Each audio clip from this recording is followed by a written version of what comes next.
usual, I'm going to start streaming. Okay.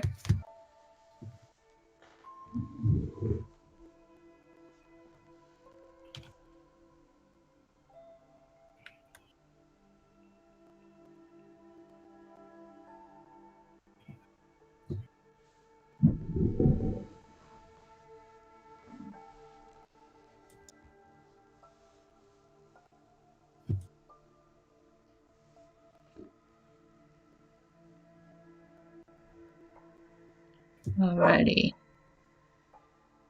Okay, can you see, is it live? Yes, it is. Alrighty, if you can just send me the link.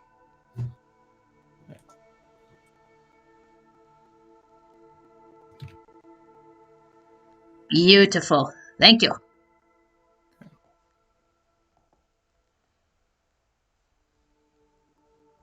Alright.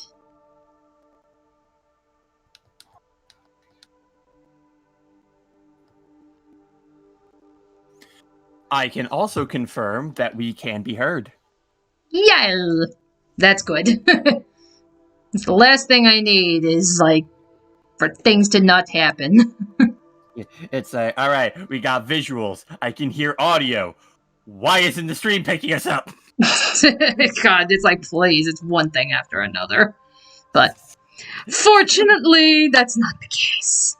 It's like, we just want to play our game about robot butts. It's like, we need our robots.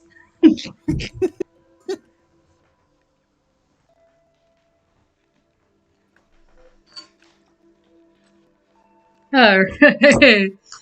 Oh, yes. Hello, Mr. Maniac, and hello, SCP. As I return to give glory to humanity.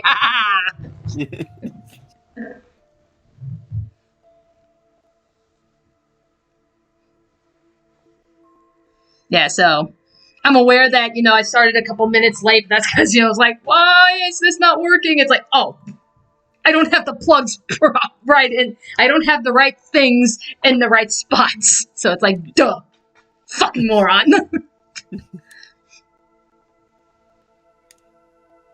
like, plugs, how do they work? But yeah, so I mean, so it's like, as usual, I'll give a couple of minutes to let people come in before we actually start. It's like, I like robots and I cannot lie. It's like, yeah. I mean, hey, so did the creator of this game. Yeah, that is true. Yeah, like I said, Yoko Taro, interesting individual. I mean, it's like, there's video, I guess, like, this was, like, when they're, like, promoting and advertising for Nier Automata, and I mean, yeah, he walked around with a freaking Emil head, and for those who don't know, like, Emil was a character from Nier. That's that weird skeleton face thing that's kind of become, like, the trademark of the series. Yeah, that comes from a character from Nier. So he puts on this head, and it just does, like, weird shit. Like, there's one where he's, like, rolls around on the floor screaming, like, Nier Automata t-shirt! I guess because they were plugging, like, some merchandising, and it's like, yeah, it's just him rolling around on the floor screaming Nier Automata t-shirt. It's like, he's a very interesting individual. I mean, that's certainly one way to advertise your game. It works. It's like, he does that. It's like, there's videos of him where he's just, like with the head on and stuff, like, I think it's like, he's, like, practically, like, jumping all over, like, another guy, like, while he's trying to talk about the game. He's literally just, like, bouncing on them and stuff, so it's, like, interesting fella.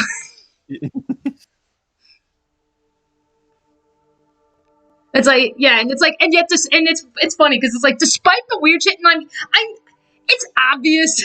I mean, yeah, he's playing all this up. It's all an act and stuff, for the sake of advertising and stuff. Which, hey, I mean, it works. But it's like, despite all the weird shit that he did for his advertising, I mean, make no mistake, the guy is a very, very talented game writer. I mean, you'll see, like, again, like, once we do all the endings for Nier Automata, like, hopefully you'll see why. I mean, there is a reason, outside of the robot butts, there is a reason why people still love and revere this game. I mean, it story-wise, character-wise, it really is that good. It's just, yeah, the meme is robot butts. Yeah. That's just the meme.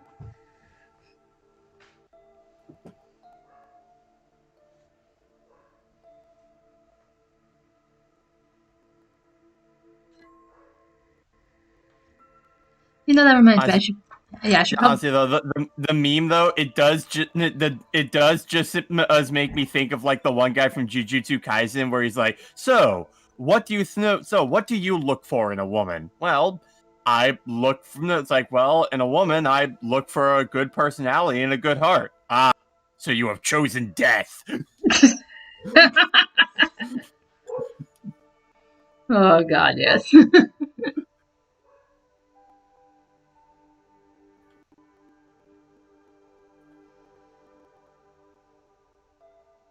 All right, so okay, 5 minutes has passed, and more people trickle in, so which is fine. But so that being said, hello again, everybody. Dani here with Brian, and hopefully some more people will trickle in. Like maybe Ryan will show up, maybe BJ will show up. I don't know. Hopefully.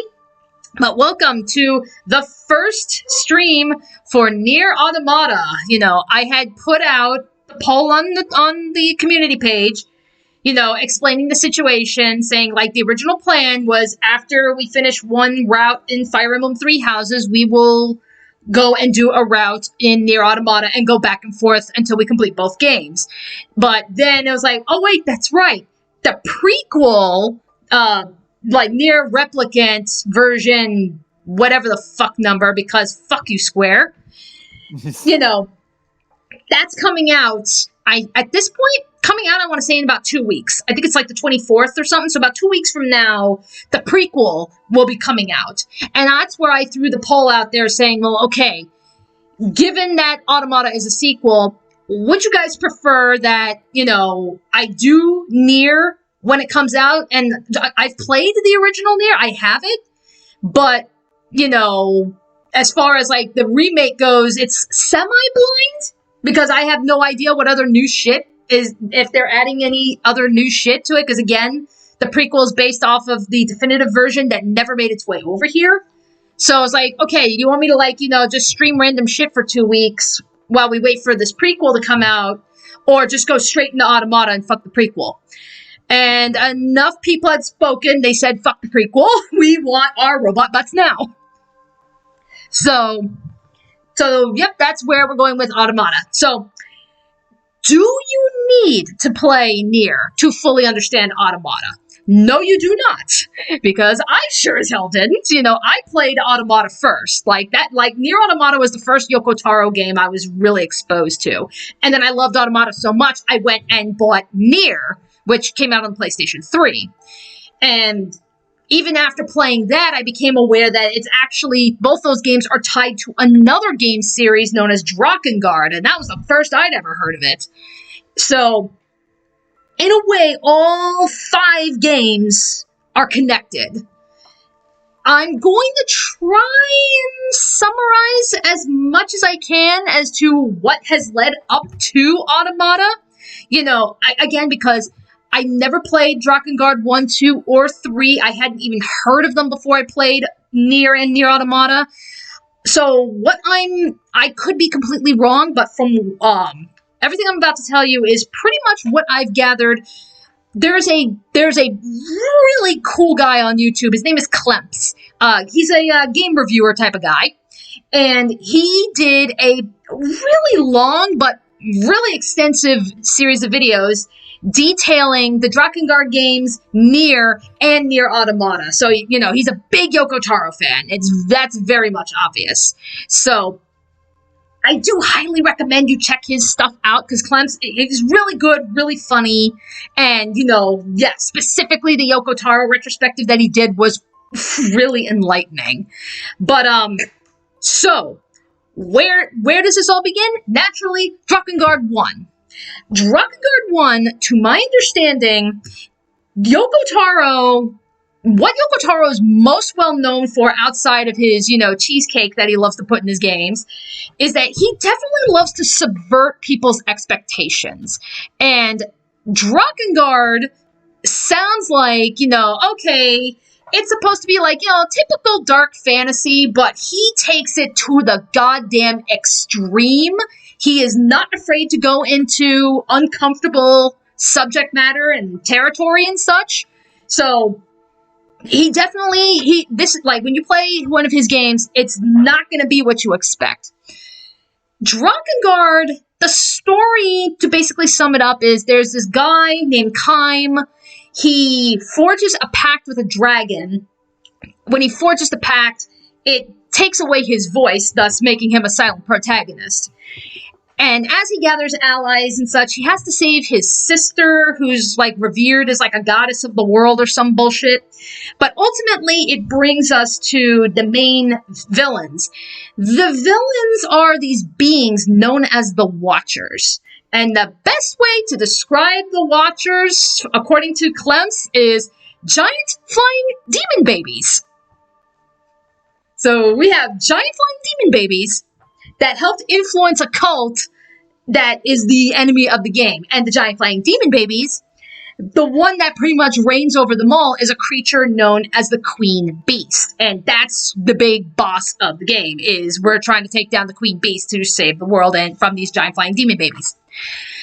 Drakengard 2 does take place after the original Drakengard in one of the endings.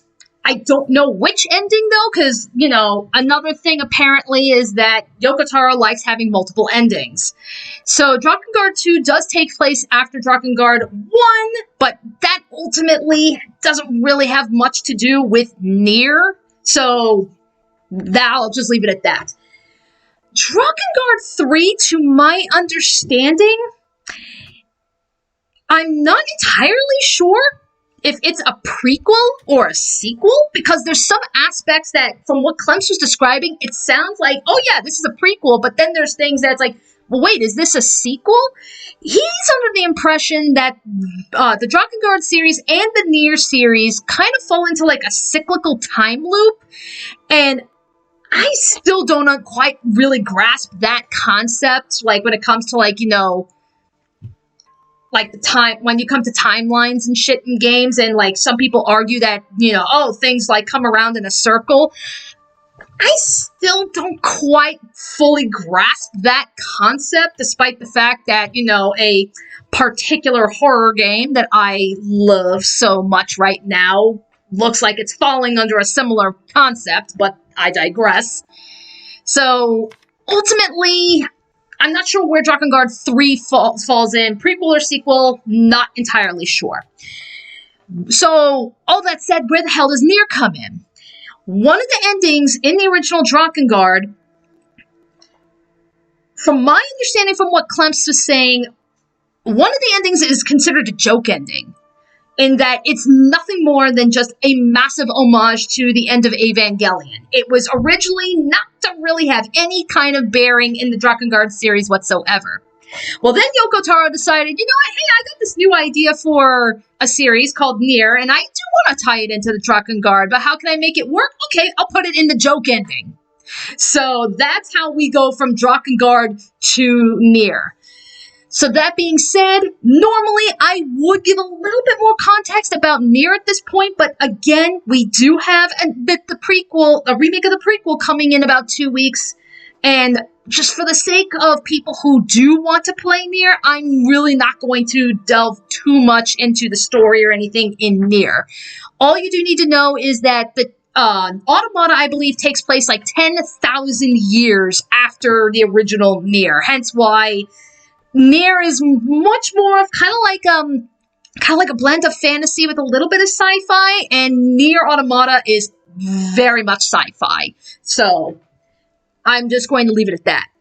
That being said, though, do keep in mind, if you are at all interested in playing Nier, be it the original game that came out on the PlayStation 3 or with this remake that's coming out, if you are at all interested in playing it, and you do not want any kind of spoilers whatsoever, do not watch this series of streams. Because remember, Automata is a prequel. Events in Nier do set up story elements and twists that take place in Automata. So just view at your own discretion. if you decide, I'm just gonna watch the Automata streams and such, and and if you like what you see, it's like, okay, I'll go back to Nier. Just bear in mind, there's gonna be some things that Automata is gonna go into that will ultimately spoil some things that do happen in Nier. So with that said, now we can actually begin the game proper.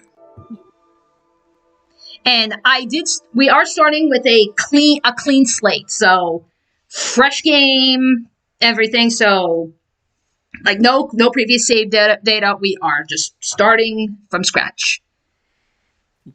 And that being said, so while this loads up, and I'll also show, I'll let it sit for a couple of minutes so you can see the opening cinematic and such. A little bit of context as well as the development of this game. So, Square Enix published this game. They did not develop it, which it was funny because when I first heard about Nier Automata and everybody's giving this game glowing praises, I'm like, this is a Square game. How the fuck can they make something that good, considering what I've been experiencing up until this point? And it turns out that no, Square only published the game. Platinum Games developed it. Now, during this time, by 2017, where was Platinum Games at this point? They were not in a good place. So even though these guys made Bayonetta, and they worked on a bunch of other games that people do genuinely like, financially they were not in a good place. There was a game they were working on extensively, and oh, hang on, cutscene. How beautiful this world is. The commanders put me in charge of your maintenance, ma'am. That means I'll be performing regular checks on you from now on. If anyone is listening to this, there's something I need you to do. If you ever meet up with your Unit 9S, I want him. I mean...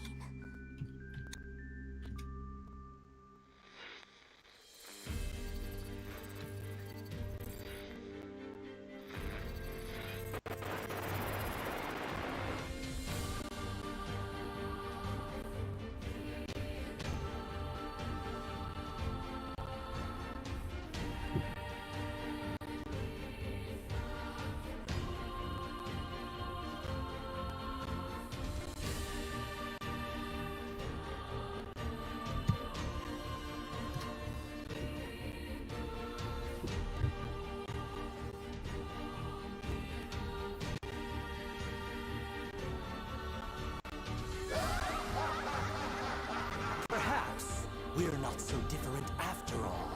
Pod 153, I order you to halt all logical thought and speech. Fear not, A2! I can handle this! Androids were designed to protect their human masters. Even if it's pointless, you still have to do it! You two are the last remaining members of your hive. That's not the operator. It's...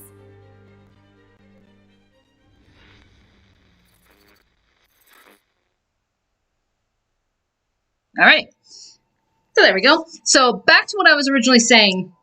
Platinum Games was not in a financially stable position. I think they were working on a game called Scalebound, I think it was called, and that had been canceled. So pretty much they were like, okay, there's a potential that they were going to end up going under.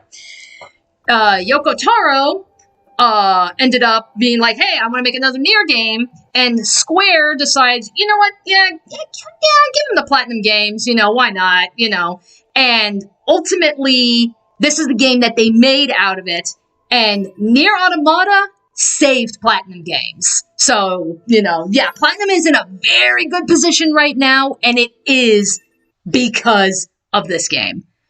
So, username, we gotta have the spiffy in here. But I know what I want to do.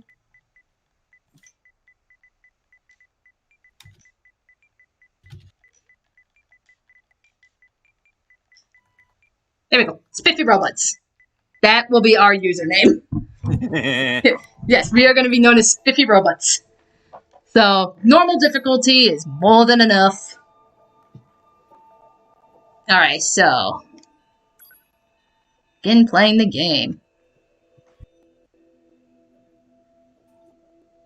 You know, Nier Automata is a great game, but I'm very eager for when the eventual upcoming sequel for Automata comes out. A never-ending spiral of life and death. You see, who knows? Because, like, Or some kind of punishment? Yeah. I often think about the god who blessed us with this cryptic puzzle, and wonder if we'll ever have the chance to kill him.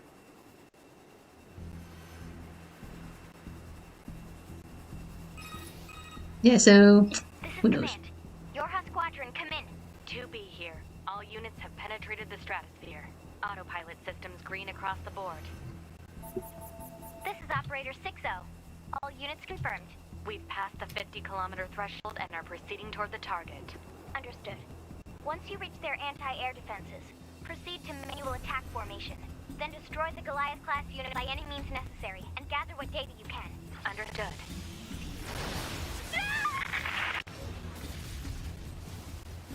12H down.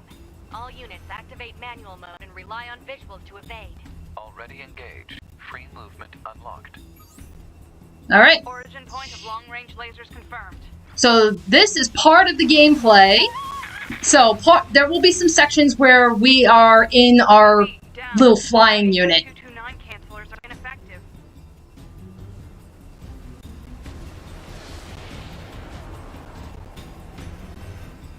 Alert. Enemy unit sighted ahead. Requesting permission to engage. Permission granted.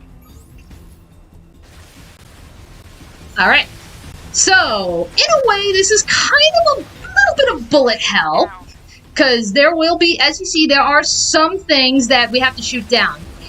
These spheres, though, different colors do different things. So, the ones that are like bright pink can be shot down with bullets.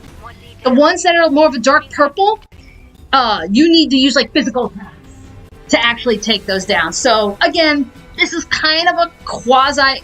There will be sections here where it is a quasi bullet hell.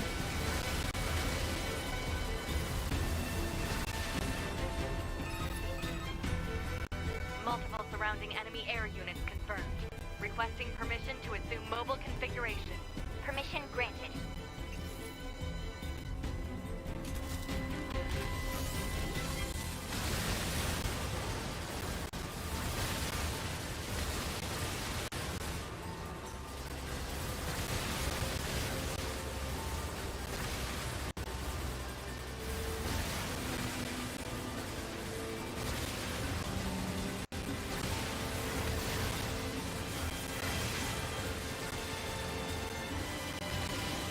Captain, I think... 4B down.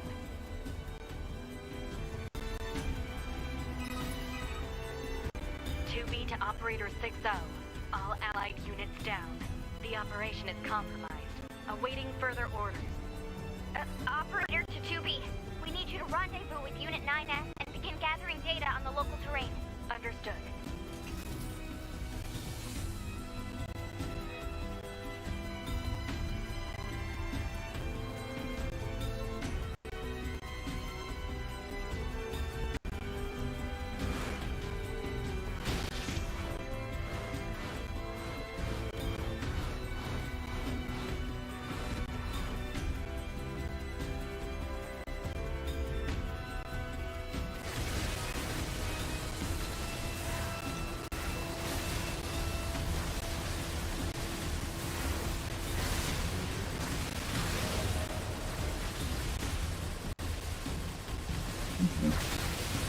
Yeah, I'm trying to think. Brian, I'm just quickly seeing, like, some people are saying there's freeze framing going on. I mean, like, do you notice that in the stream?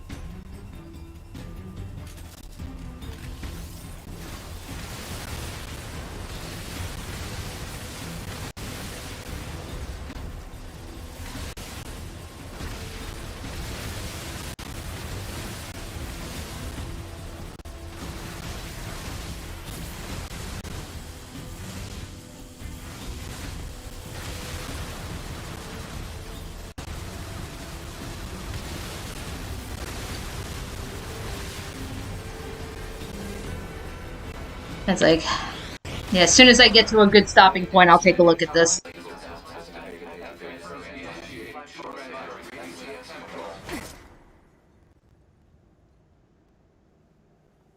Activating short-range attack gear. Alert. Large enemy group detected. Yes, I'm aware of that. Okay. Oh, okay. All right. As soon as I can actually open up a menu, I'll take a look at what's going on. But yeah, so pretty much now we're just in. This is going to be regular combat mode. You know, so the majority of the time in this game, this is how we're going to be playing. We're going to be on the ground. So that being said, we can use our little robot buddy here to fire as well. So again, these still do apply, like same rules with the spheres and such. And then as far as voice actors go, so 2B, I think like Kira Buckley, so Rena-chan, she's playing 2B. I believe the robot, the little robot helper that she's got with her right now, that is voiced, I believe, by oh my god, DC Douglas. So DC Douglas is in this. Kyle McCarthy is the voice of 9S, which for those of you who follow JoJo's Bizarre Adventure, he's the voice of Narancia. So, we got this. We have, I believe, Jeremy Lee, I believe, is also in this. I think she voices A2. So, we've got a pretty extensive voice cast in this game. Dispatch it as swiftly as possible. You don't say.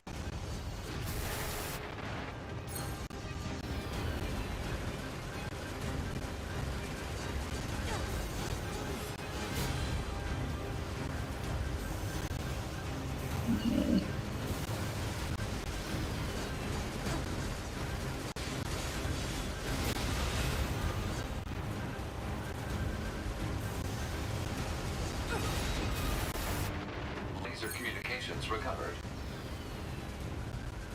2B, I'm transmitting your pod program.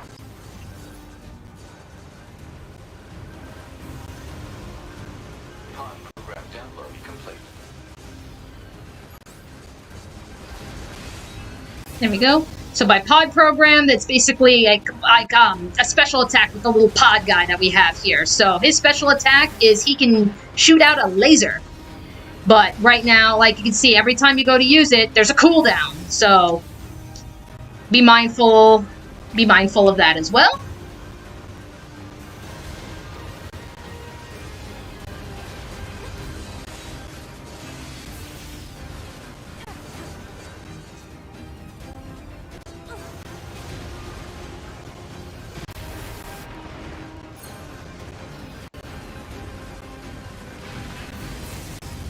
There we go.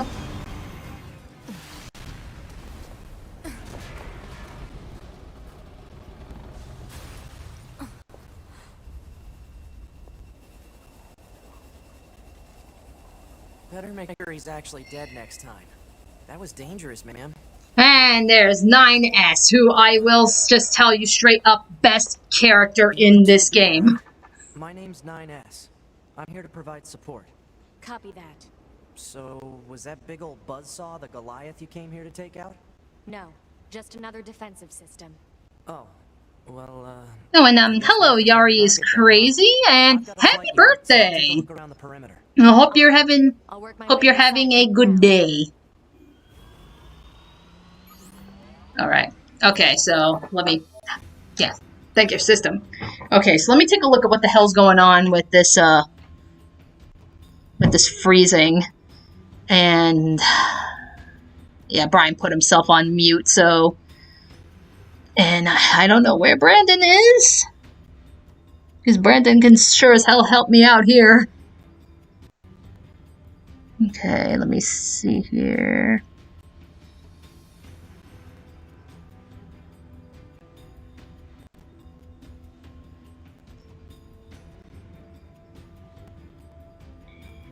Book. Let me take a look. Standard settings.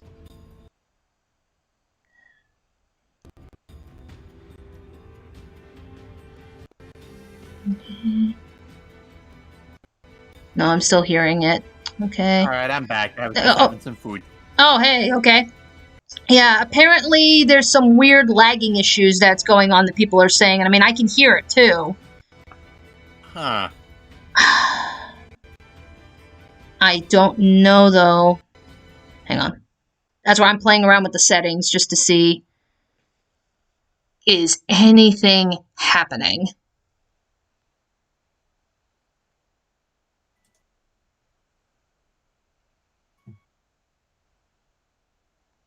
Okay. Like, I guess, like, the only thing I could probably assume it is that maybe the stream is just feeling the game as a bit too graphically enhanced.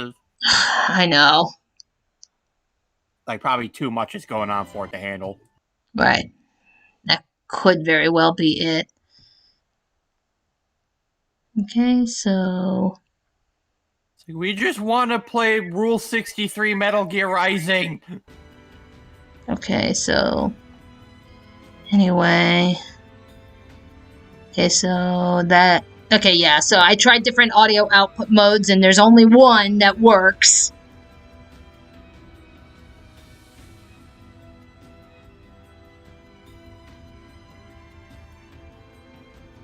Okay, I'm not noticing... I'm not hearing it. Oh, wait, nope, there it is. Okay, yeah, I am hearing some lagging. It's like... God damn it, Brandon, where the hell are you? Because Brandon would probably have a better idea on how to work this. He is I mean, it says that he's on. Let me see.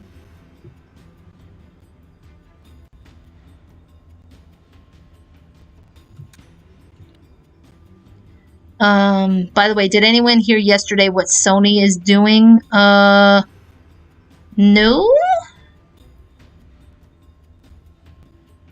I didn't hear. What is Sony doing?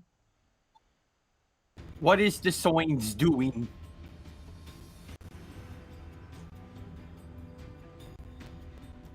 No.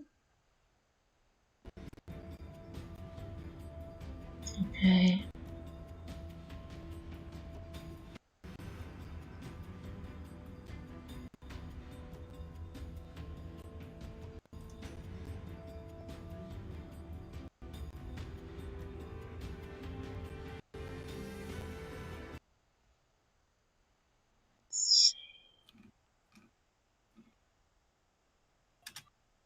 Known.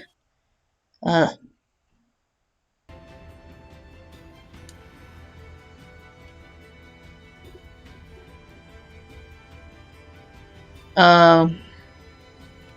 Last of Us 1 is getting a remake. Oh. Oh, yes, I did hear of that. Okay. Okay, hang on. Okay. I honestly don't know, guys, so... I guess we're gonna have to just bear with me if, until I can get Brandon in here to help me out here.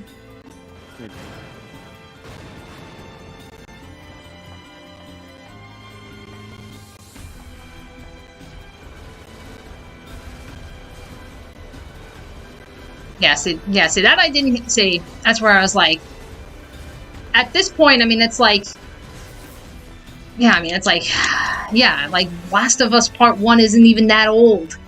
What's the point? It's like, man, Last of Us Part 2 must have done pretty bad critically in that case. I guess. Hold on, guys. We gotta win people back with the game they like. You know, I was more concerned about some of the new policies that Twitch is throwing out there now, where it's like, you know, stuff that's that people are totally going to not abuse it, you know, where it's like, you know, what you say outside of the platform can get you banned. Yeah, so I mean, it's like, I get where they're going with it, because it's like, you know, oh yeah, we don't want, you don't want anybody promoting, like, you know, hate speech and stuff. And while I totally get that, that is totally not what's going to end up happening. People will use and abuse it for just having, like, you know, a different opinion over the most petty shit. So, I mean, that's like, my god. I mean, YouTube already has those kinds of problems, and it's like, yeah, Twitch is following suit, so... Yikes. There are just some things you don't pull from other people. That's one of them. Do it. YouTube, you're a bad influence. Yeah, really.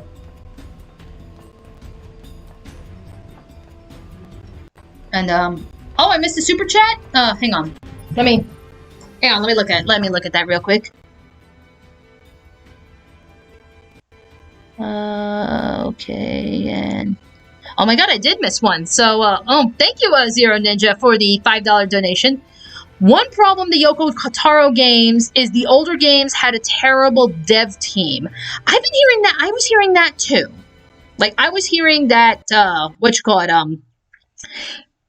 because, yeah, like, that's part of the reason why the Drakengard games ended up as bad as they ended up.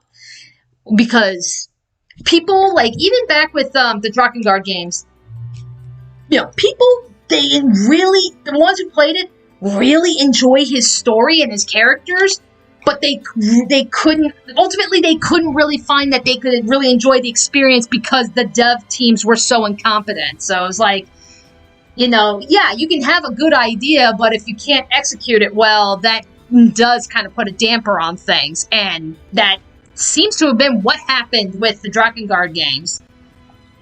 And apparently they got that fixed now, or at least with Nier Automata they got it fixed, because, you know, yeah, Platinum Games absolutely nails this one out of the park.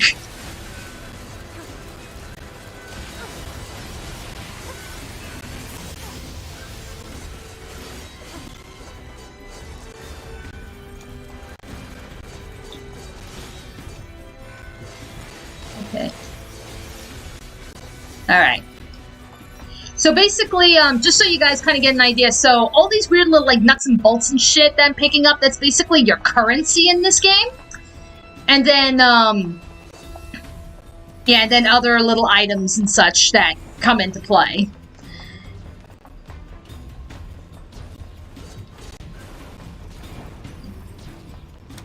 Get it over here. And these adorable little bastards that we're fighting, they are just simply known as machines. And we are playing as androids.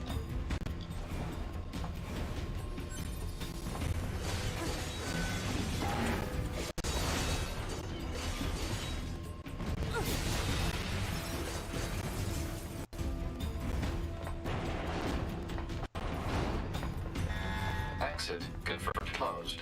So open it. Negative. Nearby enemies are jamming our signal. Nothing's ever easy.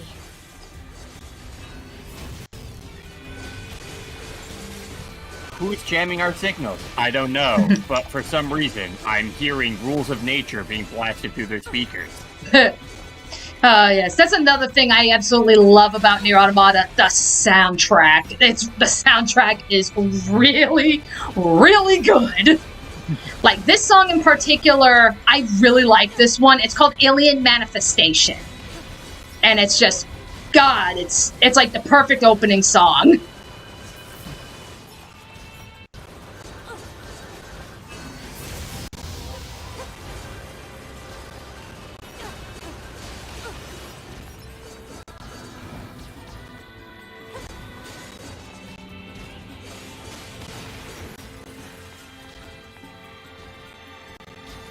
Oh, there you are.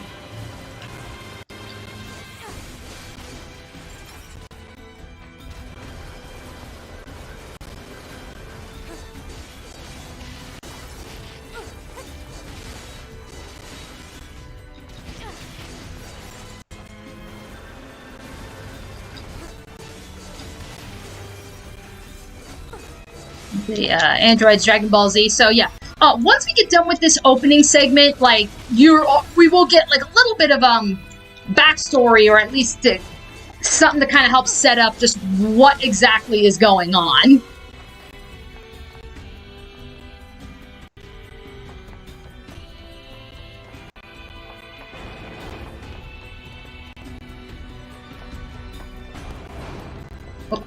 Oh, I literally just came from there. We gotta go the other way.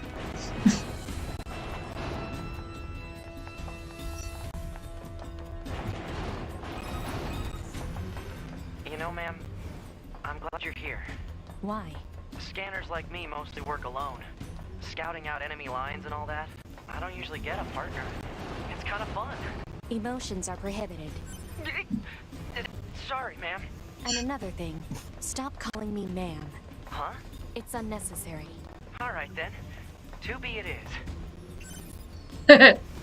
It's like, oh, 9S, you are too precious for this world. It's like, Captain's like, come on, 2B, let the kid have some fun. She's like, no. Alright, time to program some fun.exe into this woman. Yes, but, yeah, so, about their names. So, because these are androids, like, yes, they basically go under, like, serial names.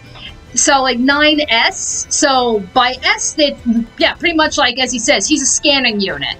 So, he's very much about, like, yeah, he's into hacking and getting and finding all kinds of information. So, yeah, he's pretty much, like, yeah, he's your tracker and scout unit. 2B. The B designation is battle. So, yeah, she is specifically designed for fighting.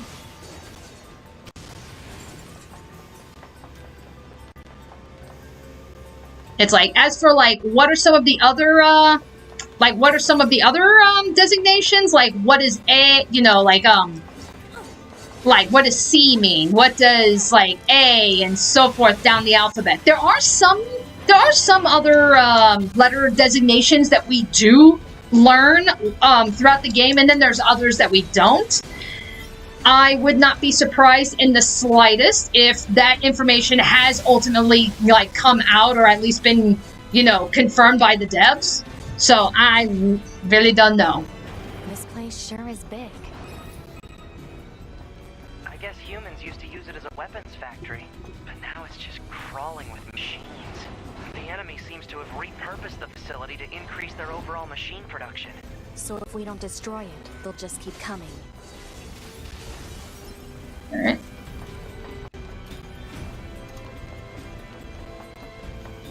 Well then, get to destroying. And, yeah, well, that's what we're doing.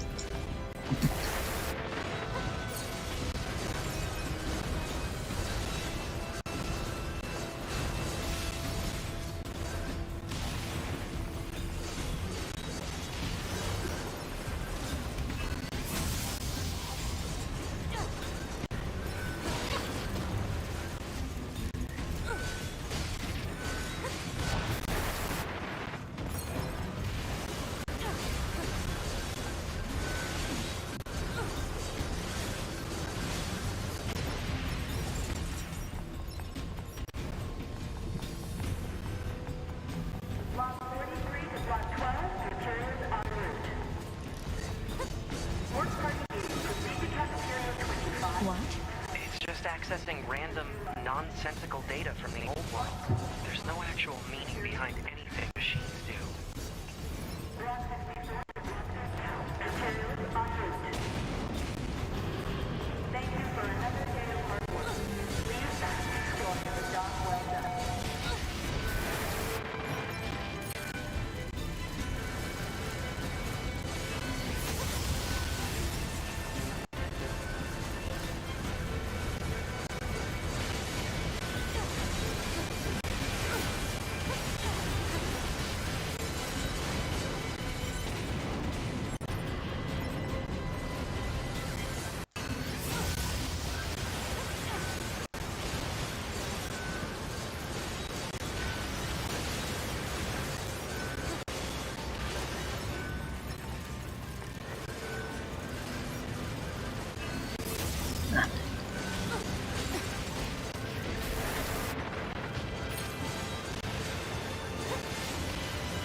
Oh, nope, get up on the crate. There we go.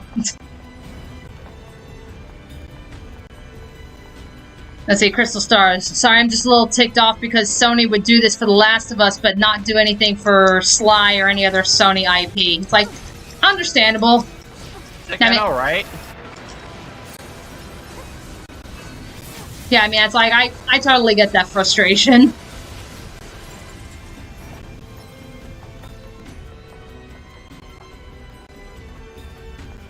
Not even a Sly Cooper reignited trilogy.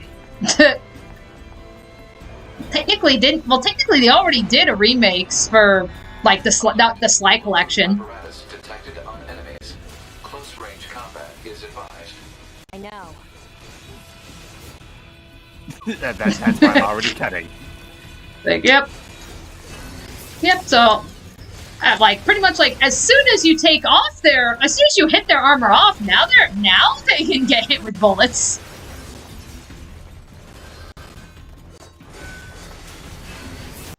Our armor is bulletproof, but it's not swordproof.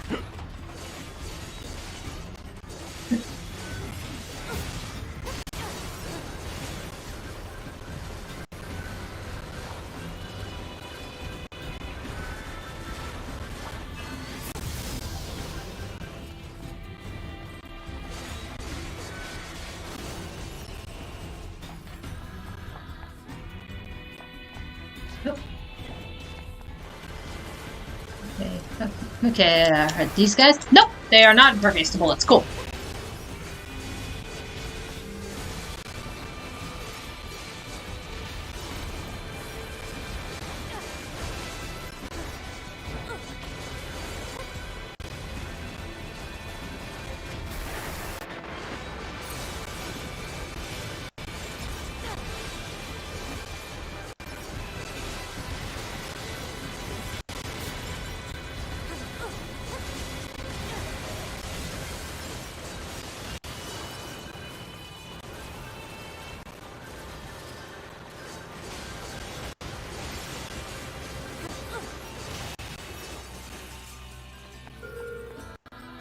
Have you guys checked out Pac-Man 99 at all? I have been having fun with it and even managed to score first place once. I have not. I haven't even heard of Pac-Man 99, so is that... I don't know what that is.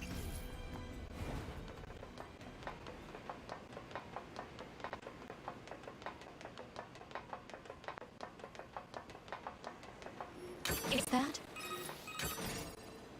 You mean the birds?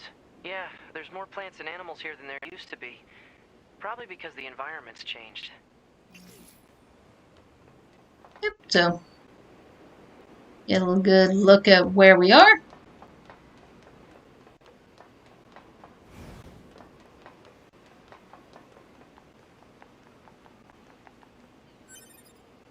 Is there any other goodies around here? Do not see any. Oh, nope, there's one right there. There we go. Yeah, so some of these items that I'm picking up, like copper ores and stuff, this actually goes into weapons building. So this game does follow a system, I think kind of like what Final Fantasy 13 tried to do, where collect different items and you can upgrade weapons, craft new weapons, that kind of such. As far as doing that, I'm aware.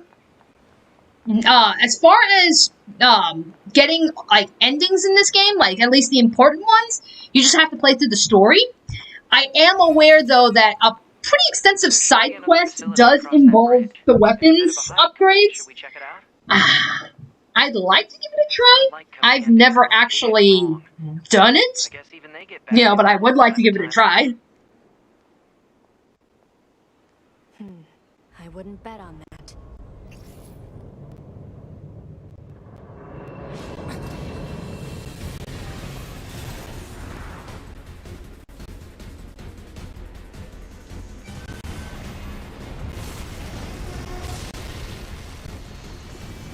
Alert. High-powered jamming detected. No response from long-range communications. Doesn't matter. I'll just take him out. Nope.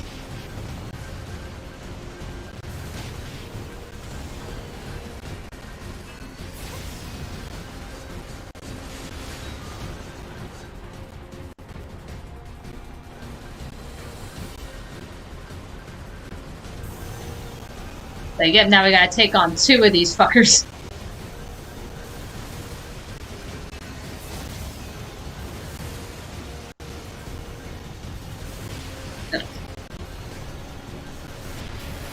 Trying to get out of the way.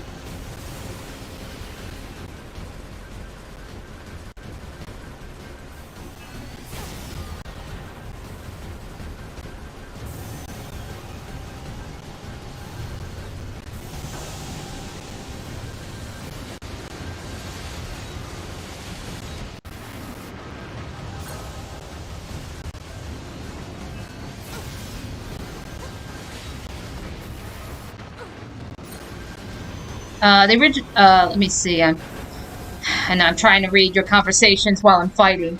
Zero Ninja says, the issue is the original devs for those Sony IPs aren't even there anymore.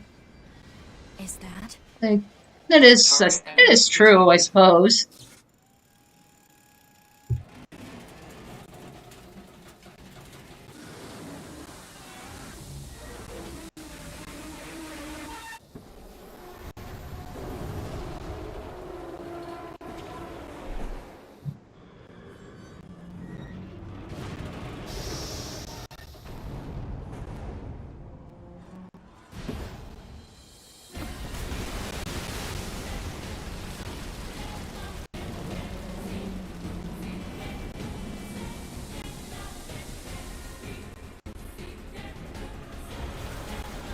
Yep, and here's our first boss battle. A giant mech. It's like...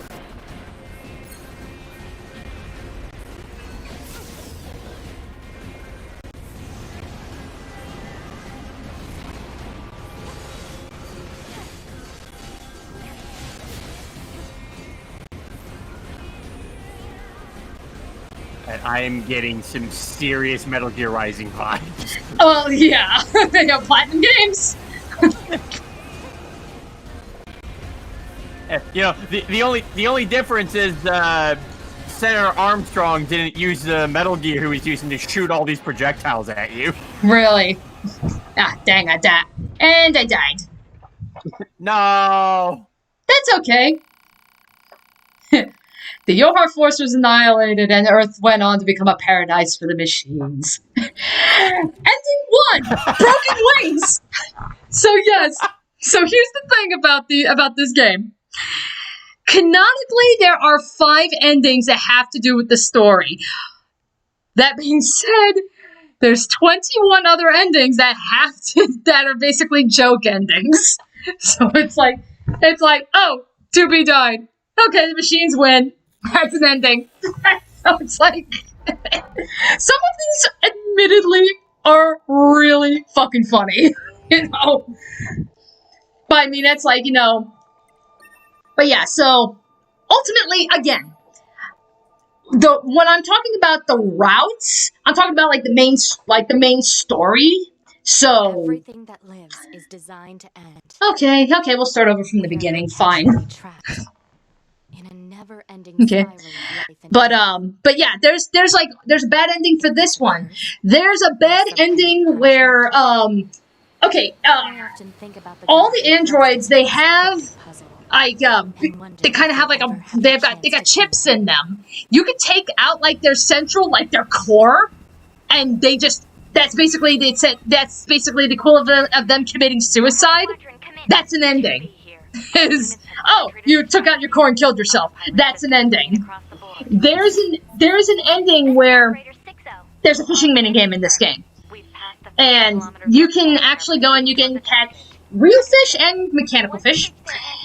You can find, I believe it's the mackerel. The mackerel in this game, I guess it's like the oils or something from the mackerel, actually ends up fucking with their circuitry. So again, you can have 2B eat a mackerel and it pretty much kills her. And that's an ending. So that's kind of where we're going at here, that's what we're dealing with. So there's 5 canonical endings. All the rest of the endings that you get are more or less joke endings. I'm honestly surprised though that they didn't. They didn't activate like autosave or something, because there is autosave feature in this game. So I'm honestly surprised that I'm being thrown right back into the beginning. But okay, that's fine. You know, we will manage. You know, we can enjoy a game that likes to have some fun. Yeah.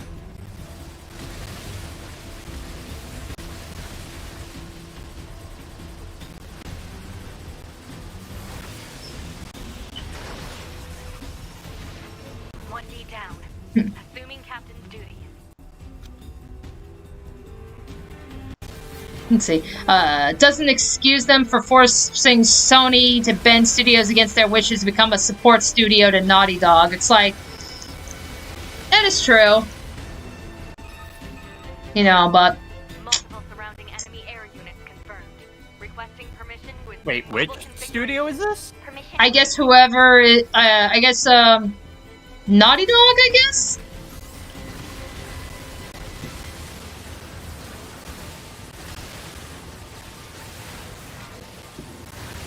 You know, or it's like, you know, again, I get the frustration, and ultimately, you know, this is one of those things where, like, ideally you should be voting with your wallet, so it's like, you want to tell them that this isn't acceptable, don't buy their game, but we all know that's not going to happen, because, unfortunately, too many people just, yeah, they're just like, oh, new shiny game, I'm going to get it.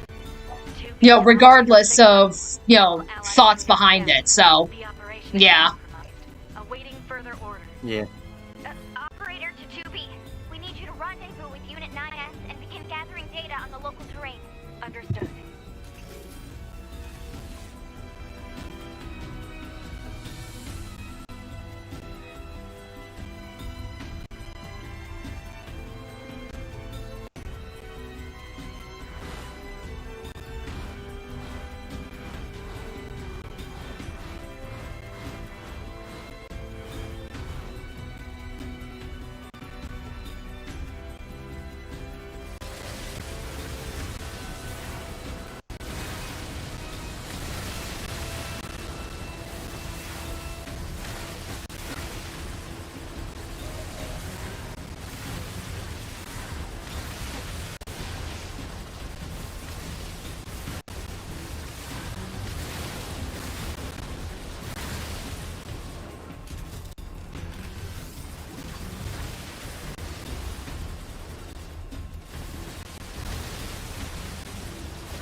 God damn it! God, that guy caught me in a fucking combo! It's like, alright. Yeah, figures, stream curse. This is what happens. I get fucked over in the beginning.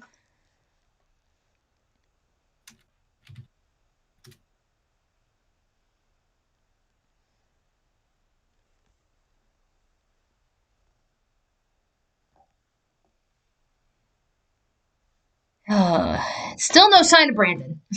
I'm trying. Is Brandon streaming right now? No, otherwise his icon would be purple. Okay.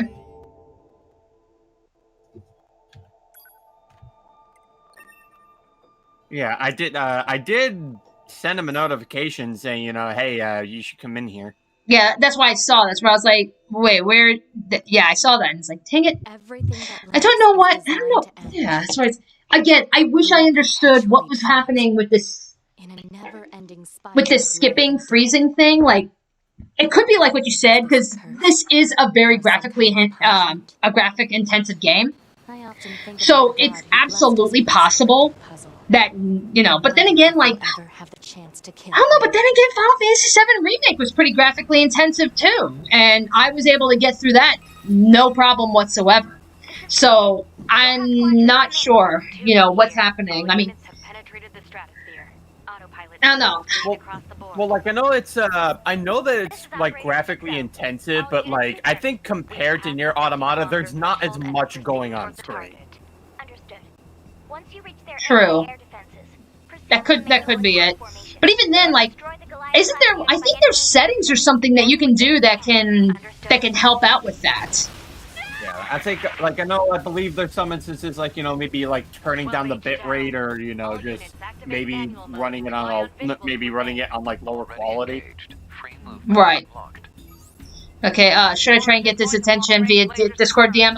We've been trying to do that, Maniac. Like, yeah, like Brian just pinged them and such, so. 11B, down.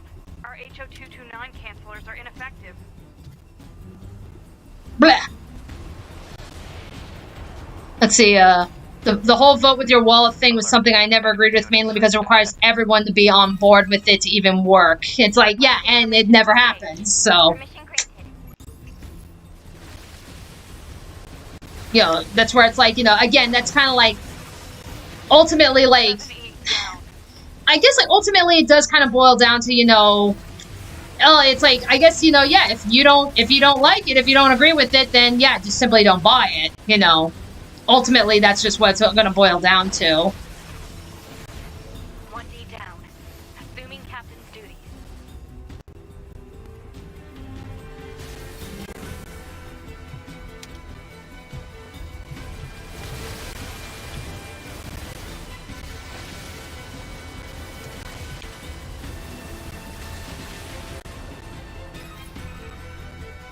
Multiple surrounding enemy air units confirmed. Let's see, Crystal Star, I get that, but if it was any other game that wasn't The Last of Us, I wouldn't mind it. If this was Uncharted getting a remake, I would not mind because they are getting a movie. It's like, yeah, marketing, But I'm trying to think, didn't a couple people say that, that HBO Max or something, they are making a Last of Us TV series specifically for HBO Max?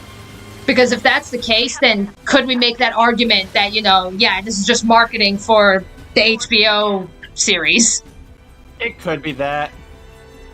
I know, but it's like, but then again, like, I know, it's kind of weird because then you look at that, but then you also look at, like, Castlevania, and it's like, yeah, the Castlevania series on Netflix is really fucking good, but despite that, I don't really see a rise in Castlevania IP content coming out, so.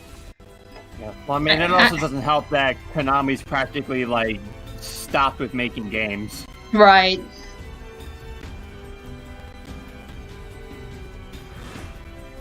Yeah, so it's like, I don't know.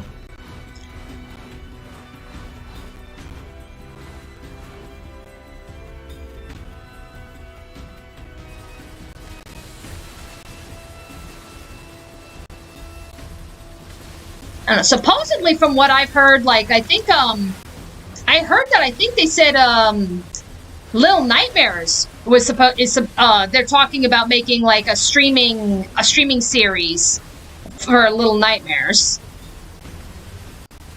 Which I think could be interesting, but again, I think it depends on how it's handled, because, it's got very unique story, but it's also got a very unique look. I mean, that's like, you better make it look like, get like that Tim Burton-y Coraline look to it to make it work.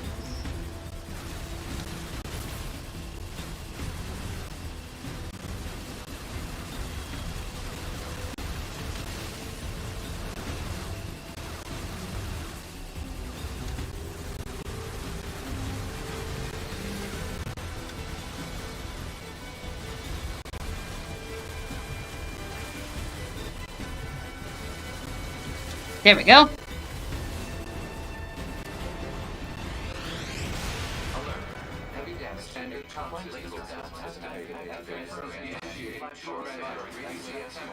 One at a time.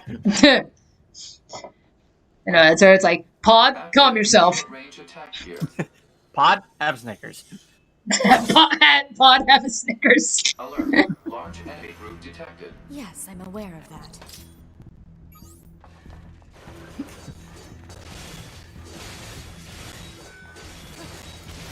2B, I feel like we've been here before. No need to be a smartass, Pod. Yeah, it's like, yeah, tell me something I don't know, Pod. Without mucus, your stomach would digest itself.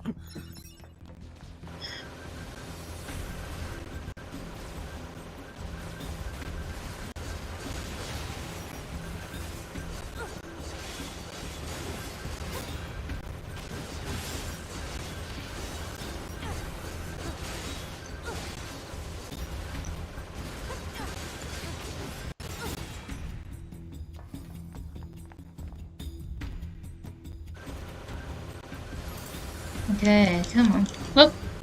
Oh, wait, Danny, I don't know if you've been hearing something that people, I guess, have been memeing about a little bit, but apparently, Part 6 of JoJo is trending higher than, the trend for, He's Risen. Okay. Destroyed. Yeah, people have been making memes how, I can't believe it, Stone Ocean has surpassed the return of Jesus. Rather ironic considering what happens in Stone Ocean, but, And then we get to Part 7, where Jesus Christ is the main character. Yeah, it's like, yeah, Jesus is a stand user. Meanwhile, it's like, yeah, because it's like, yeah, spoiler alert for those who don't know, it's like the main villain of Part 6 is a priest. So, make of that what you will. Fucking Catholics. Laser communications recovered. I'm transmitting your pod program.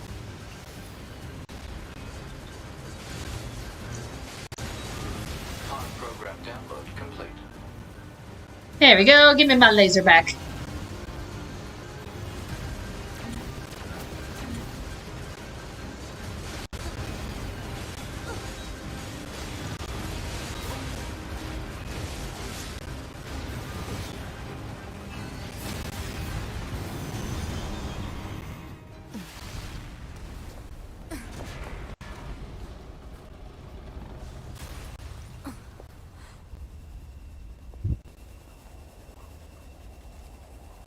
Better make sure he's actually dead Let's next see. time. That was dangerous, man.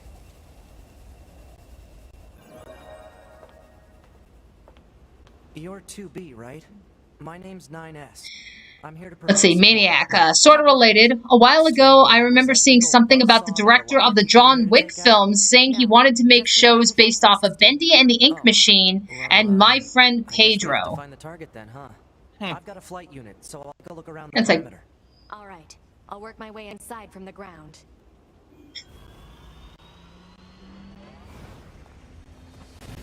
Honestly, I'm surprised that Bendy hasn't gotten the series yet. I mean, it's like, because I know they've got, like, the series of, like, little, like, they made, like, the series of, like, little animations that they're supposed to be like, oh, these are the original Bendy cartoons from the 30s. Like, I know they made those, which, not exactly, probably not what people are looking for when they think, oh, I want a Bendy and the Ink Machine, TV show. They probably don't want that, but still, it kind of makes you wonder. It's like, well, they've got people that can clearly work on this stuff, so I'm honestly surprised it hasn't happened yet. Well, hell, I mean, I'm trying to think, at one point, wasn't Five Nights at Freddy's supposed to be getting a movie? Yeah. And, like, we've heard nothing about it. So I guess it's kind of dead in the water. Oh no. Thank God BJ's not here to hear more about Five Nights at Freddy's. It's like, yeah, it's like, Danny, tell me, how does FNAF work? And it's at that moment they made the worst. They asked the worst question they ever could. Yeah, as we're like, Danny, quick, tell me, how does FNAF work? What the fuck kind of question is that? 2B?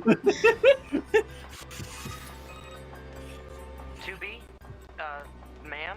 What is it? I was going to send you the map data I collected earlier. Do it. Maniac says, actually, for April Fools, they made a joke trailer of a Bendy series in Netflix, which, yeah, it wasn't real. Oof. It's like, oof, I bet that pissed off a lot of people. Honestly, that kind of reminds me of the April Fool's joke that Neopets pulled this year. What'd they do? They announced that they were going to have their own streaming service. Oh god.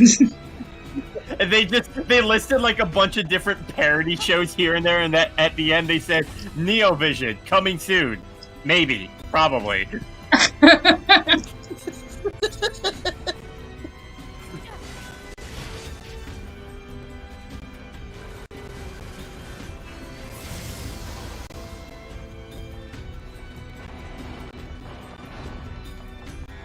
Exit confirmed closed.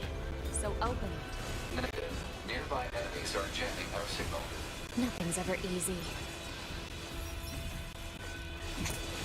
I just love that exchange. Like, the doors are closed. Well, open them. Oh yeah. 2B's got some. 2B can be pretty snarky. Wait till you get to A2, because once we meet when we meet and can get to play as A2, oh, she brings the sass. It's like, like 2B can be pretty snarky. A2 way more so. Also, just watching this kind of almost makes me tempted to bring some Metal Gear Rising to the channel. Go for it. I mean, I'm not opposed to doing that. Yeah, the memes and nanomachines, son. I know, that's where it's like, that's why it's so funny, like, because my Metal Gear knowledge just goes from, like, 1 to 3, because that's what I played. Anything after that, I'm kind of fuzzy on, or it's like, I just know from hearsay, and yet it's like, all I know about Metal Gear Rising is just the memes. Yeah, honestly, you really don't need prior knowledge of the Metal Gear games to get into Rising, because it does try to act as its own thing. Okay. Yeah, like, I'd say the only thing that does kind of help is at least knowing Raiden's backstory from Metal Gear Solid 2. Yeah. And that's about it. Okay. You're here. Why? Scanners But, like because, yeah, other than that, it does feel like, its own thing. And and that was kind of what they wanted to do, just to try to mainly just so that way they had a lot more freedom to do what they could with Raiden. Gotcha. Huh? It's unnecessary. It's also just really funny imagining the idea is like, hey, you remember the final boss for Metal Gear Solid 2 being the Metal Gear Ray units? What if we made that the first boss? Oh god. Yeah, wasn't there also like a video you were showing me where like apparently like Raiden at some point you're doing like a mission but he's wearing like a sombrero? Yes! He goes into the sewers and he's wearing a fucking sombrero, and a bunch of people see him go into the sewers and he goes, "Adios, amigos." Oh god. Yeah, I just remembered, like, you showing that, like, a while ago and just be like, you gotta see this. And it's just, he just comes out of nowhere and all of a sudden he's wearing a sombrero. It's like, what the fuck? The best part is, that is an unlockable costume that you can wear for the rest of the game. Oh god. Used to use it as a weapons factory, but now it's just crawling with machines. See, that should be, yeah, see, it's like, see, that should have been, like, an alternate costume for PlayStation All-Stars. Yes, seriously, come on, you guys had one job. Yeah, that's like, yeah, like, so let's suspend reality and say they bring in Raiden into Smash. The only Raiden that matters is Sombrero Raiden. If you wear any other alt, you're a fraud.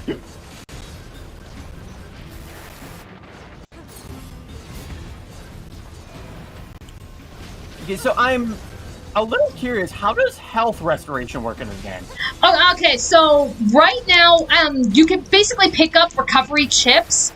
They're kind enough to give you the ability so that it's like, if you run low on health, it will automatically use one of those restoration chips automatically. So it's basically like an auto potion. Okay, so yeah, because that's, funny enough, that's actually kind of how the rations work in, well, just Metal Gear in general. Like, when you get low on health and you have them as your active item, it automatically uses one to refresh your health. Yeah. Okay.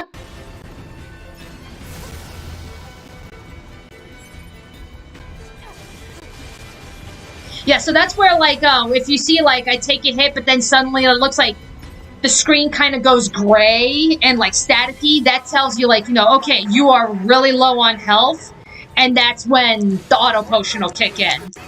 Okay. Oh god, shirtless Sephiroth, sombrero Raiden, perfect. Oh Jesus. Behind anything machines do.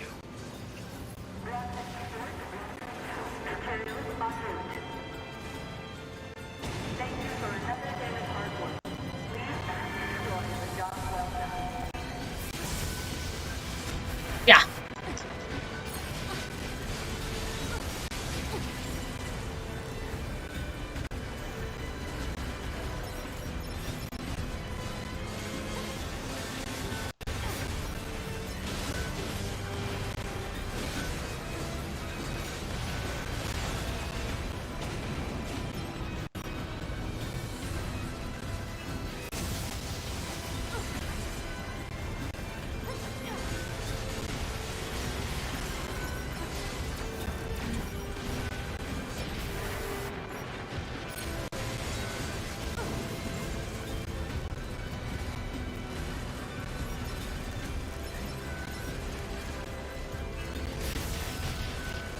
Sorry I came back from getting a haircut. What I missed? Not too much, Malik. We're just playing Nier Automata.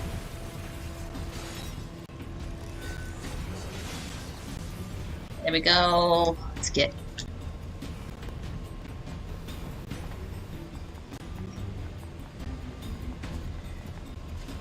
If Bendy does get a show or a movie, I'd expect it after Dark Arrival. Like, yeah, probably.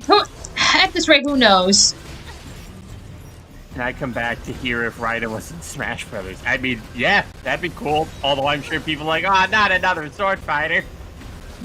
It's like, but it's Sombrero Raiden! Yeah, that makes all the difference. Like, name me one other character in Smash that wears a sombrero. You cannot. I don't know, it's like not even, they didn't even do that for Mario, like, you know, for like Mario Odyssey, like, they didn't even give Mario his sombrero.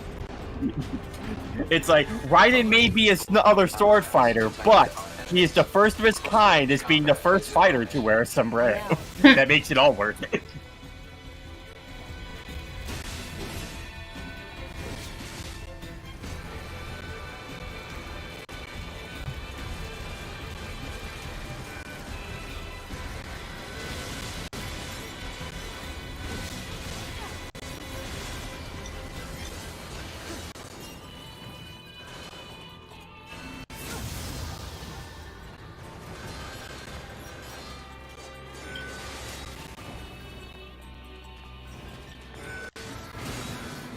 There we go.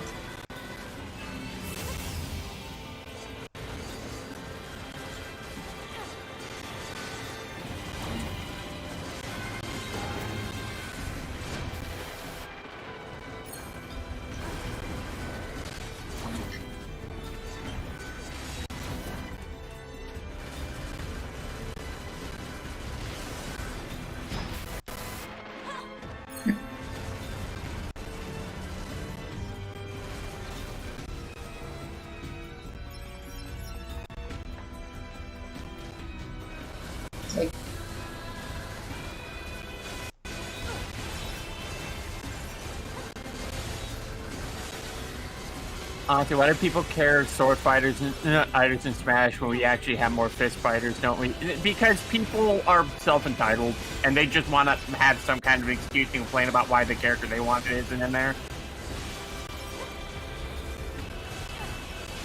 Yeah, and people don't know how numbers work.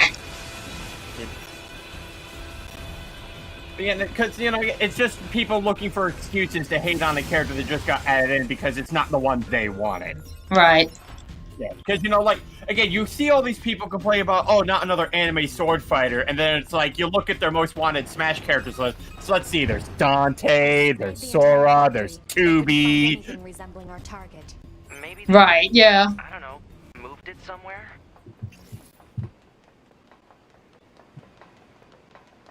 Yeah, see, that's where it's like, I know, like, a lot of people will want 2B, and make no mistake, 2B would be a really interesting concept, you know, because, like, yeah, right now she starts with massive katanas, but you can't pick up other weapons, and plus you've got the pod and such. So there's pretty interesting concept. I think suffice it to say they will tone down her butt. Yeah. You know. So the snake nerf. Yeah, it's like she will just be nothing but, just flat. Yeah, flat. I guarantee you they'd probably put, like, stockings on her or something to completely cover her thighs. Because you can't have risking the butt shot. Yeah. And you just have the creators Nier Automata. They're just looking at this and they're like, they look at the massacre our girl. Right.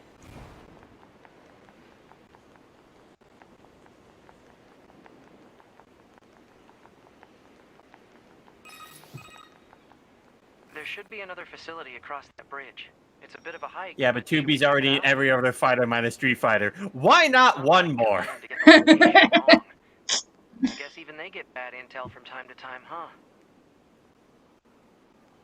Also, the Samus no. Hey, I don't know about you guys, but I think Samus got a really good buff and looking mighty toned in her glutes. Right. Like, they made Samus more buff. They decided to not be cowards. Yeah. And that's because Smash is for good boys and girls. Oh, yes, we will never let that go. No, we won't. It's like, laughs in Mr. Pyro jiggle physics.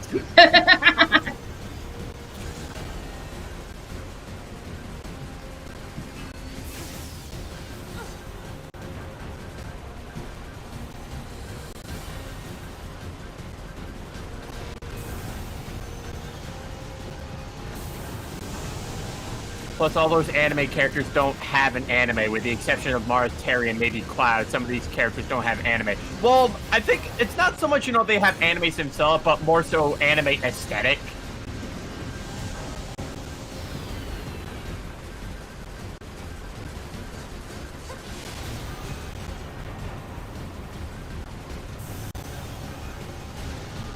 And on top of that, there also are just some aspects of, like, some characters where it's like, yeah, they may not have they may not, like, be an anime, but there are just some aspects about, like, their original IP where it's like, it feels like something you would see from an anime. Like, I mean, hell, Xenoblade Chronicles, you are living on the bodies of dead titans. That is anime as fuck. Is that? Target enemy detected.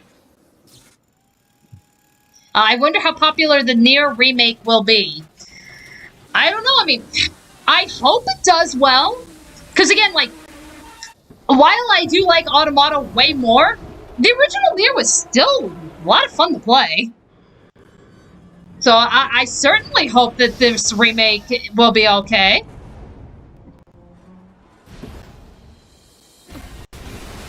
But Samus took Snake's butt tone. Say, your butt is mine.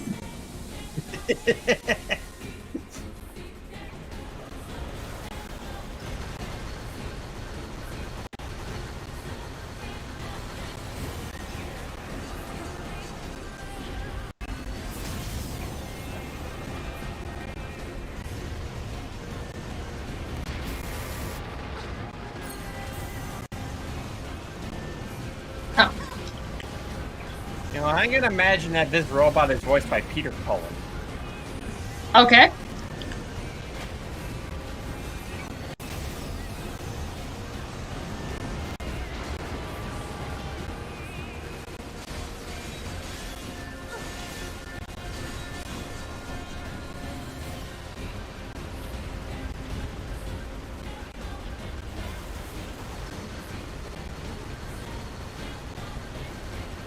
Is that how you're supposed to say Automata?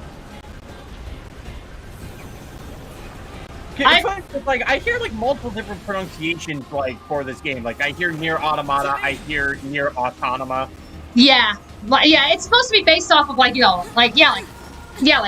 like automaton basically. So I mean, I've heard that too.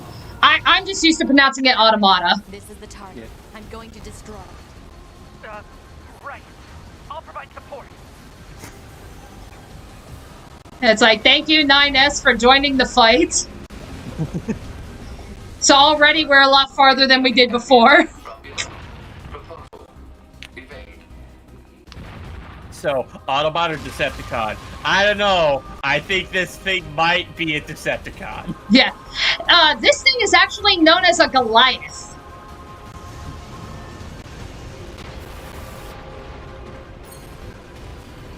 Ooh, damn, you're at like near 0 health. Right. It's like 2B, you okay down there? Fucking help me! So, yeah, there we go. We'll use another healing item because why not? Nier Ara.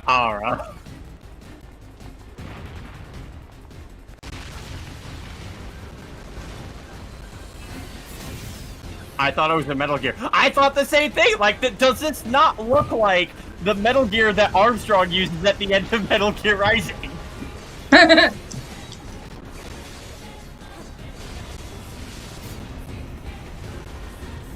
Hacking in.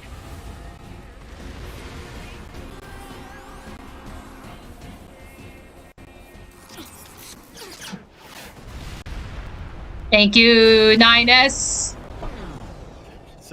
That's bullshit.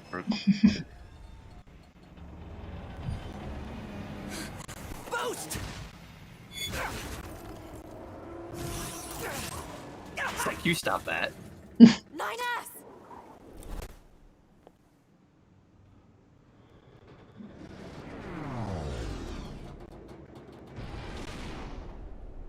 Damn it, they hurt the good boy. 9S! 9S black box signal detected. No response to communications. I'm going after him.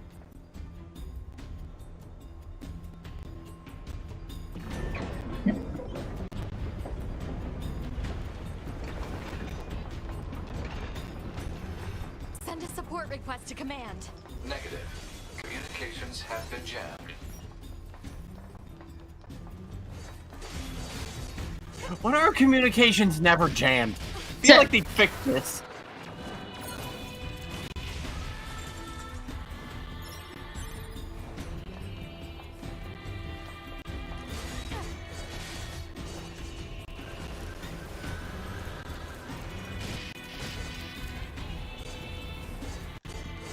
Go away. We have a boy to pick up. Yeah, I know. It's like we gotta save my child.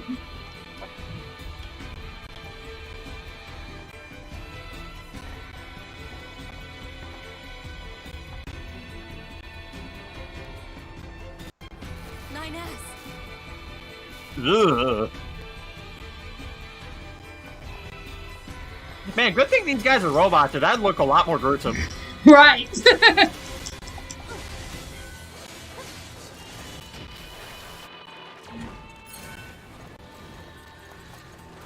Come on, that one was just giving you happy slaps. It's like, I'm going to swing my arms, and if you run into them, it's your fault. I have to help 9S. I have to repair him. Pod, get me staunching gel and logic virus vaccines. Then access the... Inadvisable. The subject's vital signs are too poor to attempt field repair in Shut up! current... Just do what I say! 2B. Just go. You shut up too.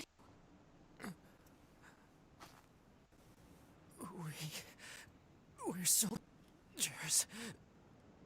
We take pride in our service.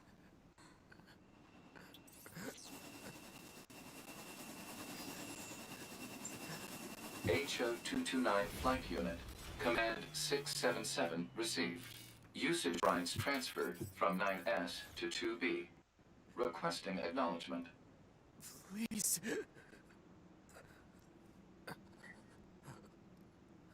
All right.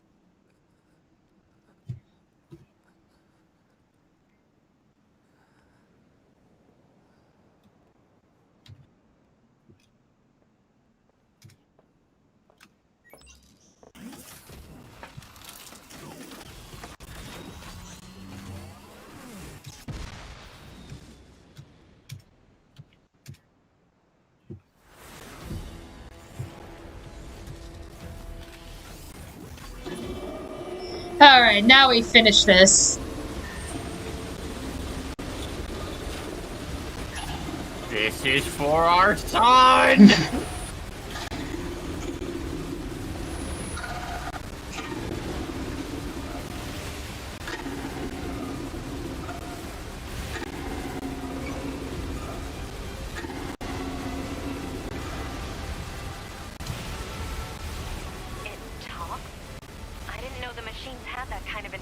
If he wasn't wearing that blindfold, he probably could have dodged that attack. So funny thing about the blindfolds, that, you know, not only is it just because Yoko Taro has, you know, interesting, you know, fashion choices, those blindfolds that they wear, that actually acts as their visors. So it's not like they're just completely walking around blind, that it does act as their visors. There is a more symbolic reason as to why they wear them, but I am nowhere near ready to talk about that.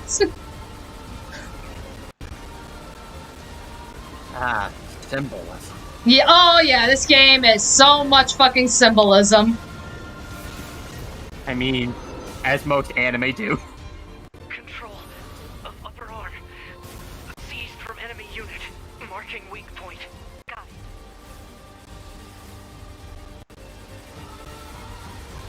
These is control system. Affirmative. Infiltrating enemy subunit. Behavior table adjusted. Balance controls overridden. Enemy unit subjugation complete. Yes, thank you, 9S, you gave us an arm. Yep. Yeah, because remember, he's the hacker. So he literally hacked this thing and took control of the arm. Yup. This is just the fight with Raiden and Armstrong on the last Metal Gear. Yeah, because literally the way you end up beating that boss, Danny, is that Raiden rips off one of its blade arms and starts cutting the fucking thing with it. Oh shit! Well, Platinum Games, I suppose. Yep, Platinum Games. It's like, how stupid do you want your climatic battles? Yes. Talk about. Honestly, more reason why Platinum Games need to make a JoJo game. Oh god, a Platinum JoJo game would be amazing. No, it doesn't look like that's going to be necessary.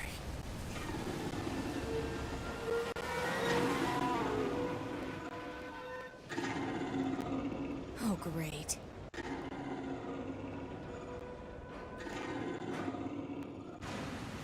Shit, it multiplied.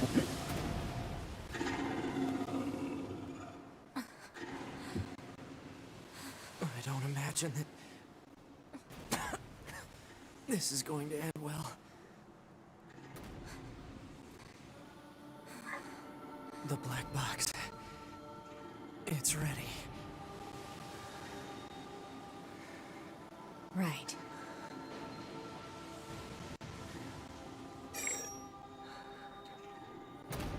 Oh god, Mr. Meteor. My arm is an arm of justice. Not used in anger, not used in vengeance. But now I'm not so sure. And besides, this isn't my arm. The other is mine.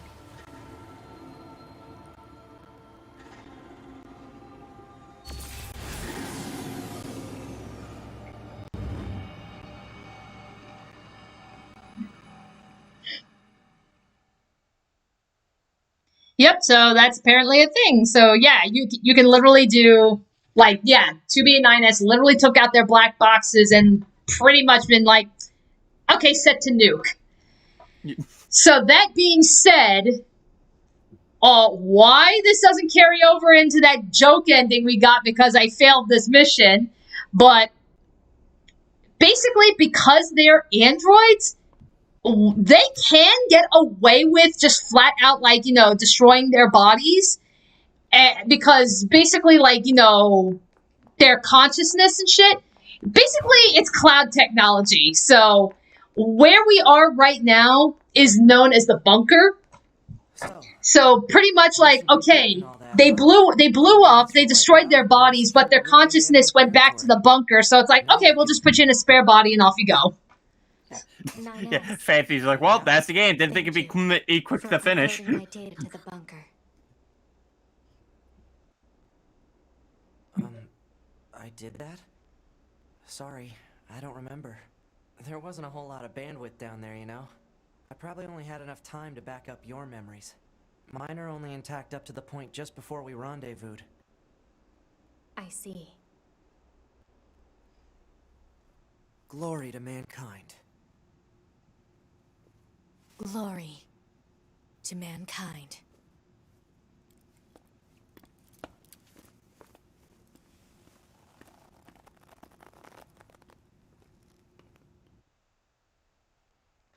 Alright, connect. Yes, I would like to connect to the internet. And yes, I would like to say, for the love of fuck.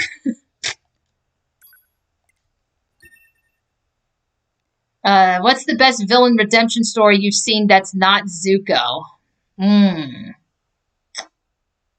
That's a tough question. I guess since we did finish the playthrough, Kuro. The year mankind's Right. glorious history came Okay. to a sudden and abrupt end, when the world was invaded by aliens from beyond the stars. The aliens unleashed a new breed of weapon, machine life forms, that all but annihilated human civilization. The handful of survivors that remained fled from Earth, seeking refuge on the moon. 5204 AD. Humanity launched its counterattack, deploying an army of androids from a network of orbiting bases. But after more than a dozen large-scale descents upon the enemy, we still haven't managed to repel the invaders. That is why you, the Yorha forces, exist. To break this stalemate, once and for all. You are our ultimate weapon, and you must put an end to this war. Understood, sir. I wish you good hunting. Glory to mankind. Glory to mankind. Glory to mankind. We said that 3 times! Yeah, but that's essentially what's happening. So aliens invaded, they created the machines, the human survivors went to the moon, they created the androids, and they sent the androids to go fight. So basically we're in a proxy war. So it's pretty much, androids versus machines, it's more or less, humans versus aliens. And that's ultimately what this game focuses on. It's, it's a proxy war. So that's what they're talking about, how they're trying to gain some ground, because right now the Earth is overrun with machines. So the androids are trying to break that stalemate. Okay. Alright, just give me a second. Okay. So basically now this is where it's like, even after all of that we've gone through in the beginning, it's like, okay, adjust only until the right icon. So, pretty much setting up the settings. I don't know why they decide to do this now, but okay. Like,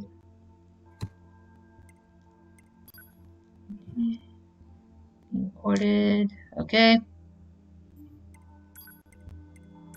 Let's take a look at the voice recognition.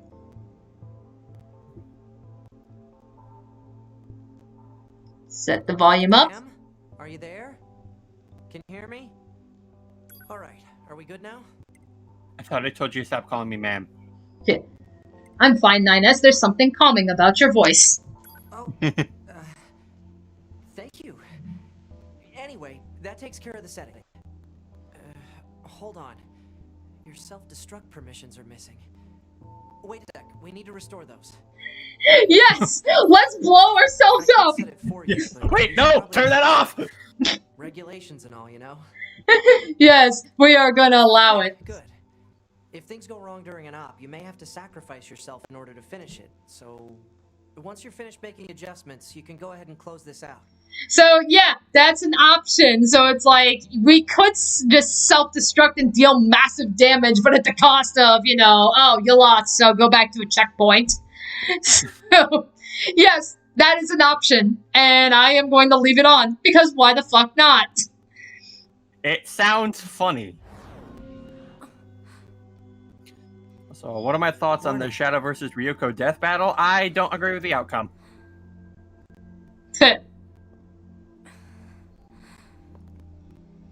Reminds me of Clemp's review of this in Kingdom Hearts Birth by Sleep. Has anyone has seen my sons? Like, I actually did recommend Clemp's retrospective on not only this game but just like the entire like Drakengard series. Like, I did highly recommend it because it is very good. Exactly known for our modesty. 9S. What is it, ma'am? Stop calling me ma'am. Huh? There's no need to be so formal. Alright. If you say so. Like, Oh, I almost forgot. The commander was calling for you. We better go see what's up, man. 2B. Alright, now we got our little shop. So, recoveries, we can give ourselves, you know, little power boosts and such. And then we have chips. So what you can do is, there's some that they gave us automatically, so such as displaying our health, displaying enemy health, all that stuff. That's shit they give us. As we go along, we can actually buy some more. So display the XP gauge and the amount of XP learned. We can buy that. There's display a sound analysis graph, which I think you only really need that for maybe like one side quest, because I never really used it. Display an icon in areas where you can fish. So, because, yeah, as I said, fishing is a thing. So, yeah, I think we'll at least get the XP gate. Yeah, I would definitely like to know that. So, okay, hang on.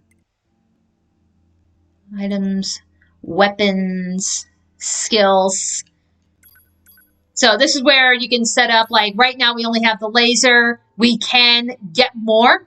Plug-in chips. So let me explain. I kind of got to explain this because this is a little difficult to kind of see just by looking at it. So this is where this whole little, like, bar that you see here.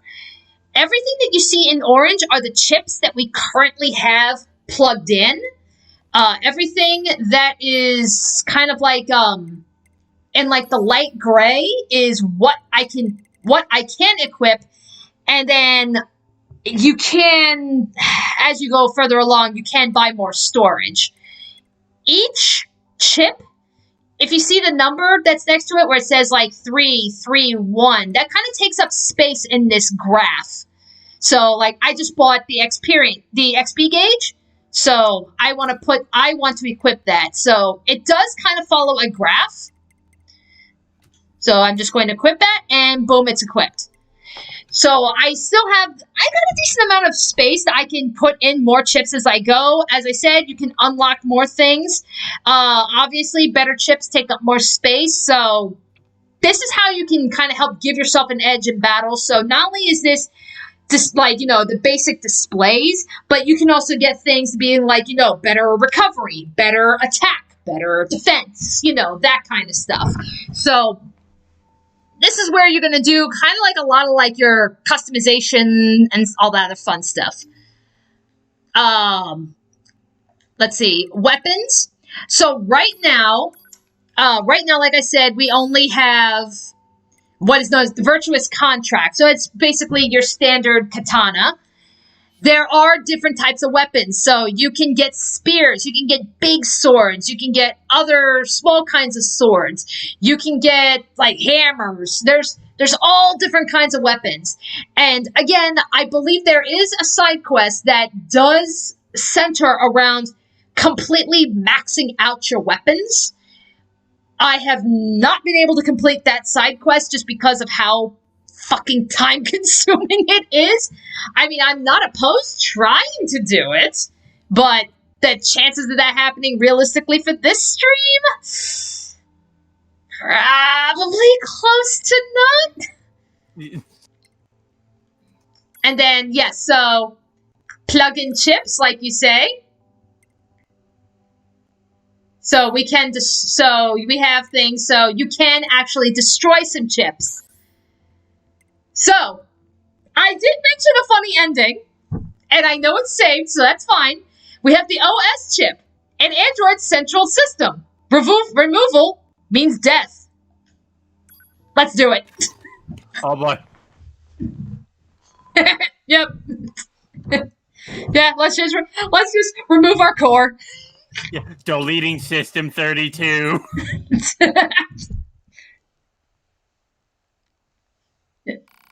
Caution, handle with care. Removal of the OS chip will result in death. And fatal error. That's an ending. So yeah. I have to show this off. Like, some of these endings are so fucking dumb, but I am willing to show them off just because of how crazy they are.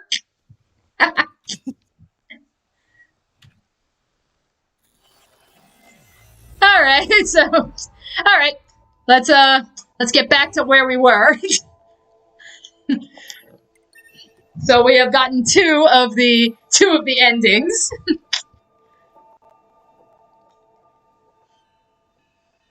It's like, hey guys, what did I miss? Hi, Jordan Carroll. I just showed off a joke ending in which we just killed ourselves. Yes. I mean, it's like, yeah, we deleted System 32.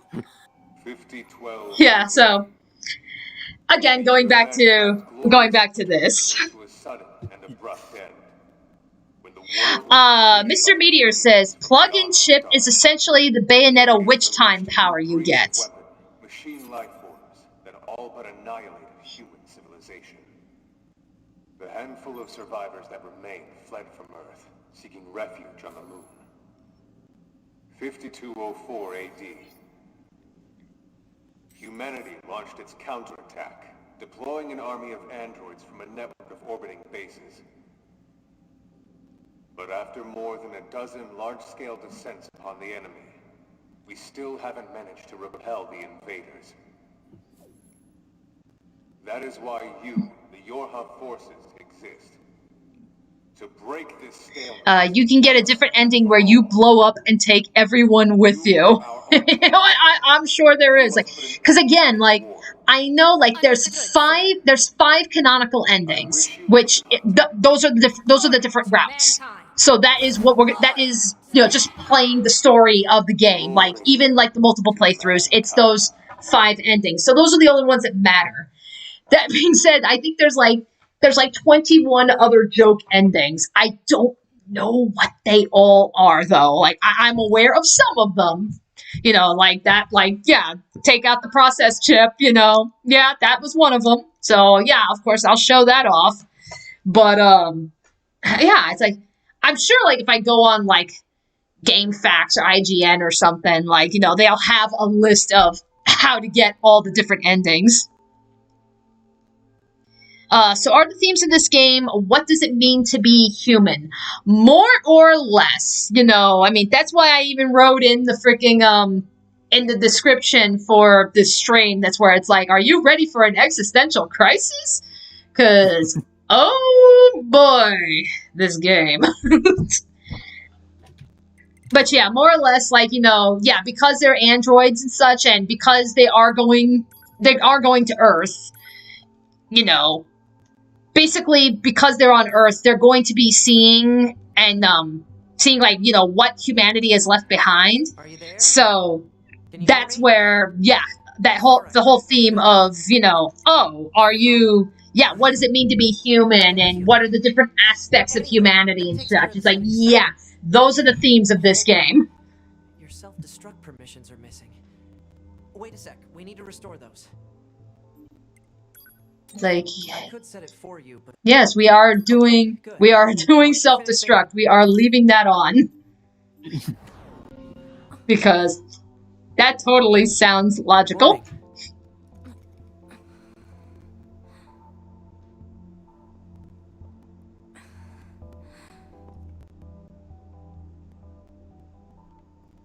Morning. The commander's put me in charge of your maintenance, ma'am. That means I'll be performing regular checks on you from now on. And I swear to God, please don't remove that chip again. 9S models are the best around you. I know, it's like I know we can put your brain in a new body, but come on. It's like, you really scared us. Okay. Who voices 2B and 9S? 2B is Kira Buckley, so aka Rena-chan. 9S is Kyle McCarthy, aka the voice of Narancia from JoJo Part 5. Yeah, that's where it's like, you know, again, like 9S is my favorite character. Like, he is without a doubt the standout character. That's where it's like, I know everybody's all about, you know, oh, 2B, but it's like, story-wise, oh god, no, give me 9S any day. But that's where I was like, man, I remembered, when you see what happens to 9S and stuff and you really hear, like, the full range of emotion, I got so excited when I heard that, oh my god, 9S is in JoJo, and he's, like, and he's actually playing, like, you know, the emotional kid of Part 5. This is freaking great.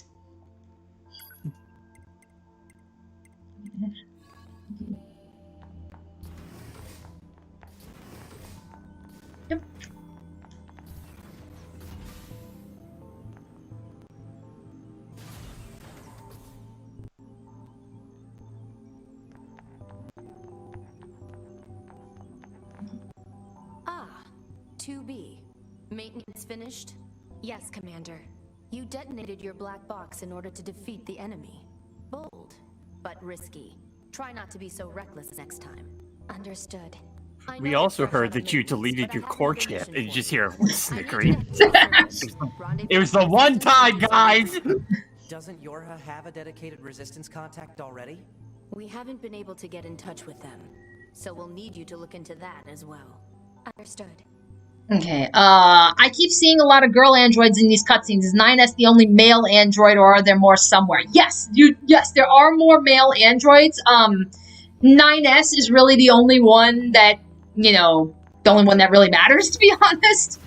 You know, but yes, we will see, coming up relatively soon that, yes, there are the male units. Air flight units. They're way too expensive for us runts. Too bad they can't mass produce these things yet. The hangar's up ahead. Let's go. Alright. What's your favorite voice character in a different game? And like, there we go. Ranged attack up.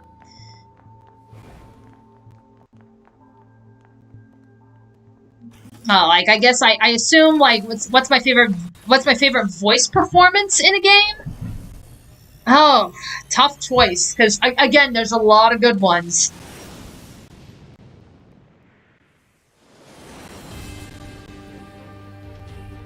Hey 2B, why do you think they sent a combat model like you to a recon job? If all they want is intel, we scanner models are built for that kind of thing. Orders are orders. Alright.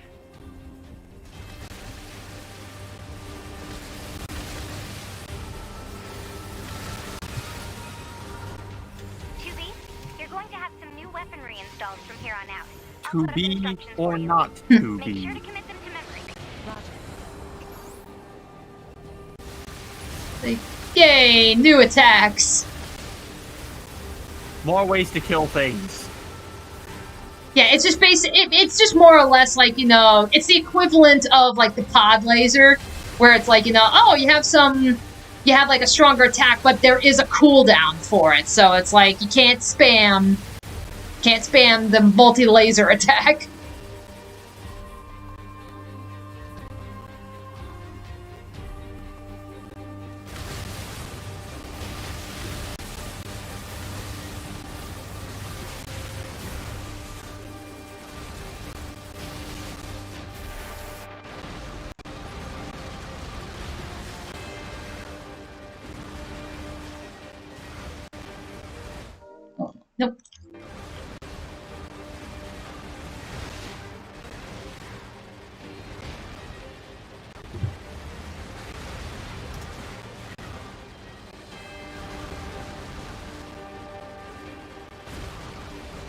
That's where it's like, yeah, it's like my screen is gray. It's like, did I really go through all my freaking, I think, yeah, I must have gone through all my recovery items. Okay, no problem. You know, it's like, okay, I just gotta buy some from the shop. It's like, man, 2B, you sure are a glutton. That's okay. Oh. Okay, it'll have to be after this then. Why do you think they sent a combat model like you to a recon job? If all they want is intel, we scanner models are built for that kind of thing. Orders are orders. Alright, alright.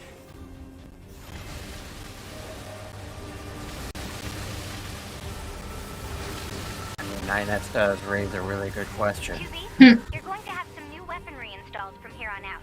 I'll put up instructions for you. Make sure to commit them to memory. Roger.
There we go.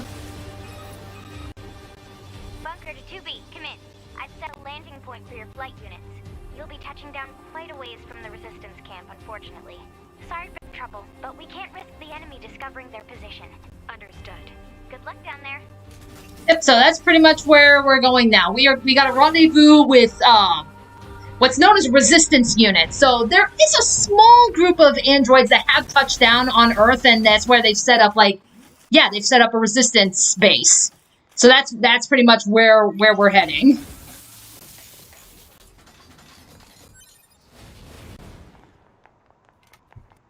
Speaking of JoJo, as much as I'm excited for the Stone Ocean anime, without spoiling anything, I get a feeling that the ending is going to piss a lot of people off.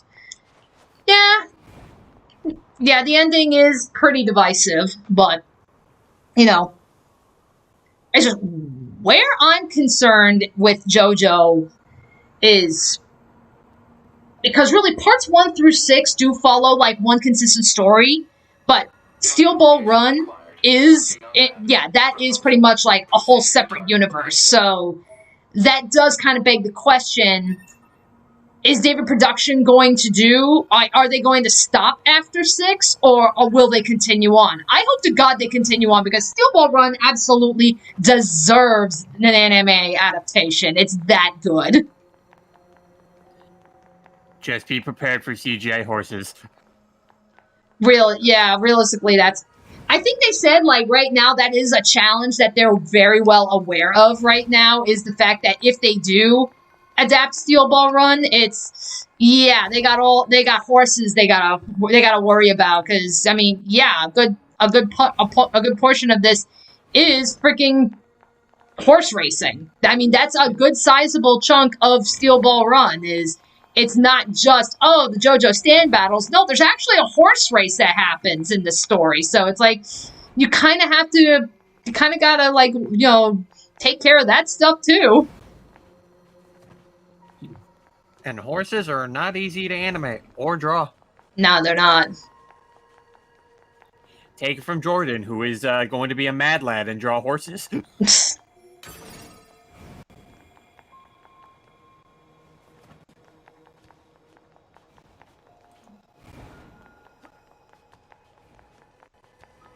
By the way, Dani, did you happen to see that thing that I tweeted at you like earlier today involving Dr. Crafty's load of D&D characters he's made? Yeah, I did.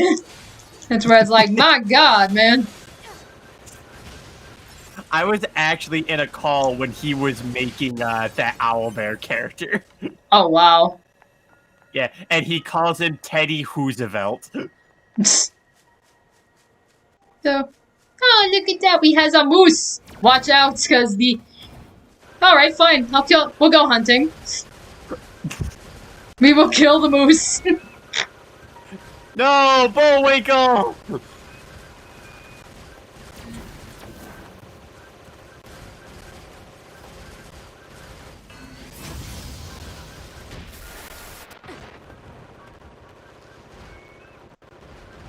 There we go. And with that, we got a beast hide. Okay. Oh. Okay. There we go. As far as I get, do I... Let's see. Oh, wow. Yeah, okay. I don't have healing items. Okay.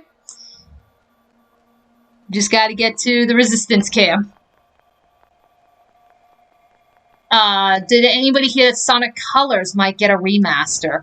I heard something. Like, I saw Sonic Colors was trending yesterday on Twitter? Was that what it was? According to our Yes. intel, none of the machines I guess in this some area people are apparently saw I've like seen more and more some enemies source like this. codes within I believe it was the They're Switch's staring at eShop that space. Sonic Colors is going to be put there. Pretty weird. Oh, okay. That's cool. Yeah, I'm certainly not opposed. Yeah, I enjoyed Sonic Colors.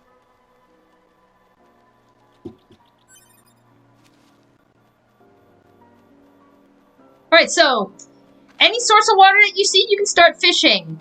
So that being said, here's the thing about the machines here. Yeah. They will not attack you unless you attack first. I mean, it's like, yeah, little derpy baby. So it's like, you know, I will get my experience, but I gotta get some healing items first.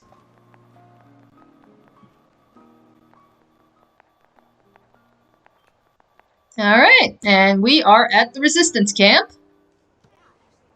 So yeah, Crystal Star, you were asking about male androids? Well, here they are. They're in the resistance camp.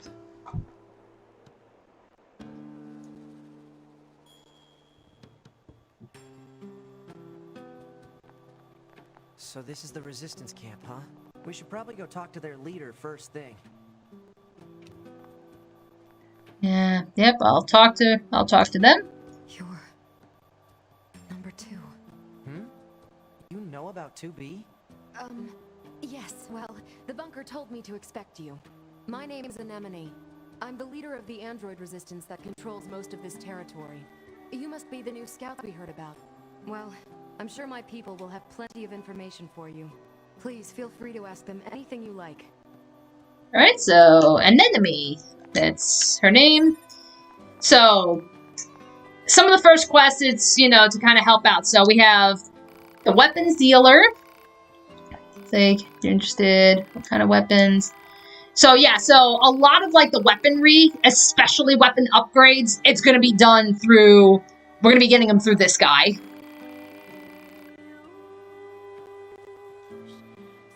Okay. Okay, yeah, help him out.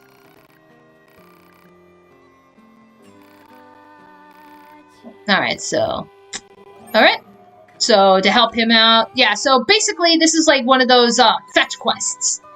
Where it's like, you know, oh, they need help, but, you know, they need something first. So, it's like, okay, fetch quest time. And there's a lot of fetch quests in this game. Again, am I going to go through all of them? Realistically, no. But I will try and handle as much of them as I can, if only because free experience.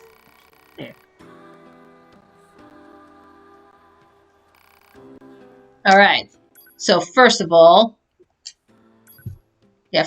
give me... Yeah, we'll start with 20.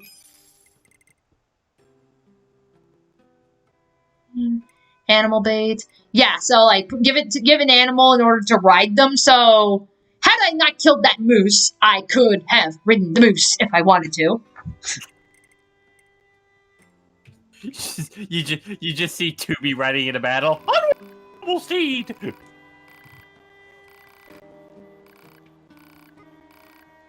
Okay.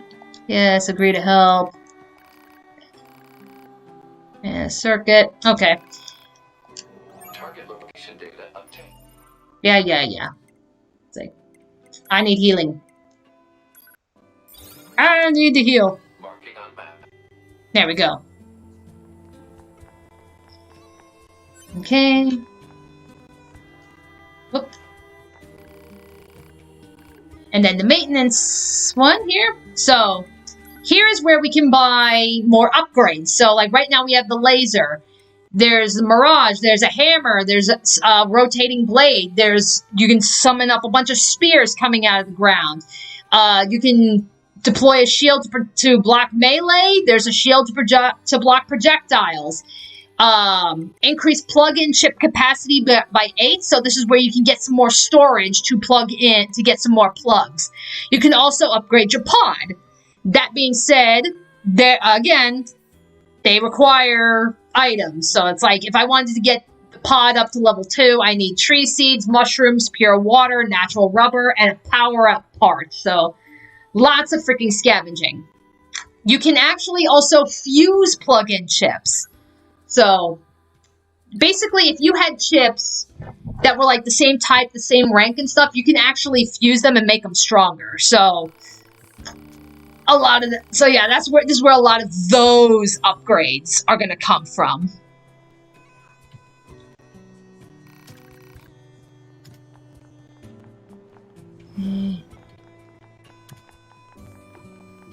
Oh no, can't get in there yet. There we go. Quick save. So basically, these little access points, these not only act as checkpoints. Yeah, so you can also, it's fast travel. So the more of these little access points that you end up finding, you could easily, you can do fast travel from one point to another. So that's always something. And then, yeah, they send that, you get messages too, which, for the most part, is not that good. Data may be displayed from the system menu. Map data, huh? It's hard to get an accurate picture from this. Our satellite resolution isn't so hot. Hopefully they deploy some new satellites soon. A general idea is good enough. Okay, I had to do a double take on that because I swear I thought he said data baby. Data baby?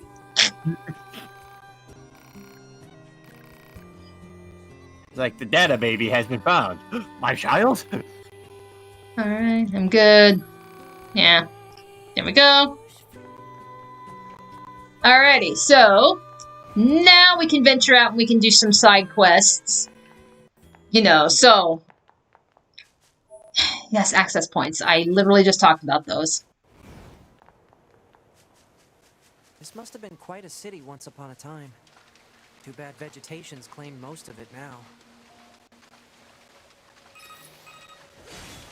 Operator 60 to 2B. It is time for your regularly scheduled contact. This is 2B. Nothing to report. Good to hear. Say, how's the weather on Earth today? Good? It's fine. Does that question have anything to do with our operation? Not really. I just figured it might feel nice to have some good weather. Feeling nice has no bearing on completing missions. That is so like you It's to called be. small talk, 2B. Jesus. Turn the lighting up. Question, why would a robot need organic material?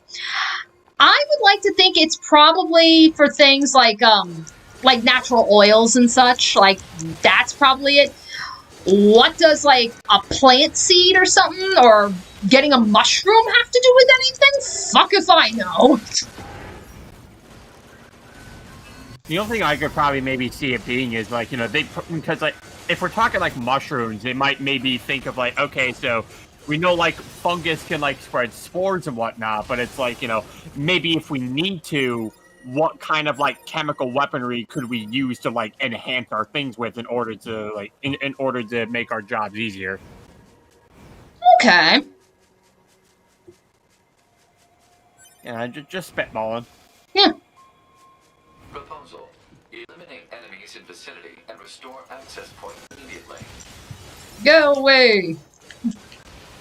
Yep, so there we go.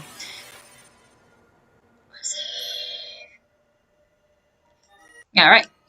Yeah, so occasionally you'll see machines attacking some of the access points, and that's where it's like, okay, got to kill them in order to, get access to them.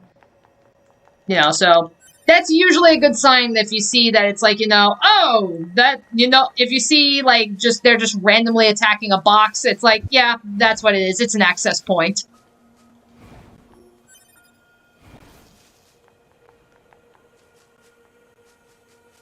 Anyway, I'm trying to follow on the map.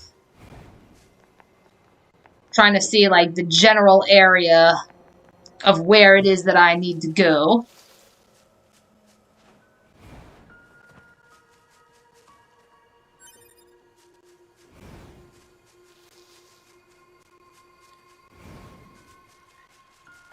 Hypothesis. Jamming caused by enemies in local vicinity. It's like, yes, Kira, we hear you. The central area. Plants too. Report. Records show that There we go. It's like Your pot just starts malfunctioning. It's like, 2B, look, hands. No. Boars and such too.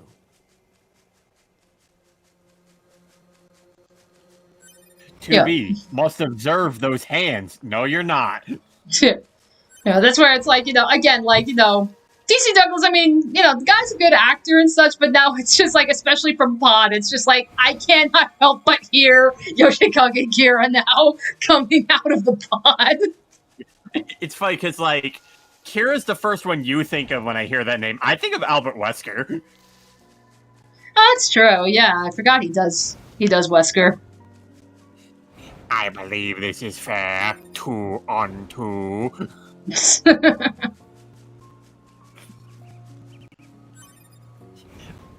Aura Bora. This is the place that weapons trader was talking about. Uh-oh. I'm picking up hostile machine life forms. Well, yeah, they're brandishing fuck-off axes.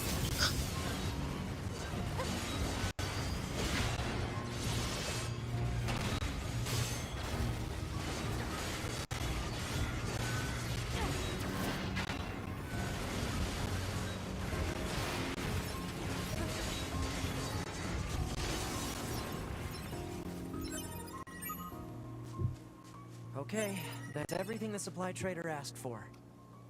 Okay. I'm trying to think. Okay, so we got that. Okay, so complex gadget. That's another one. It can be fixed with materials found in the center of the city ruins. Machine life forms in the area viciously attack anyone who comes near. Go secure the necessary materials by any means necessary. So okay, just kill robots. Man, these chores are a real pain in the butt, huh? The Resistance is a valuable ally to Yorha. By helping them, we also help ourselves. So no, I don't think they're a pain. Yeah.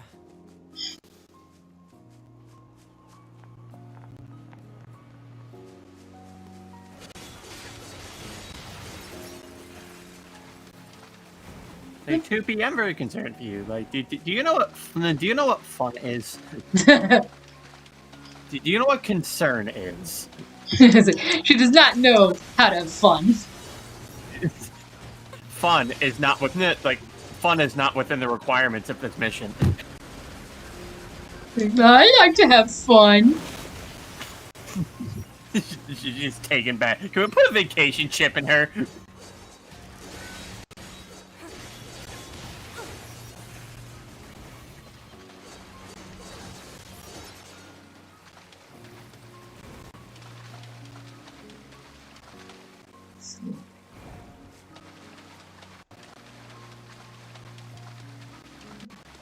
There we go. He's like, I'm.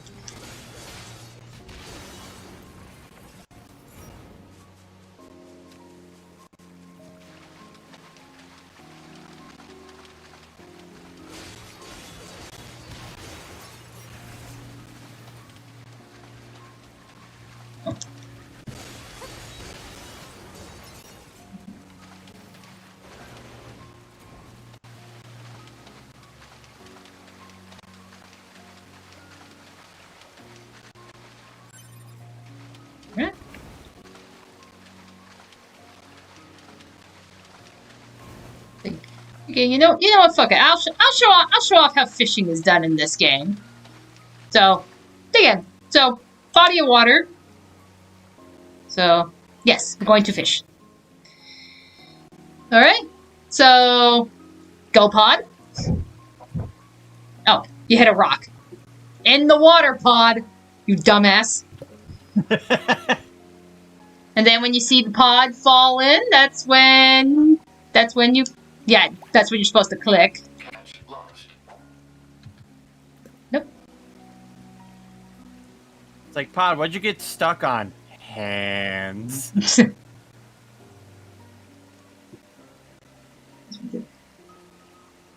Come on. There we go.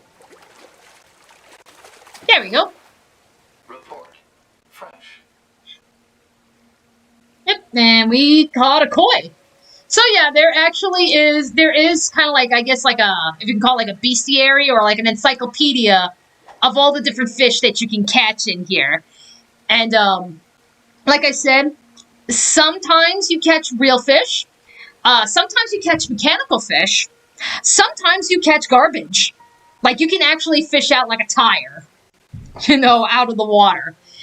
And somewhere around here, I don't remember if it's in like a designated spot or something, but there actually is like a pod upgrade that you can actually get by fishing it out of the water. I mean, it's like a whole nother pod. But I don't remember, I don't remember how the hell I got it. I know I got it through fishing, but I don't remember, did I get it from like a specific area or was it just luck of the draw? I don't remember.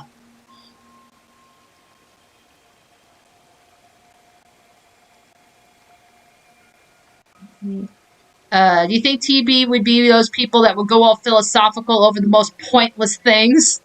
Like in Animal Crossing? It's like, honestly, I think that's more 9S personally, but again, we'll see. You'll see that in the game.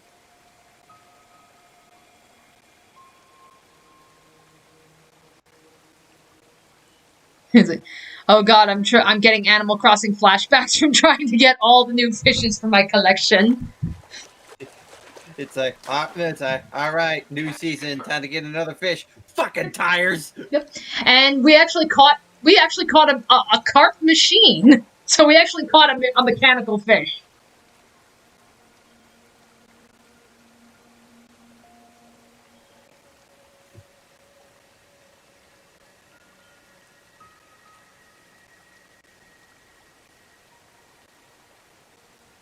To be reels up Balan Wonderworld. Trash. Oh my god. Oh my god. What I am hearing of Balan Wonderworld. Oh my god. I think I said this last week with the Fire Emblem stream.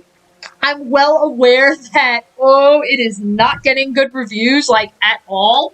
Which is a damn shame because, I mean, it had potential. I love the art style. Balan is such a fun-looking character, but just from what I played in that demo, oh, yeah. That's where it's like, I'd be willing to play the game and stream it for you guys if only to roast it, but I am not paying $60 for it. I will wait for a fucking price drop to get Balan Wonderworld just so we can all roast it together. Like, that I'm willing to do. But I'm not paying full price for that shit. No way.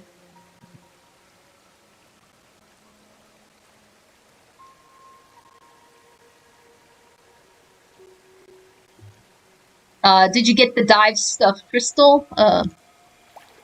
I would assume so. Yeah. Okay, I think yeah. I'm not gonna sit here and waste your time on fishing. Just wanted to show that off. JP says, I streamed it this morning, easily the worst game of 2021. Really that bad? I mean, again, all I had to go by was that demo, and I was not impressed with it, but it's like, oof, the whole game like that? Really? That's where it's like, oof, that's unfortunate.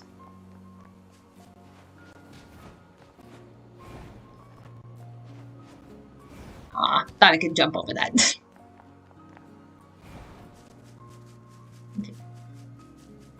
It's like, and especially what kills me with Balan Wonderworld is that, you know, again, you know, just like in typical Square fashion, there's a fucking tie-in novel that's supposed to go with the game. And the novel, from what it sounds like, actually delves a little bit more into, like, the lore and the backstory behind Balan. And from what I've read, it actually sounds really interesting. But it's like, oh, should I just assume that because... Is it, like, again, is this typical Square fashion where because it's in the novel, that means it's not in the game?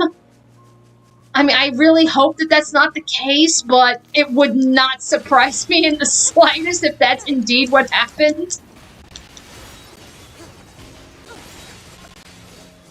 It's like, why can't you put this in the game?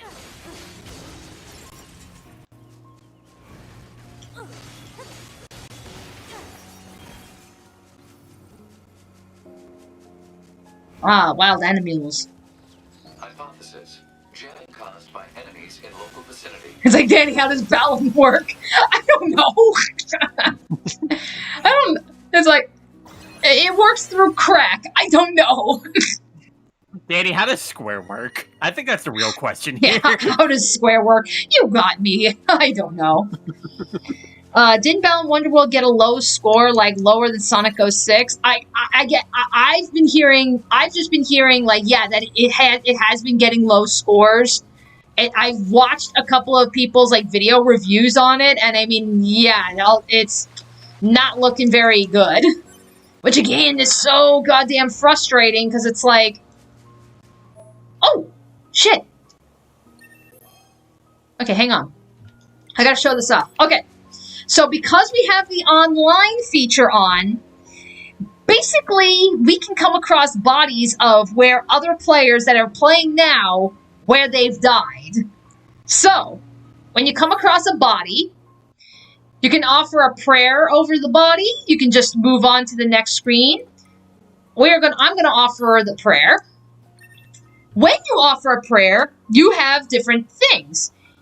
When you can do something as retrieve the body, which is where you can, you know, get some extra rewards, so possible chips and some money. Or you can choose to repair the body, and you basically have, like, a temporary third fighter to follow along with you. So, you know, we will repair this body. Yep, so temporarily, we have a little ally with us that'll help us out. Yes, I just went looking it up. So, Balan Wonderworld's Metacritic score is a 33. Oof. Oh, that's low. And Sonic 06 is a 46. Oh! Oh! God! Yeah, oof. Oh! And Sonic 06, I mean, it's like, again, there's a reason we keep talking about it. The reputation, not just with the story and shit, but with the glitches and the frame rate and just... It's a broken fucking game. And that got higher scores than Balan Wonderworld. How do you fuck this up?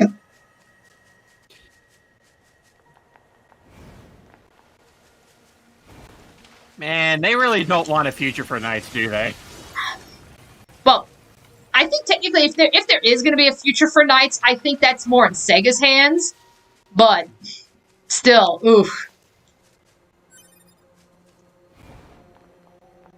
Because, I mean, that's like, if anything, that's where it's like, just as a Nights fan, it's like, you know, oh, if you want Balan Wonder, if you want to show Sega that, you know, oh, yeah, we are interested in Nights, then it's like, I'm really hoping that Balan Wonderworld does well, just because it just reeks of all that Nights flavor, and it's like, the fact that it's not, it's fucking up. It's like, I think we just cemented the death of Nights. Yeah.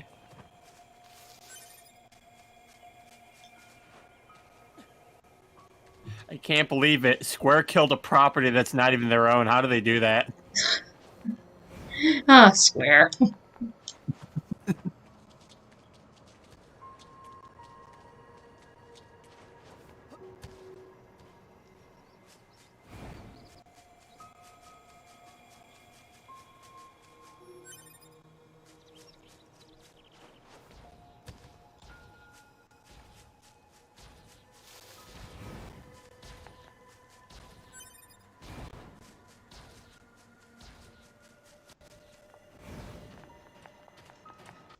Then you hear Square announce, so we're going to take over for the writing of Five Nights at Freddy's. Oh, no. Oh, God, no.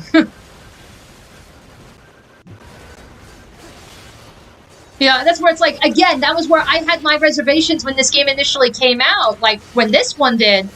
Because everyone's talking about how great it is, and I'm like, there's no way in hell Square can come up with something that good. And then that's when I saw it's like, oh, that's because Platinum Games developed it and Yoko Taro wrote the story. So it's not the Final Fantasy people that are doing this. So it's like, oh, that explains so much. It's like you just see the name Square and you're like, oh no, what'd you do this time? Then you see Platinum Games. Oh, okay, I can trust this. Doesn't help that Balan came out the same day as Wonder Woman. It's like, yeah, that's true. It's like, yeah, it's like, yeah, you put your new IP out against the next major release of Monster Hunter, like a big Capcom title. Oh yeah, like that alone, it's like, oh yeah, Balan dead on arrival just because you put up against Monster Hunter. I wonder what people are gonna pick. It's like, are we gonna pick the bad game or the good game?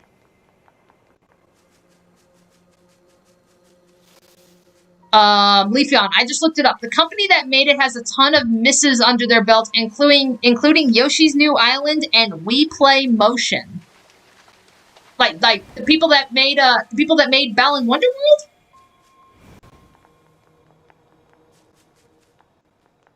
From the looks of it, yeah. Like, oh.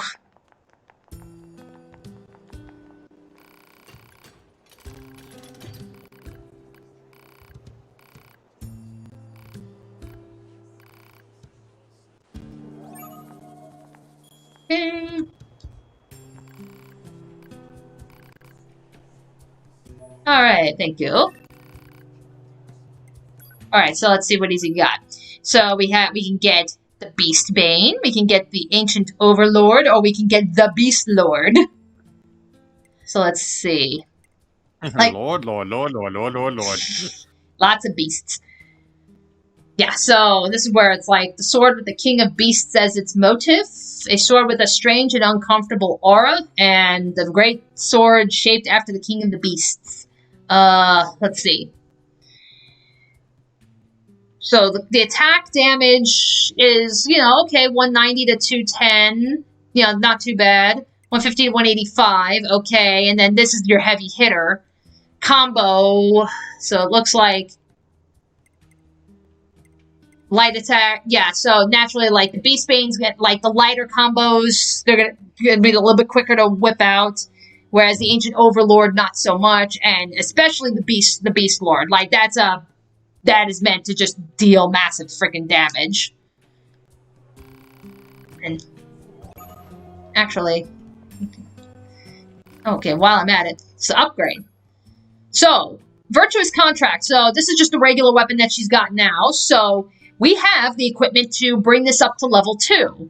So this will make it a little bit stronger, increase the combos, and it will actually increase the attack speed. So we'll go on ahead and upgrade that. So if I want to bring this up to level 3, we need dented plates, titanium alloy, and severed cables. So it's like, okay. So yeah, that's how you do your weapons upgrades.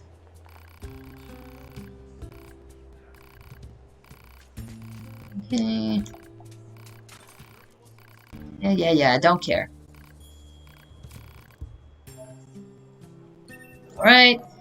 So let's just see what this guy's got. Yep, so that and okay, this is where you can get some more chips and such as well.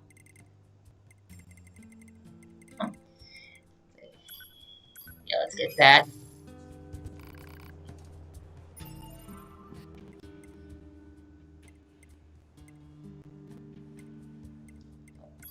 Chips.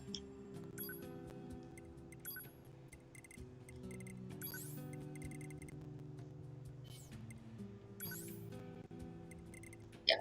Okay.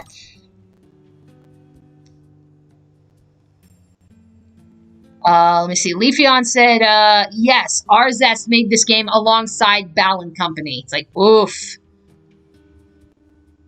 Maybe this will be a Mighty Number 9 Mega Man 11 situation where Sega will make a new Knights game after the failure of Wonder World. I can only hope. But realistically, not betting on it. Yeah. You know. I mean, hell, we don't even know what they're doing with Sonic right now. Right, yeah. And it's like, you know, suffice it to say, I mean, Sonic is the freaking moneymaker, you know, so, I mean, of course, that's what they're going to focus on. But yeah. Yeah, it's been a good number of years. We haven't really heard much from them yet.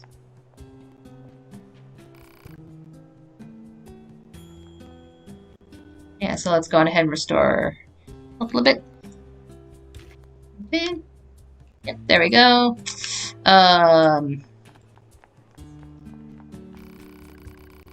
Well.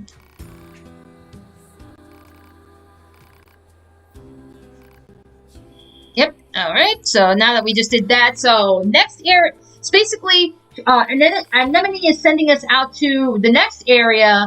There's a bunch of machines out in the desert. So that's going to be the next area we're going to be heading towards to is the desert, and we're going to be meeting up with like a resistance member that is stationed at the desert who will, you know, brief us on what's going on.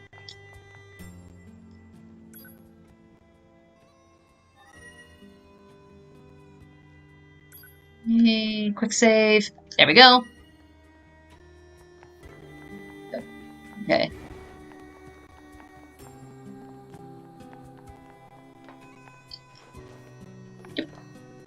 Give me your box. There we go. Alright, so, well, we will make our way to the desert while and do some grinding a little bit. Specified by resistance leader. Understood, 042. Placing marker on target. The desert heat is going to make resupply efforts difficult, 2B. Please make sure you're ready before you go. Yep, no problem. What's disappointing is that Balan Wonderworld was created by Yuji Naka. Yeah, I know, it's like, yeah, it's developed by Yuji Naka. Like, the character design, you know, yeah, it's the same guy that designed for Knights. So, I mean, it's like, and again, that's what kills me with Balan Wonderworld. It's like, so much potential, and it's just, it looks like it's been squandered, and it's like, oh god, that's painful. That's really goddamn painful for me. Like, that's not fair. Yeah, and the thing is like, especially with Knights, I remembered years ago hearing, ooh, body. I remembered hearing about, something called, like, where apparently yeah, thank you. They apparently, like, I don't know if it's like they filed like a trademark or something for something called, like, I think it was like Knight's Dream Wheel. And a lot of people were like, okay, is this a new Knights game that's coming out? And again, nothing since then. So, no idea what the hell that means.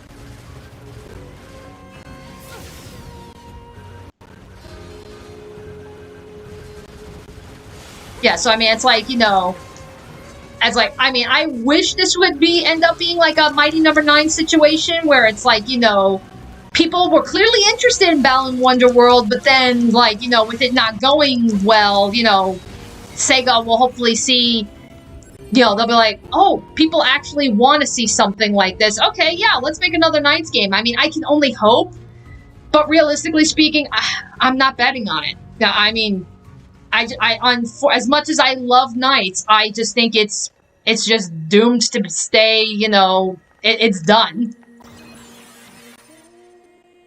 And, oh, thank you, Malik, for the $5 donation. Was Yoshi's New Island bad? I haven't played it. I have not played it either. I don't know. I mean, I don't know. Audience, you're gonna have to say, you know, is this, like, how was right? Yoshi's New Island? You guys. We've got a squad mate waiting in a rocky stretch up ahead. Head on over. Just remember that there's nowhere to resupply out there. If you need anything, best to take care of it here while you can. What can I help you with? Alright.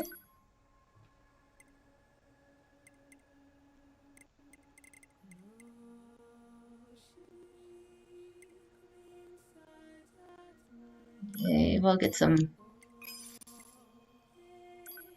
Meanwhile, in another group I'm in, we've been using the waifu and husbando bot, and somebody married Charles Calvin. Okay. Because it was the greatest plan. That is very weird.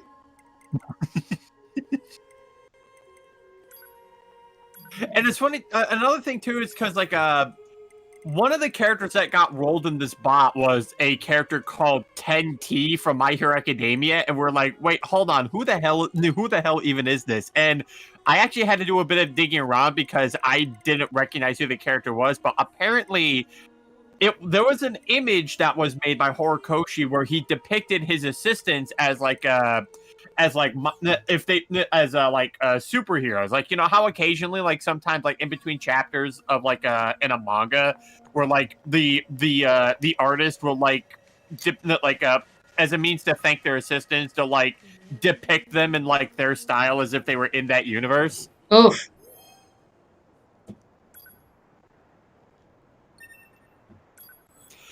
And 10T apparently was so well received with her design that a lot of people started making fan art of her.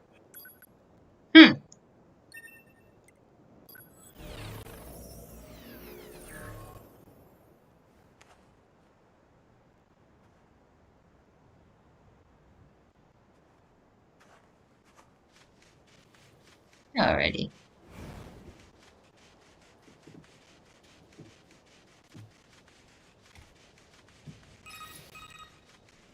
The Council of Humanity has a message for all of our brave androids fighting on the surface. Currently, our struggle against the machine life forms is at a stalemate. This battle has raged for far too long. I am sure all of you find the effort grueling. But now is not the time to give up. Now, more than ever, we must forge on. Remember that several 100,000 humans on the moon want nothing more than to return to Earth. Glory to mankind. Those council broadcasts are always so stiff. Report. Mail notification received from access point. Yeah, I'll get that soon.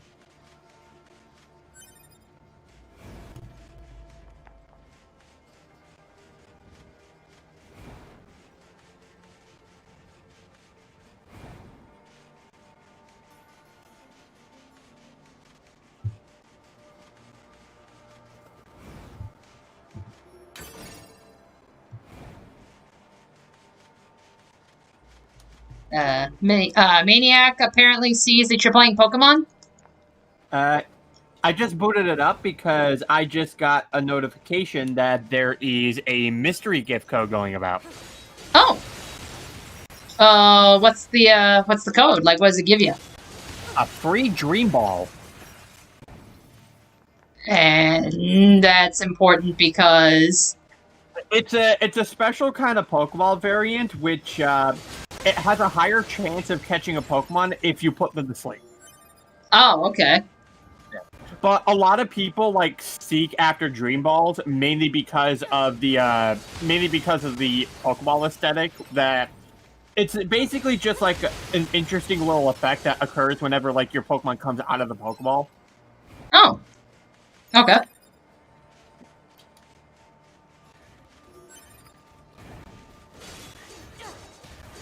And God forbid Game Freak makes getting other Pokeballs at all convenient.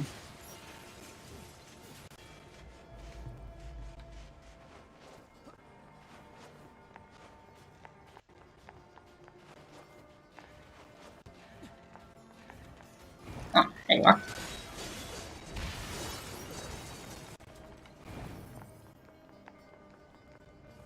Like, this is the future. Why are we still using email?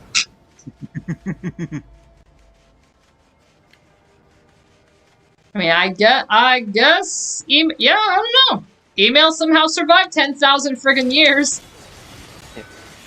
Did the bot roll Android 21? No one's gotten it yet, but you can, in fact, roll Android 21.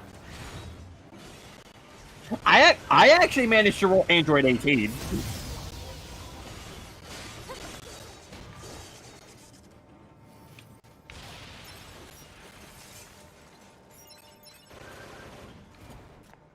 But the other really funny thing too about this bot is that you can also roll like a bunch of like other like meme kind of characters. Like I've actually seen people roll creatures from the SCP Foundation. Okay. And you can in fact marry those creatures from the SCP Foundation.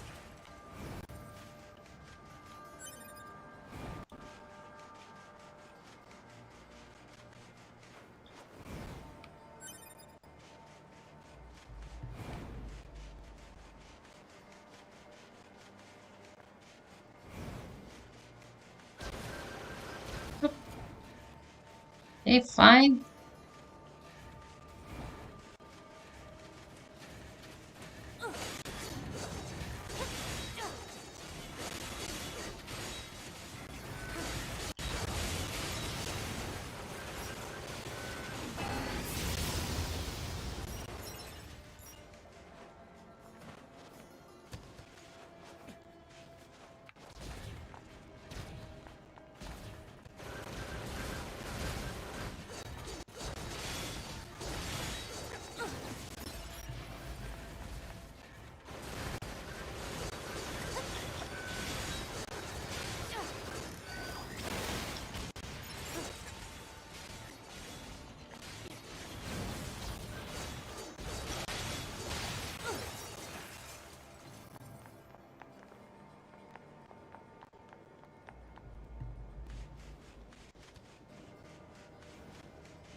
Crystal, it's like, quote, my arm is starting to heal a little better because I'm at like a 2 on the soreness after getting my shot.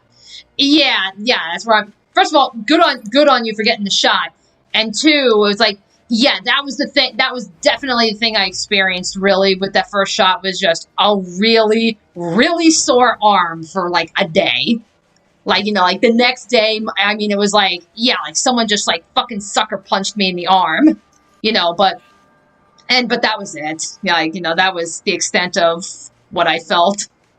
Yeah, Crystal Stargirls, I can have you know now already you've made a smarter decision than the person who recently quit at my workplace.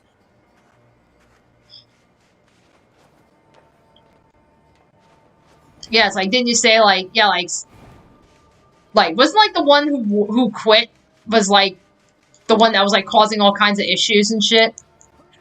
No, this is another person who decided to quit, but like the main reason she ended up quitting is because one, she didn't want to wear her mask when she was told to, and she didn't want to get her vaccinations when she's supposed to. So she said, no, fuck it, I quit. My God, it's like... It's like you work at a rehab, and you're surprised they make you do this. Right.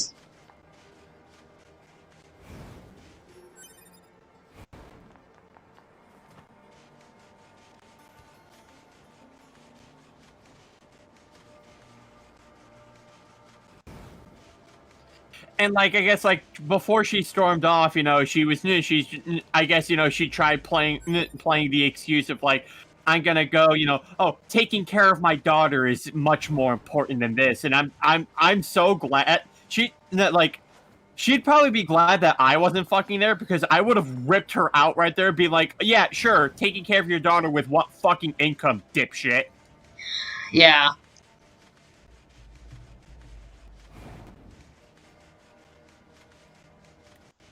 Right. I mean, that's where it's like, I mean, I can understand where, you know, yes, taking care of your family and shit is important, but I mean, it's like, yeah, the minute that you fall back on that excuse, that's where you're just like, yeah, that's where it's just like, yeah, where do you, you really think we're that stupid?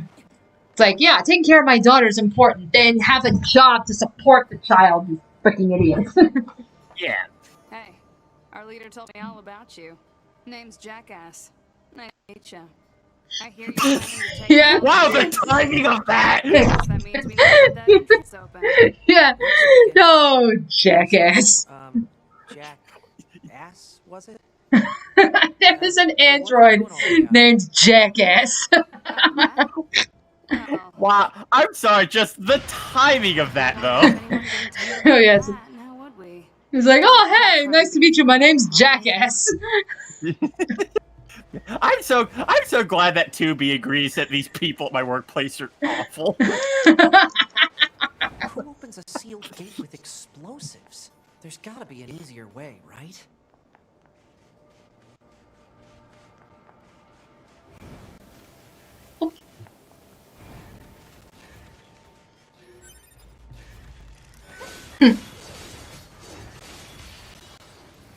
Yeah. Well, the other thing, Unbeatable Robin, is that more specifically, like at my workplace, we're being issued to wear different kind of masks, mainly because an entire unit that is at my workplace is filled with positive cases. So to like make sure that we don't get exposed to that, we are issued these kind of masks called N95s. And the thing is, they warn us ahead of time that these masks are very uncomfortable to wear. And I've been wearing them, and it's like, yeah, I swear it felt like I almost cut my nose on them a couple of times. Like, that's how tight the seal is. Oof. Right, but I mean, you gotta do what you gotta do. You know, I mean, like, uncomfortable though it may be, I mean, it's like, yeah, to your point, you are working somewhere that has a lot of positive cases. It's like, yeah, you're there to help people, not be comfortable.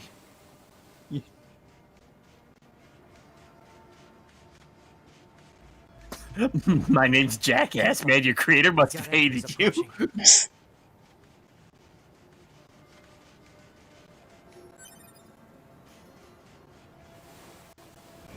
Yep, so we got all this desert to explore.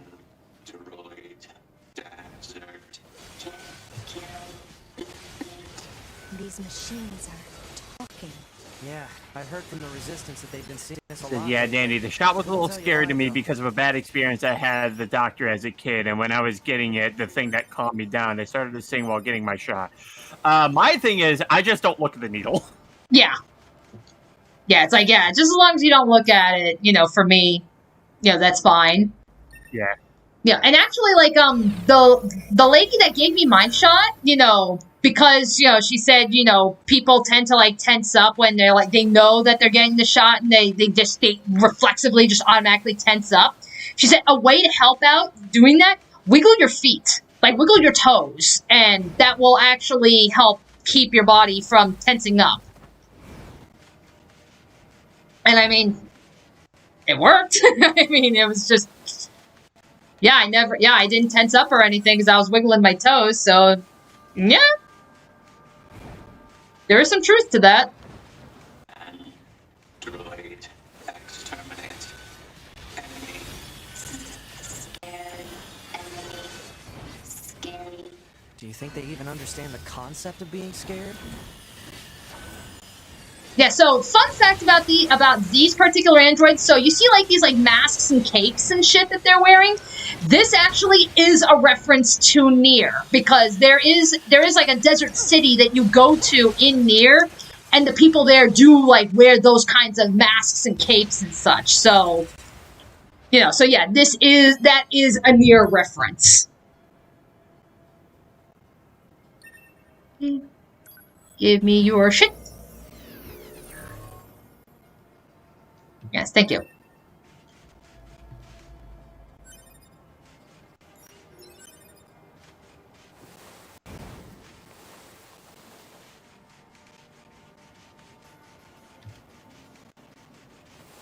Okay, then, there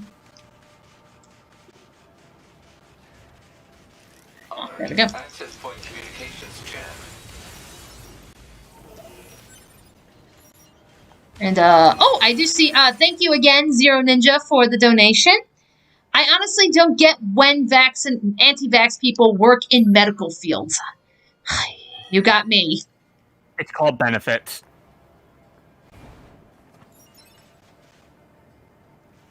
Yeah, I suppose. But, I mean, it's like, you would just think that it's like, when you're working in the medical field, and like even the people that work like, you know, behind the desk, so it's like, okay, they're not in like medical school for like a lengthy period of time to be like a nurse or a doctor.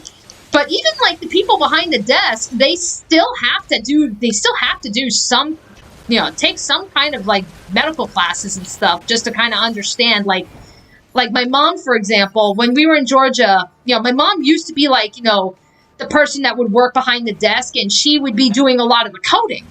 So whenever, like, you know, a patient would come in, they'd be like, you know, okay, all the information for what procedures that need to be done and such, they have to code all that into the computer. So even though that was what my mom was doing, she still had to take medical classes and such because she has to understand just what the hell it is that she's programming, you know? And the other thing, too, like, just to give some people a bit of context, too, the person that I'm referring to, like, we're not even, like, doctors or nurses or whatnot. We're laundry people.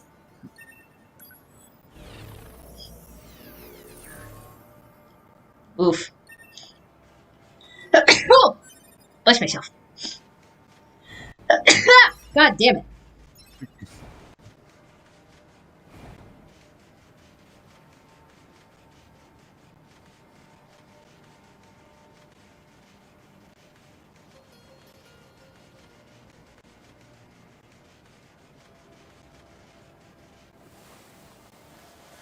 Oh.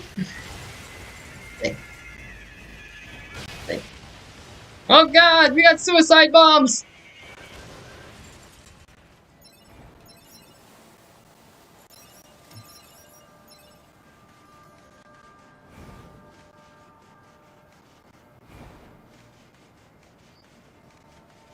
Alrighty, sorry guys, I need to go. It's like, yeah, well thank you for stopping by, SCP. You know, again, I wish, frame rates and shit were better, like we didn't have any of this lagging or anything, but, you know, hopefully I can get that addressed for the next stream.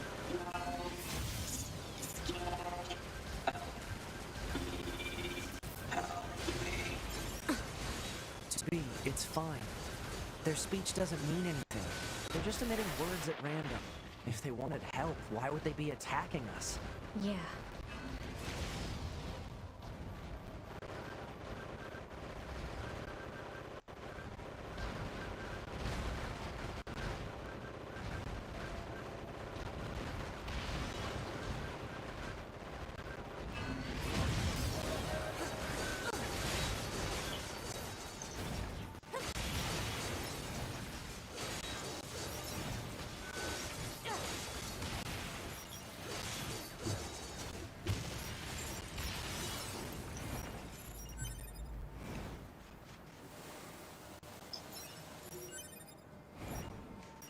Ooh, I think I just picked up, let's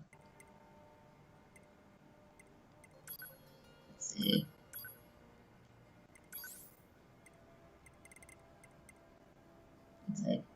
Okay, yeah. Okay, so I picked up a chip that could increase my health, but I don't have enough space for it. So, like, you can kind of see where it kind of overlaps. So that's where it's like, well, all the more reason for when I get back to the resistance camp to buy more space so I can equip some of this shit. Crystal Star, it's like, also, I got it first because my brother was scared after the wisdom teeth thing where they put a needle in his hand, so being the big sister, I went first. After that, my parents decided to get food for us. Aww. That's sweet. I mean, it's like, I understand there's just people that just have, like, an irrational fear of needles, just especially after, like, bad experiences, and I can't blame them. I mean, it's like, I understand that. It's like, yeah, if you have a bad experience, you're not gonna want to do any. Yeah, you're not gonna be like, oh yeah, just stick that needle in me.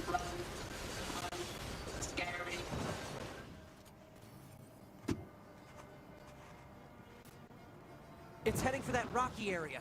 Individual target ID marked.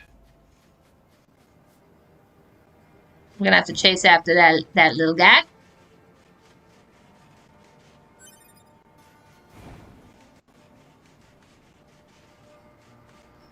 By the way, I think one of the robots we'll see later on has a head similar to a character to Nier. Yes, I know exactly who you're talking about. Yes, but we will get to him when we get to him.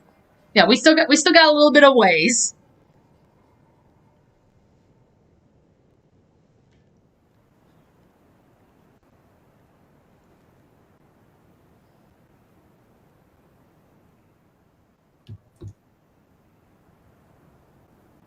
What's that? Analysis. It is the ruin of a former human residential area. Large numbers of humans resided in such concrete and metal shelters. Analysis. It is a city. By names such as apartment complex.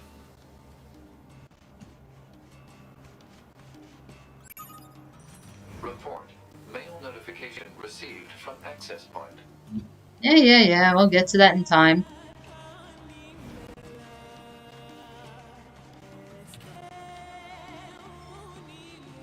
It's like a Zero Ninja. You also have really bad nurses who don't give you warning, then just stick the needle in. It's like, yeah, that certainly doesn't help things either.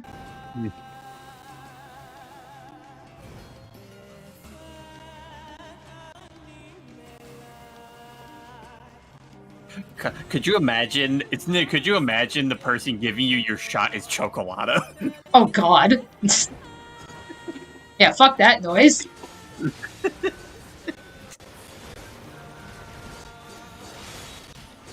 It's like, I'm honestly scared of needles. I don't want pointy metal in my body. It's like... Fair enough. Yep. It's like, don't get a tattoo at any point. Because you're gonna have thousands of little needles constantly stabbing you just to throw ink in there. That's why I don't get them. It's like, I have one. I want more. You know, I mean, it's like...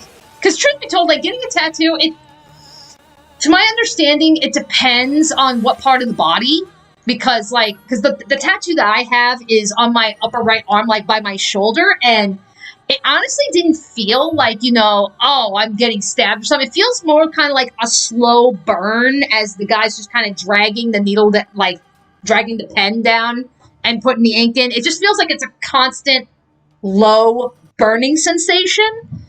But I handled it no problem. But that being said, I'm well aware that there are places on the body where people say it hurts like hell, and that's because the closer you get to, like, bone and nerves, that's where it becomes more painful. Like, usually, like, they say, like, the arms is usually, like, not that bad. But this is where if you hear, like, where people talk about getting, like, tattoos, like, on the top of their foot, and they talk about how painful it is, and it's like, well, of course it is. You're practically inking on top of your foot bones. What did you think was gonna happen?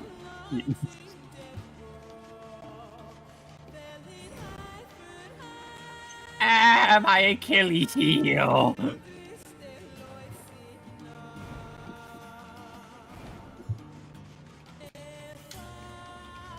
And I have been thinking for a bit to get a tattoo at some point with my older brother. It's like, again, it's one of those things where it's like, I mean, ultimately, if you want to get a tattoo, you're more than welcome to. But again, it's just, I would say, be mindful of where on your body you want to put it. Because, it's like I said, like, some places, like, again, just speaking from personal experience, when I got my tattoo on my arm, I barely felt any pain. It feels like a slow burn, yes, but as far as where people talk about excruciating pain, not really. Target confirmed. Let's get him. What kind of tattoo do you have? I got a tattoo of, it's a rose on my shoulder, but so it's like, it's an outline of a rose that's just outlined in black, but then I have the color filled in with different splashes of color, and basically each of the colors I picked was like, it was the color of my mom, my dad, and my little brother's birthstones. So I basically have a rose that's filled with blues and reds. Hey. As like, I have gotten nothing but compliments for it. Like, people, like, everyone that has seen my tattoo, they've been like, oh my god, that's beautiful. Like, but I spent like a good like $300 on it. I actually was looking, because like I said, I do want to get some more tattoos, and I found a place nearby that was like, oh, this guy's got some really good work and such, and I, did try and get in contact. And the guy, like, between the consultation and the actual tattoo itself, he wanted like $1,500 for it. And I'm like, And it's like, I just want to. I'm not even paying for like a full arm sleeve or anything. It's just like a tattoo the size of my hand on my like bicep. That's what I want, and it's like $1,500. I mean, yeah, cheap tattoos are not good. Good tattoos are not cheap, but $1,500's a little much, you know. So that's another thing you got to be worried about is like, you know, price.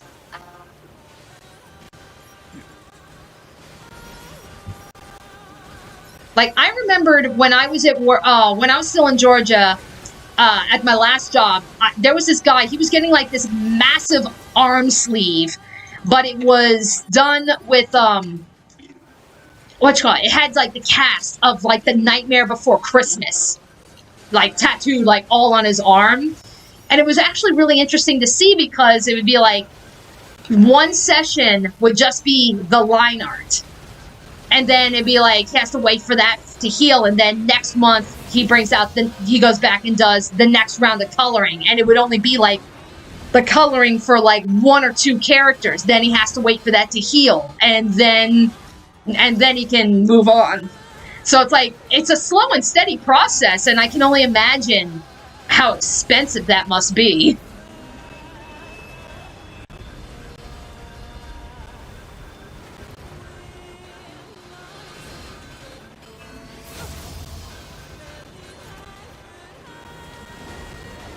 Yeah.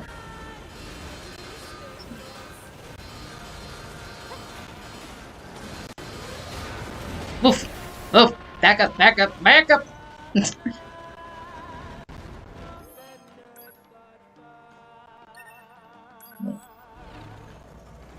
Oh, there we go. Give me some health, please. It's like thankfully the bodies can help give health.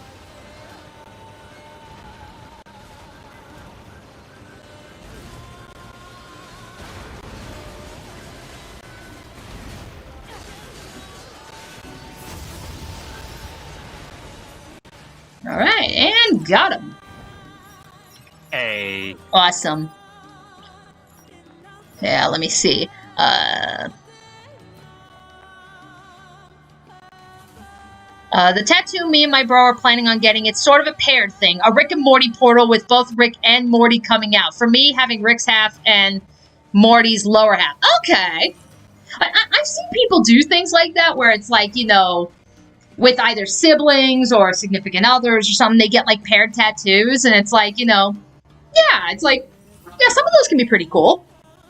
It's just, I would just say, you know, it just sounds like, again, like Maniacs, I would say, or not just Maniac, if anybody plans on getting a tattoo, think about where on your body you want to put it, because that will determine pain level. Absolutely look at price, you know, because, yeah, like, you know, like I said, cheap tattoos are not good. Good tattoos are not cheap.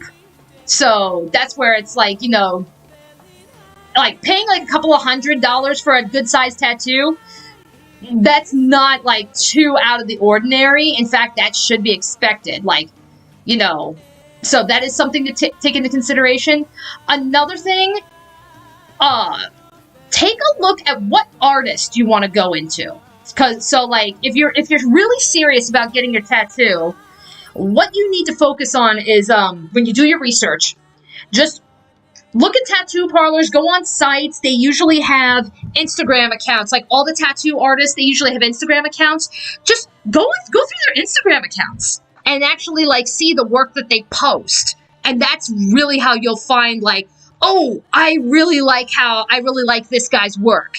And it's like, just keep doing research until you find one that it's like, you know what? Yeah, I feel comfortable having this kind of work on my body, you know, so I absolutely say, yeah, don't rush into something, but, you know, because it is, you know, tattoos are meant to be permanent. So just do some extensive research, you know, like think about where you want to put it, you know, absolutely gauge price, and, you know, look into finding a tattoo artist that has a style that you feel comfortable with. Like that's, I think, really the best thing I can say. Like, that's the best advice I can give to anybody that wants to get a tattoo. It's those 3 things. These are android bodies. Hypothesis. They were killed by local machine life forms. What are they doing here? Unknown. It's like they were gathered here. It's like these are android bodies. Analysis. They were killed. No shit.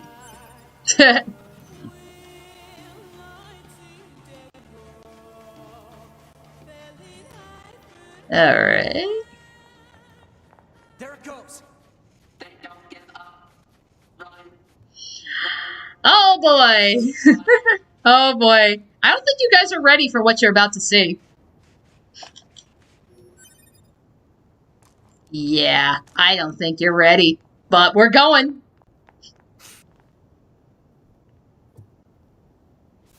Multiple machines detected ahead. But what's with these android bodies?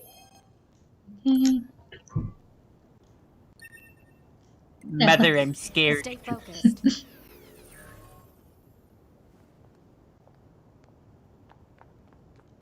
Alright, it's like...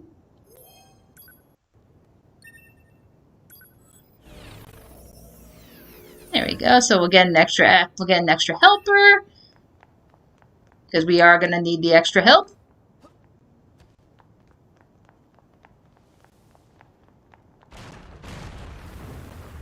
Oof. Well, there goes my help. They literally exploded on impact.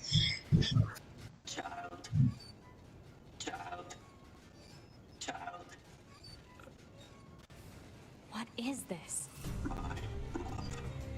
So, ladies and gentlemen, bet you did not expect to see a robot orgy.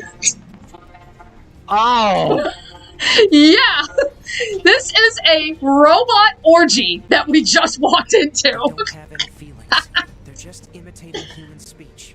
Let's take them out. So, yeah. Yeah. Here you go, ladies and gentlemen. Welcome to Spiffy Needle Geeks. Oh, jeez. This is what we're playing. Death by snooze snooze.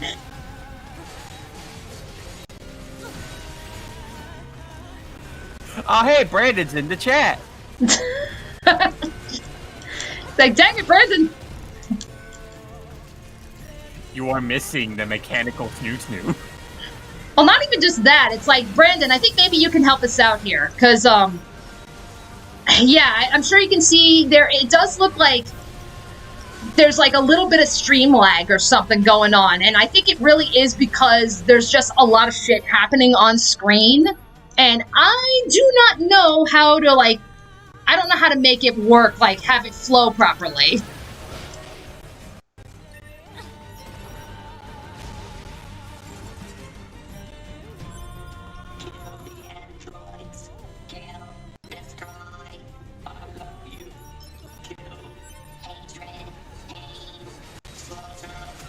Oh god, we got some hate fucking.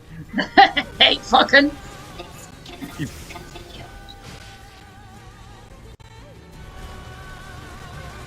Ah yes, return of the Y-boner with a vengeance. This cannot continue. This cannot continue. This cannot continue. This cannot continue. This cannot continue. I don't know about you guys, but I don't think this can continue.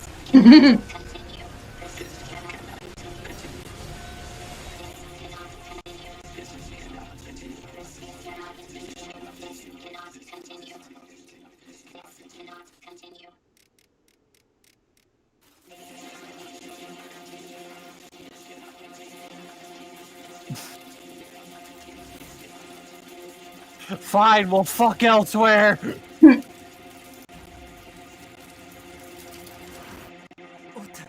What's happening?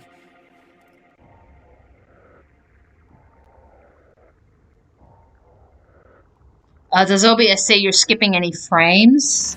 Does not say, like, no dropped frames or anything. Oh. An android? No. This is a machine.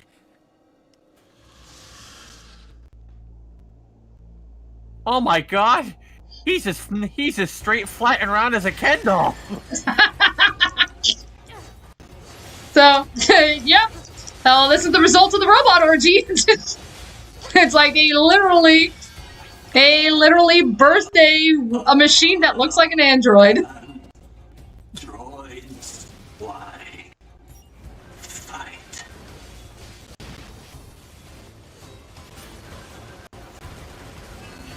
YouTube's giving us the strangest eyebrow right now.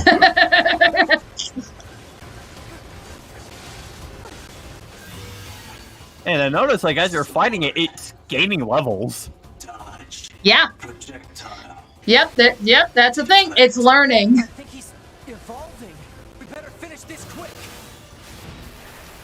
It's like, yeah, that's the thing. Yeah, that's the thing about this guy. Yeah, he's gaining levels. He's learning. Damn it!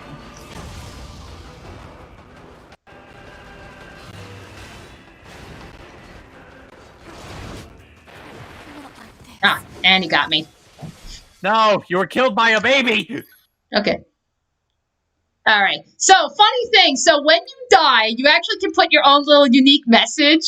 So, that's where it's like, yeah, if you notice, like, whenever I pick up a body, there's always some weird kind of message or something. So,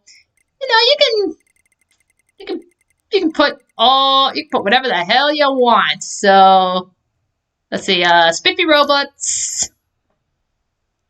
Let's see. Saw a machine full of love.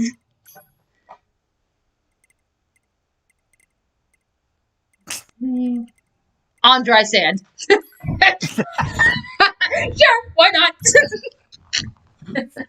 Spiffy Robot saw a machine full of love on dry sand. So that being said, so when your character dies, its body remains on the map as a corpse. These bodies contain various data. So if you die again before reaching your previous body, it disappears. If you keep playing for an extended period of time without retrieving your body, it will disappear. So basically what it means is that if I can get back to my body in time, I can actually get back, like, some of, like, the equipped chips that I have, some extra rewards and such. So it's like, I can actually, like, not afford to lose a lot of things. Okay, 'cause Hollow Knight does that. Yeah. It's like, yeah, if you die in Hollow Knight, you lose like all your money. You have like half of your soul. But then if you manage to find like your shade where you died and you kill it before you end up dying, you get all your stuff back. Brandon, is your OBS saying your encoder is overloading periodically on the bottom left? I am seeing no such thing.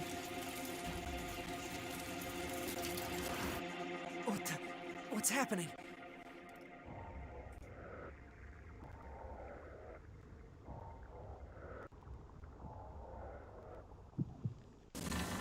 Okay, and welcome back, Yari. Yeah, just in time, so we're gonna be... No. I already died to this guy once before. This is a machine.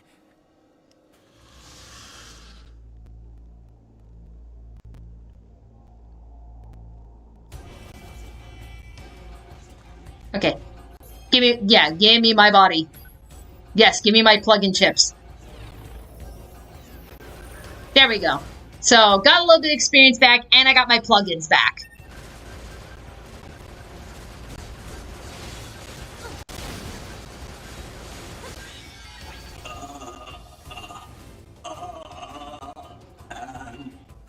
Droids, why fight?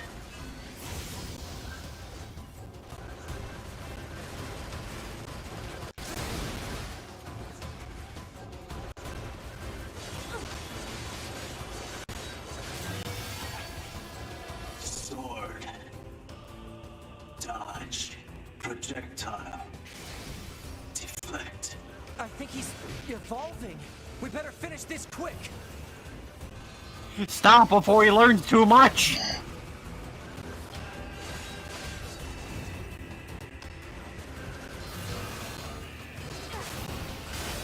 Oof.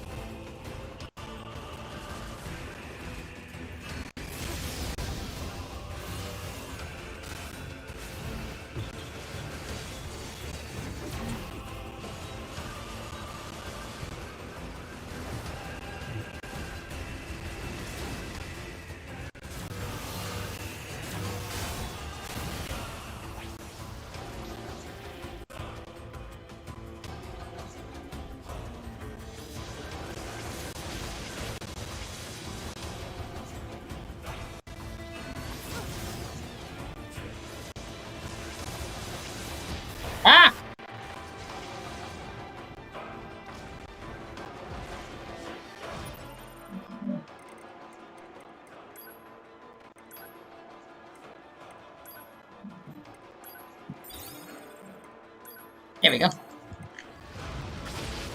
Oh. Well, good thing I recovered.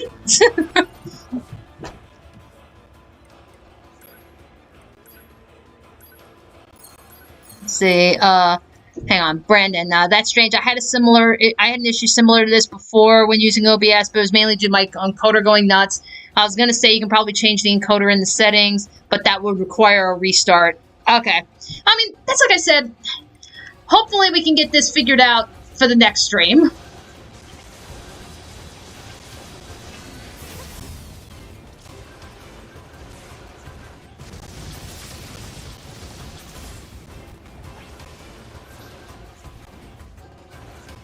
Ready to go. Oh, there he is. That's where it's like, I can't see where you are when you are blended in the sand, naked boy. That sounds like a you problem.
You almost got him.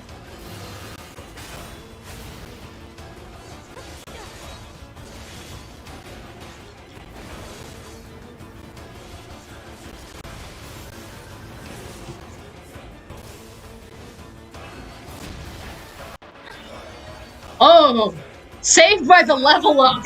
Nice.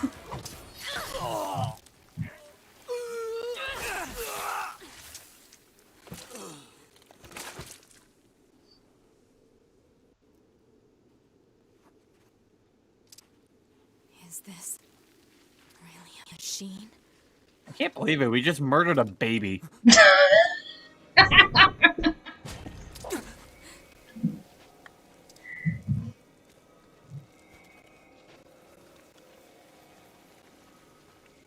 Damn it, not another one.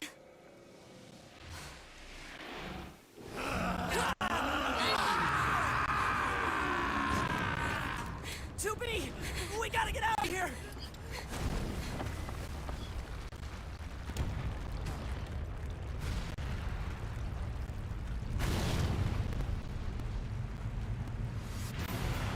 Come on! Through that hole! I mean, I'm sure Kakui would approve. Oh.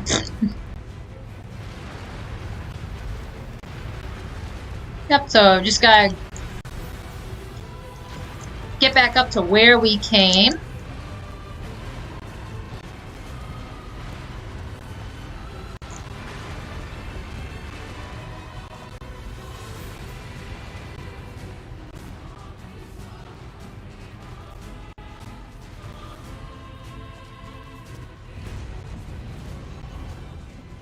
It stopped.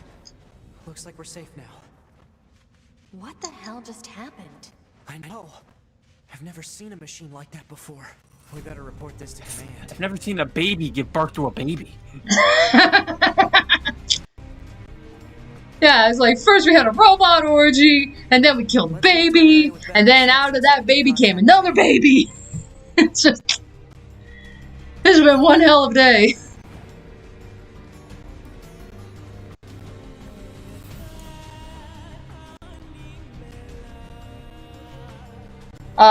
Are these two the main villains of the game? Yes, these are central antagonists. And granted, they will introduce themselves later in time, but I might as well just say they are known as Adam and Eve. Of course. Yeah, so the first guy we fought was Adam, and out of Adam's ribs came Eve. Damn, they're not even trying to be subtle.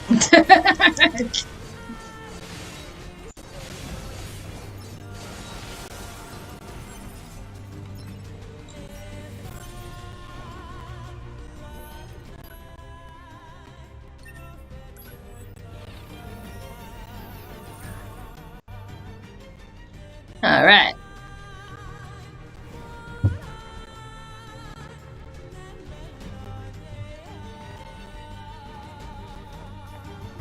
Okay, this is good. We should be able to reach command here. 9S to Bunker. Do you copy? I read you, 9S. Go ahead. Operator, we just encountered a pair of humanoid machines. We weren't able to capture them, but I have combat data ready for upload. Understood. Ready to receive. Hopefully you can get something out of it. They were also naked. Yeah, it's like, don't know if that's important.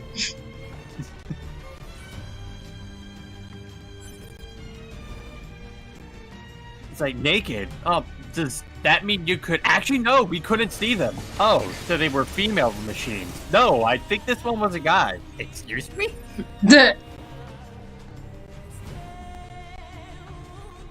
So you're telling me that this orgy of robots managed to birth a Ken doll? that is affirmative, ma'am. Like, yes, ma'am.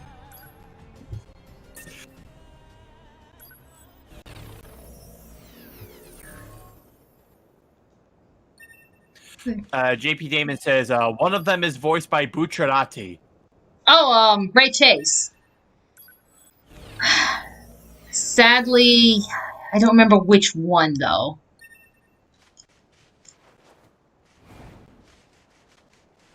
Doesn't this game normally run on in 60 frames? I believe so. Okay, good. I went through that. Quick save.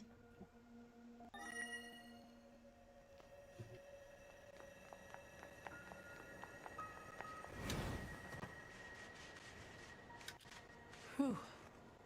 I think we've earned a breather. Say 2B? I was hoping we could talk about our next move. I'm worried about the damage we took in that last battle with the machines. Maybe we should return to the resistance camp to resupply and conduct maintenance? Yep, let's just go right on ahead. Let's go back. You got it. Yep, so we're just gonna make our way back to the resistance camp.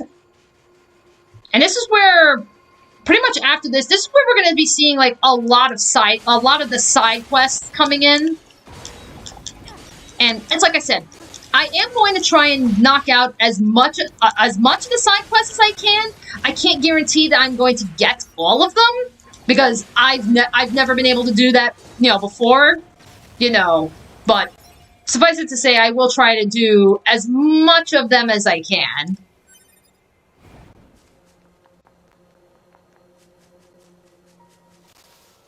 Let's see, Crystal Star. It's like, I'm just surprised that the people who were involved with Balan Wonder World did the last Mario and Luigi game, and now no more Mario Luigi games.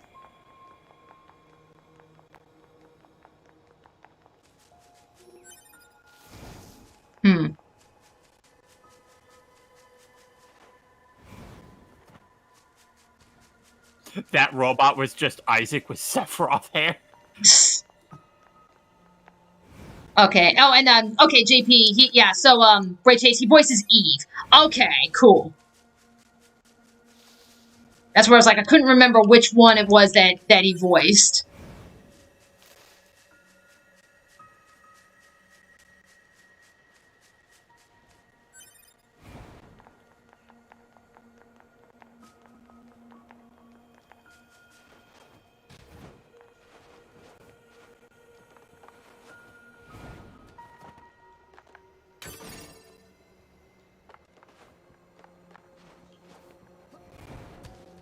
Yep.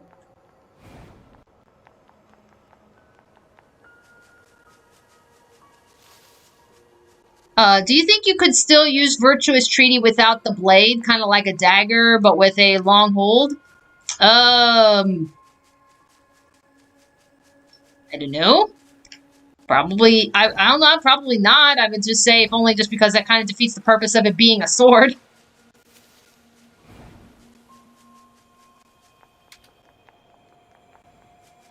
Here we go, subquests, yes.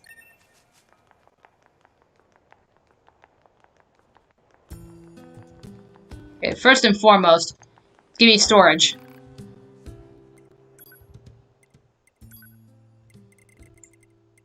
Let's see here. Oh, Ryan! Ryan is here? Ryan!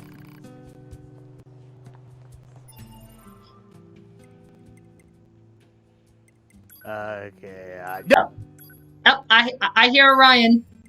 Yeah, and he just... And he hung up too. Okay, but why the... Oh, okay, there we go. Oh, I thought you did that on purpose. No! It's like, okay, but why though? Christ. Okay. Hey. How's it going? You missed the robot orgy. Oh God. It's like, yeah, we just cleared out the first major area, so we just did some stuff in the desert, and yeah, there was a robot orgy that took place, and it led to the birth of two central antagonists in this game. Oh Christ. Alert. We are being observed from below. From below? Christ. Anywho. Yeah, it's been going swimmingly. I guess. That's good. Well, I mean, okay, so, oh man. So I may or may not have some slight back issues. Really? Yeah, oh god, freaking, alright, what was the name of that one nerve that's, like, located, like, in your lower back? I keep forgetting the name of that. But I mean, it's like, okay, but freaking, like, long story short, so, supposedly, this mattress that I've been sleeping on, like, for the past several years, it's finally getting to a point where it's sagging so much that it's messing with this nerve on the back, like, on my lower back. Ooh. And because of that, it's like, freaking every time I wake up, it's like, my freaking left leg is just like, I mean, it's not an unbearable pain, but it still hurts just to try to get up or move around.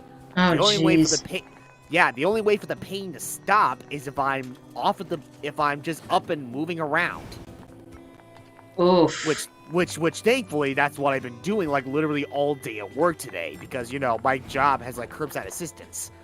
So because of that, I have to essentially, you know, just do, do pretty much shopping for other customers. So I'm literally just power walking, like, all over the store, getting whatever items they need. So it's like, it's good. I mean, there is that. But even so, it's like, freaking, I've been trying to find a way to afford, or at least try to pay for, like, a new mattress, but it's like, god damn it, it's like easier said than done. So it could be a lot worse, because apparently this whole shtick with, like, your lower back or whatever, apparently it's more common than it sounds. So in that case, it's like, thankfully it's nothing severe or anything. But it's like, freaking, if I can just find a means to get a new mattress or whatever, then it's like, okay, hopefully that will make some kind of a difference. Oof. End transmission. But yeah, that's more or less what I've been going through, which is the biggest reason why I have been unexpectedly absent from anything SNG related. Okay. And no, Admiral Soulstorm is not the sole reason why. I mean, it's been a part of it, but it's not the main reason why. It's for more important matters. Ryan, Oddworld Soulstorm isn't the sole reason. Oh, god damn it. I just got it. It's like, no, not that kind of soul. God damn it. So I'm trying to think. So, like, did they say, like, what type of mattress you should be sleeping on? Well, they didn't say, but I'm assuming that considering just how big of a guy I am, and freaking, considering how this mattress has been sagging or whatever, honestly, it's like, the best option, from the way I see it, is trying to get an extra firm mattress. Maybe we can get through from underground. So, and it's like, man, it's like, yeah, those things ain't cheap. Like, Oof. especially if you're trying to go for the extra firm. Right. Oh man. I mean, thankfully, it's just a mattress, and it's not just both the mattress and the box spring. Otherwise, I would have to spend even more just to buy like a whole set. So why would machines Right. try to look like us? There's no point trying to work out Oh unsolvable yeah, it's like, I problems. know, what was it? Like a few days ago, I tried going to like this, there's a Sam's Club outlet, where supposedly they, at the time, like for a while they would sell like mattresses like how they were, you know, before apparently they converted to box mattresses, which just suck. But surprisingly, like the mattresses that you just get like by themselves or whatever, like the ones you normally should get, they were incredibly bare. Like the section was like nearly empty. Oof. And on top of that, they had no extra firm whatsoever. So it's like, okay, well that's just flat out upsetting and totally not stress inducing at all.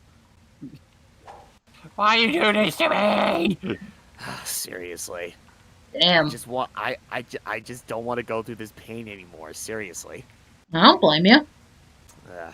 And I really don't want to have to spend the money to go see a chiropractor. No response. Right. Cause I mean, it's like, with all things considered, like, it's only just this nerve on my lower back. Other than that, it's like, my back overall, it feels fine. So I shouldn't have to go to that extra length for something like this, for something so minor. Okay.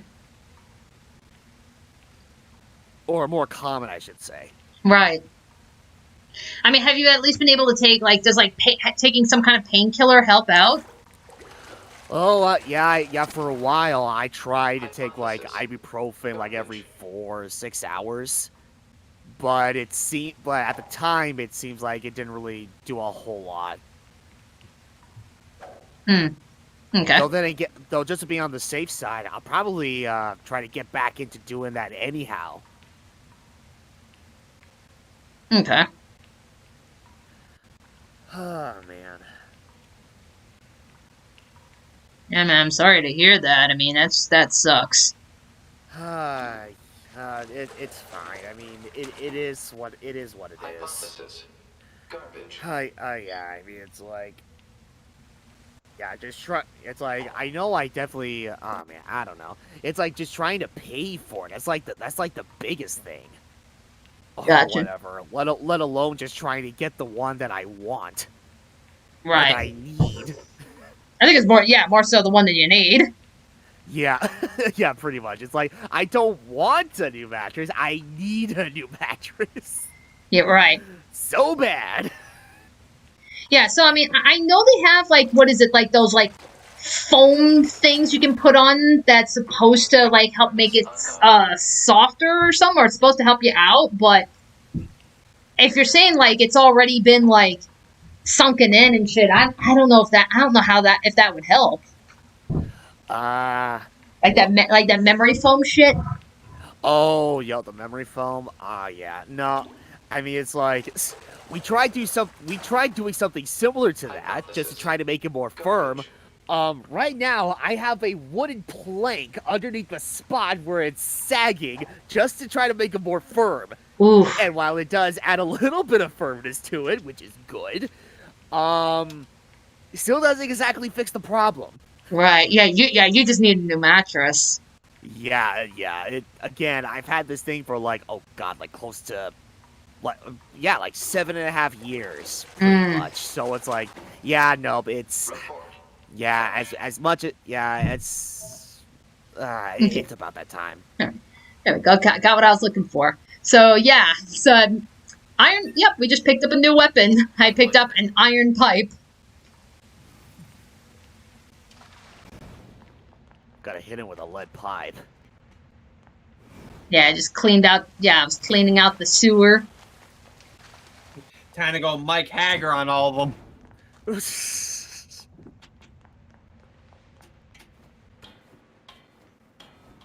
But yeah, but enough about me. How about you two? How have you two been doing? No, okay. I have a weekend off. Oh, this weekend? Yeah. Oh, god damn it. I mean, that's great for you, but it's like, shit. And I've been working this whole weekend. That being said, I think when after I end up having dinner, I'm probably gonna end up dropping from the stream because I'm gonna be taking the time to record some Ori and Will of the Wisps. Ooh, nice. Already already jumping into the next Ori game. Yeah, I mean, might as well. It's like, oh, all right.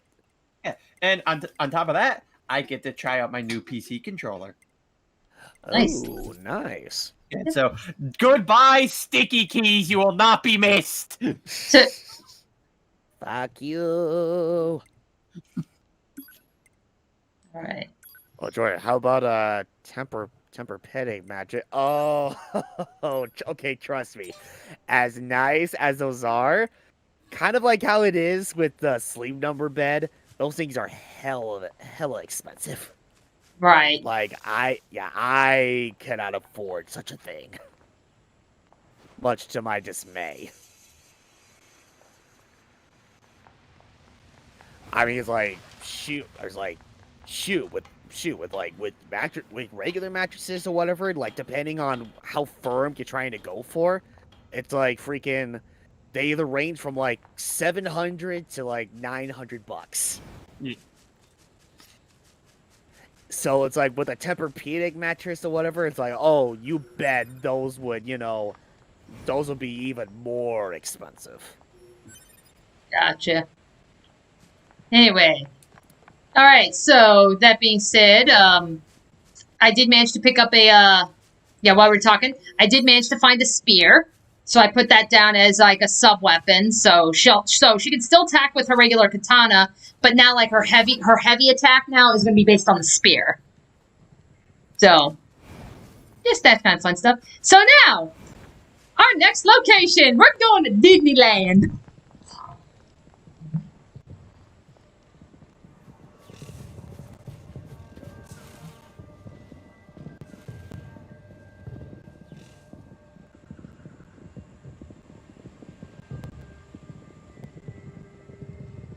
Huh, oh, look at that. The huge main castle, fireworks, it is Disneyland. Yeah, we're going to Disneyland. What are those? Lululand, Lululand. Everybody sing along with the Lulu band. Oh, this is weird. It's like, yep. But again, like before, I mean, we can attack them, if we want the experience, or just leave them be, because they just want to have their carnival. Everybody's friendly and nobody is mean. No copyright infringement's guaranteed. I have a dream. I'm here to tell about a magical, fantastic place called Lululand. Oh, that is still the best Hell of a Boss episode to have come out so far. Is freaking Lululand. Speaking of which, can I confess something? Sure. somehow that jingle was so addicting to listen to. I made myself my own custom, like a extended version of that theme, and I actually put that on my stream music playlist. Nice. It's like I could listen to that. I don't care how small it is. I could listen to that on repeat, and it would have no effect on me. Yeah. Throw down your weapons. Surrender to love. Oh, okay. Let me have a quick Oh, look at my the chat, 'cause fun. I know, Oh, my fun. Because I know there were some people that were trying to ask me some stuff. Crystal. Hey, Ryan, question. Did you hear what happened yesterday with Sonic and The Last of Us treating? I wanted to hear your thoughts about it. Oh, yeah. The fact that apparently the first Last of Us is getting a remake. And supposedly Sonic Colors is going to be getting a remaster. So, I'm pretty much... Okay, in regards to The Last of Us, the remake, I'm pretty much on the same boat as, like, pretty much the vast majority of people who heard that news. And I'm just sitting here like, okay, but why, though? Like, it's not even a decade old, for one thing.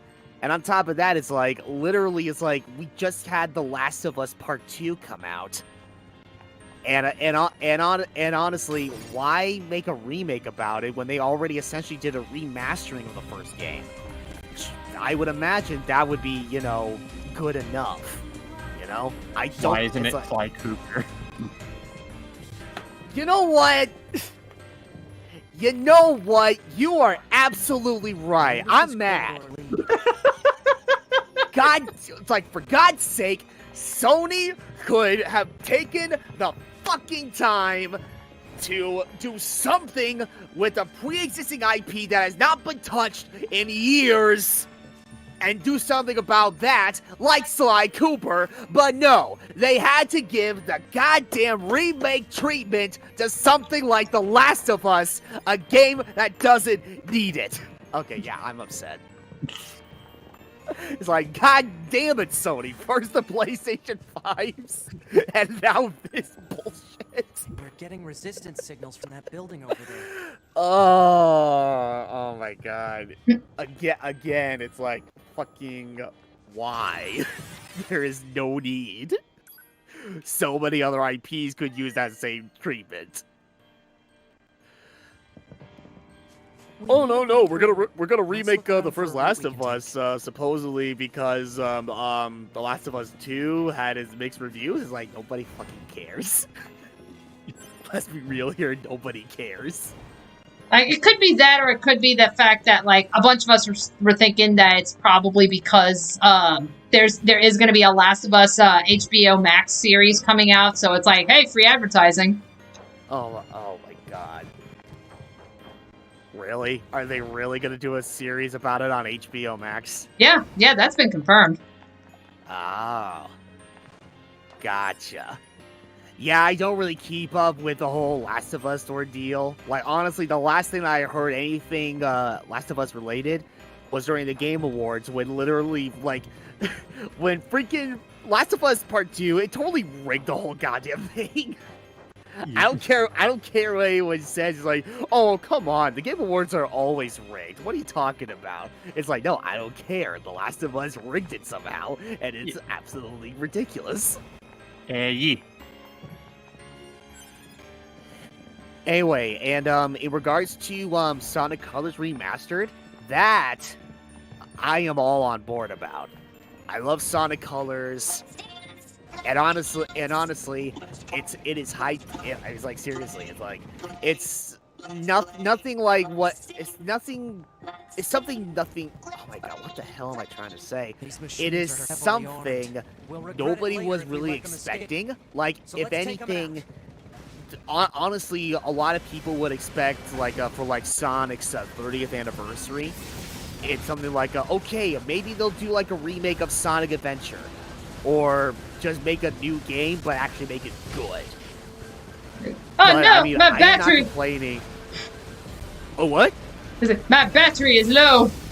What? Oh no. Like, no, not my battery. He nicked my battery! But yeah, it's like, yeah, I mean, it's like, this really is going to be a thing with Sonic Colors getting a remaster, and it will, you know, make it to like current gen consoles and such. That's like, yeah, I'm all on board with that idea.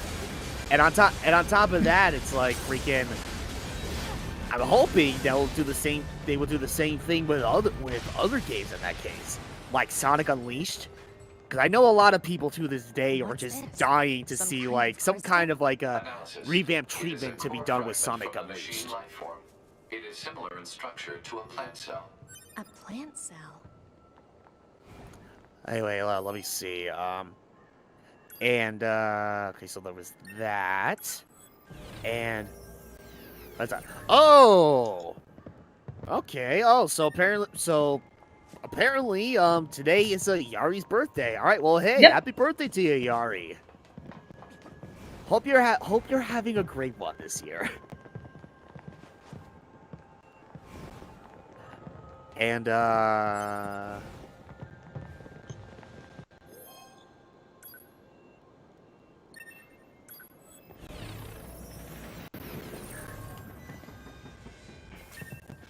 what's this? Analysis. It is a device that propels humans on rails at high speeds for the purposes of amusement. It was commonly referred to as a roller coaster. Humans sure are strange creatures. Well, then we're gonna ride it. Oh, you have no idea. That is just the tip of the iceberg, my friend. People who know me well usually call me Nines, so... Well, normally humans don't just stand on them like this. Yes, exactly. And normal This people, is a safety hazard. Yeah, and normally machines don't try and kill you on them. Yep. Oh, I heard good things about the purple mattress. Not 100% sure if it's exactly what you're looking for, though. Oh yeah. You know what, Maniac? No, that's a good point. Somehow I completely forgot about the purple mattress. Because, yeah, I know, like, occasionally I would see advertising for that. So it's like, huh. Yeah, I mean, that could be something else I could look into. Now, I mean, I'm sure that would be hella expensive, but I guess it wouldn't hurt to check it out. Alright. No, thanks, Maniac. Alert. Multiple resistance members detected beneath this. Yeah, that's nice.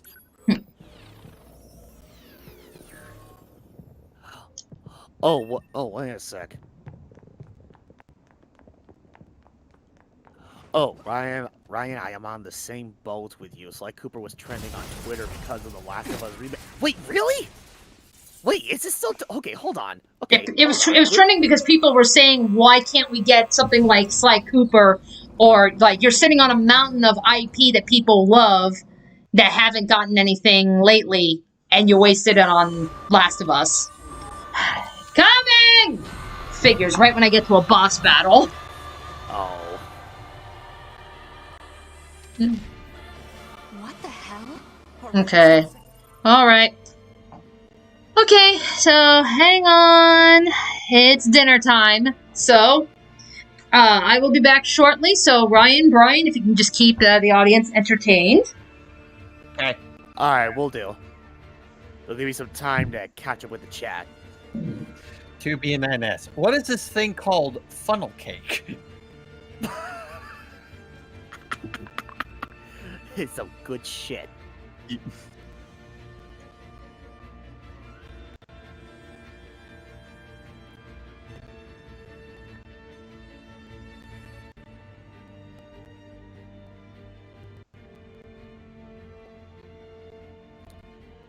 But yeah, I'm looking at Twitter over here, and fucking like all these people that are literally just like, okay, it's like, okay, why can't we just bring back an IP and give Sly Cooper the remake it deserves and not The Last of Us? It's like, okay, see, all these people on Twitter is like, they know exactly what I'm talking about over here. Like, seriously, like, what the Oh my god.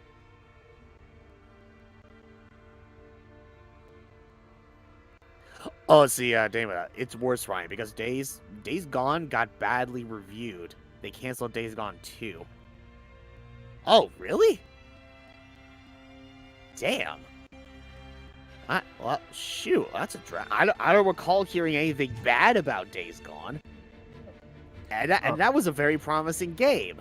Especially when they showed off that one demo during, what was it, E3 2018?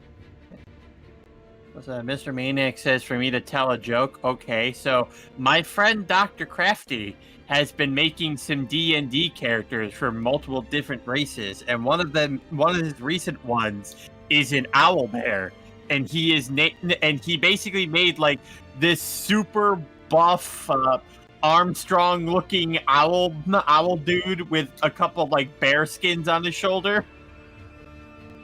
And the name of them is Teddy Roosevelt.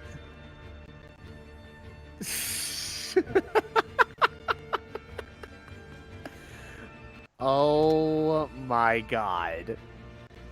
Perfect. Perfect. Oh yes, they call me Teddy Roosevelt. Wait, oh god, I butchered that.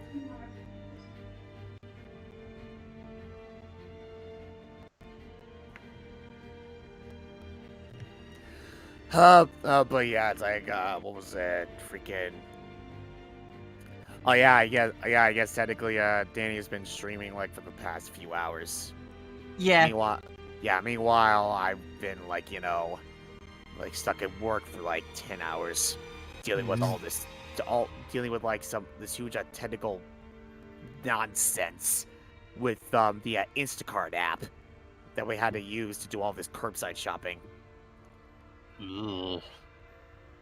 So I was like, how have you guys in the chat been? Hope you guys have been enjoying yourselves while Danny has been streaming Nier Automata.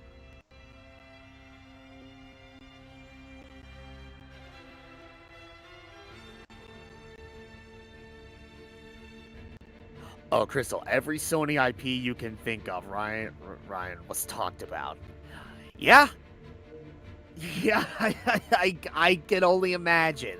Like, yeah, freaking Sly Cooper, Jak and Daxter, Legend of Dragoon, Metal Gear Solid, Oddworld. Oh wait, no, we don't have to worry about that one. Shoot, what's another good one? Okay, well, Ratchet and Clank is out of the picture. Seeing as how, Ratchet and Clank just got the 60 frames per second update for the PlayStation 5, plus a sequel coming out. But oh my god, yeah, it's ridiculous. It's like they have all these other IPs that deserve another chance at life or whatever, but they give it to freaking The Last of Us. It's like, okay, but why though? Exactly. It's like, Do you just hate raccoons? Is that what it is, Sony? Apparently, the president just hates animal. He doesn't like raccoons. He doesn't like freaking weasels. Daxter. Apparently, he doesn't like turtles or hippos. Bailey and Murray. Or Banukas? He's like, oh no, the Banukas are fine. I mean, freaking, they gave all three games the remake treatment and then Crash 4, so the Banuka is fine. Apparently, the president dislikes Winglies. Fucking Winglies! Like, what the hell? How dare! It's like, oh, you think I'm joking? It's like, no. It's like, what the hell? It's like, how dare? How dare? It's like fucking. Actually, oh no.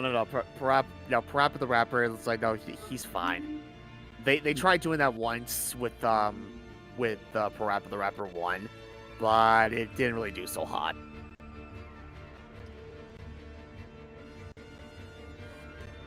Plus when they remastered Parappa the Rapper 2 for PS4, it's like, yeah, that did it up justice.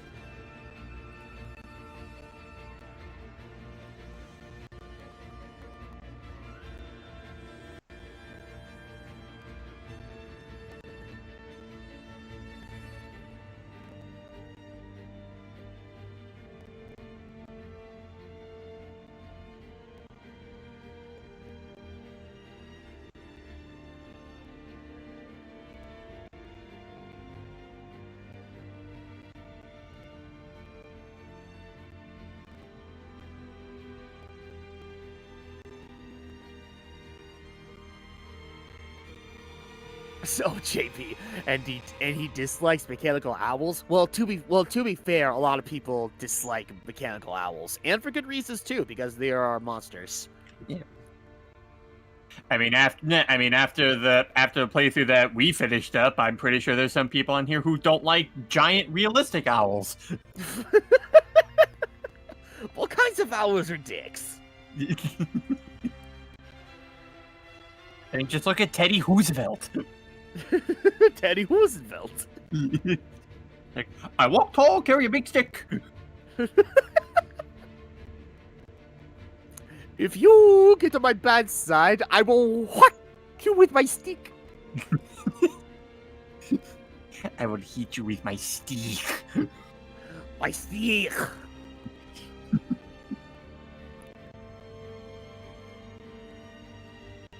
Nah, it's okay. I'm going to hit you on the head later. Purple with bastard. My stick. You purple bastard.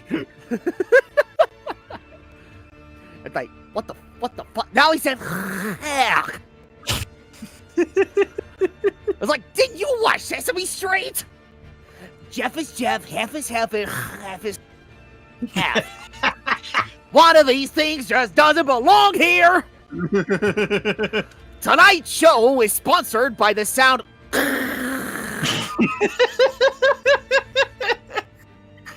I'm sorry you have to hear all of that. It's okay. I'm going to hire Ahmed to kill him. I mean, that's one way to do it. It's okay. He's an idiot. You're on a stick. Stick. Jeff Papa. Oh, god damn it. Oh, wait. Where's the Tomba remaster? Ape Escape. Fucking. Okay, I guess they hate monkeys too. Yeah. Yeah, it's like exactly. It's like you're right. Where's Tomba over here? Yeah, but Jack with Tomba ain't God knows how long. Yeah, they hate monkeys. They hate pigs. And it's like motherfucker. Ape Escape 1, it's like, that's another classic! Where's the remake treatment for that game? Christ! Because I know I had my fair share of decent memories with that game. It's a pretty solid platformer. And you know what? Let's also give Microsoft a bit of the same treatment. Hey, Microsoft, what happened to Blinks? Yeah. Oh. Oh, you know damn well Devin would be all over that shit. like legitimately. I should know because I still remember the moment like over a decade ago when he did a let's play of Blink. I don't remember if it was Blinks 1 or 2 on his channel before he eventually took it down.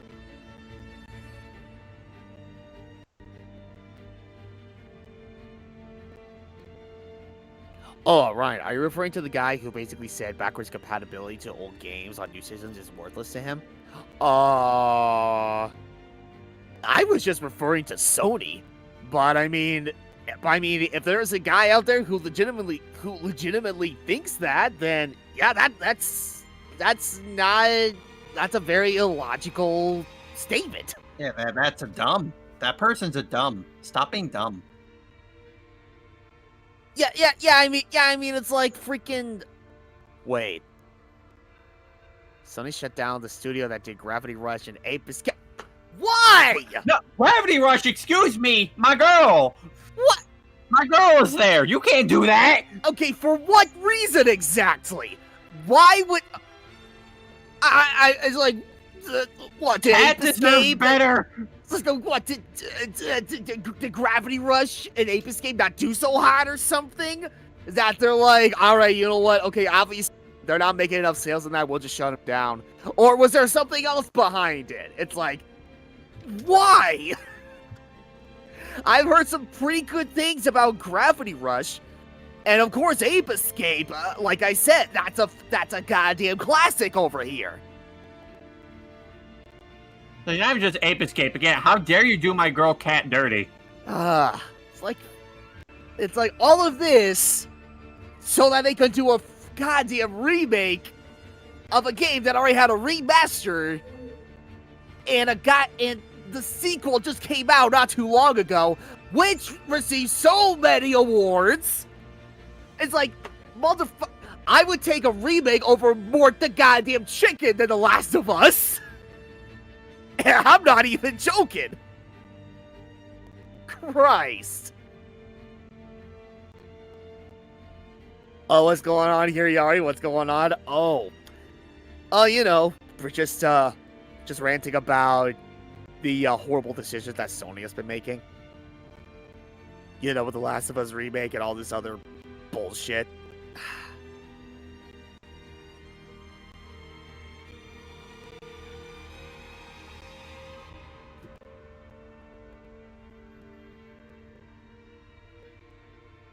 Man, fuck The Last of Us. It's like, God, you know what? It was probably a good thing that at the time I was able to get the Last of Us Last of Us 1 remastered when it was free. Because it's like, look, no, I'm sorry. It's like, at that point, it's like, shit, that game doesn't deserve my money. I have better things to spend it on. Like a goddamn mattress. Oh, JP, because apparently Sony's attitude now is focused on Western marketing, so no more experimental stuff that only Japan likes. Well, hope they're comfortable with stagnating. I mean, if that's what they're okay with, then yeah, sure, let them stagnate. Let them realize that maybe this wasn't such a good idea. Yeah, like, all right, honestly, you know what? Let's go back. Like, honestly, all that just kind of shows is that, Dan, you people are really out of touch.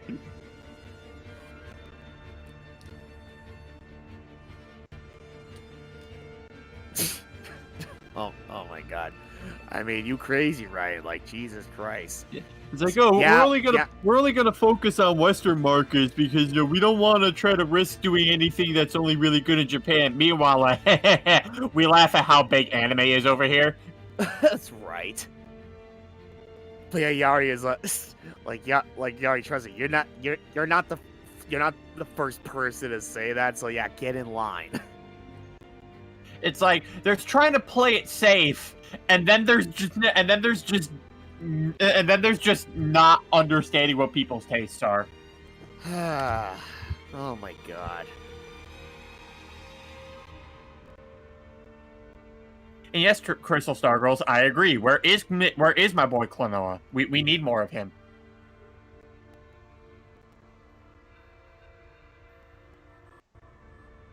Jorka, where's the Bloody Roar remaster?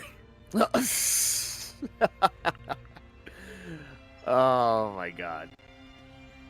It's like, no, if this keeps up, there would be a Bloody Roar happening. We'll make our own Bloody Roar with Sony. Christ. In some good news, though, I took a role at the waifu bot, and I managed to snag somebody pretty top tier. You got Palutena, didn't you? No, I got Saris Victoria. Oh. Also known as Police Girl. All right. Oh, God. Remember, kids, bitches love cannons.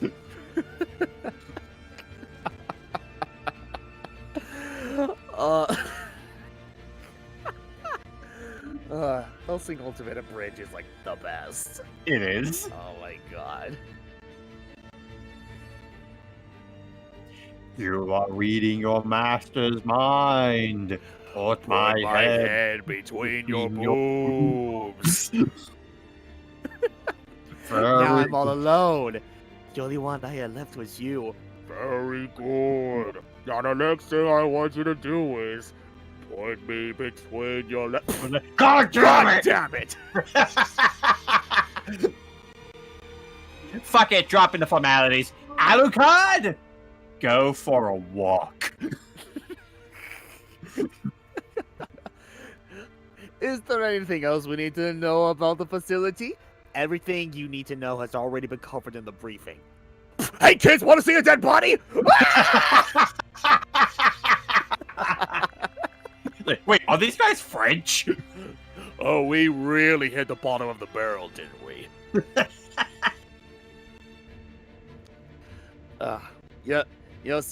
Man, speaking of like Hellsing Ultimate, it's like, so I found out from like the director's commentary via like a marathon live stream that he did for Halloween, I guess. Yeah. Apparently during episode 1, like after episode 1 and before episode 2, I guess Takahata 101, he actually oh god, I forgot what the name of the procedure was. But apparently he had like some nose surgery done to help form his nostrils or whatever, just so that they can open up more. And apparently because of that, it's like if you were to listen to how he sounds in episode 1 and then move on to episode 2, that's how it's like in episode 2 he sounds so much better than how he was in episode 1. Yeah. That I didn't know about until I saw the director's commentary, and I'm just like, shit, is that exactly what I'm going through? Shit. And also to answer your question, JP Damon, yes, I could very much deal with her Cockney accent. You say that like her having it's a problem.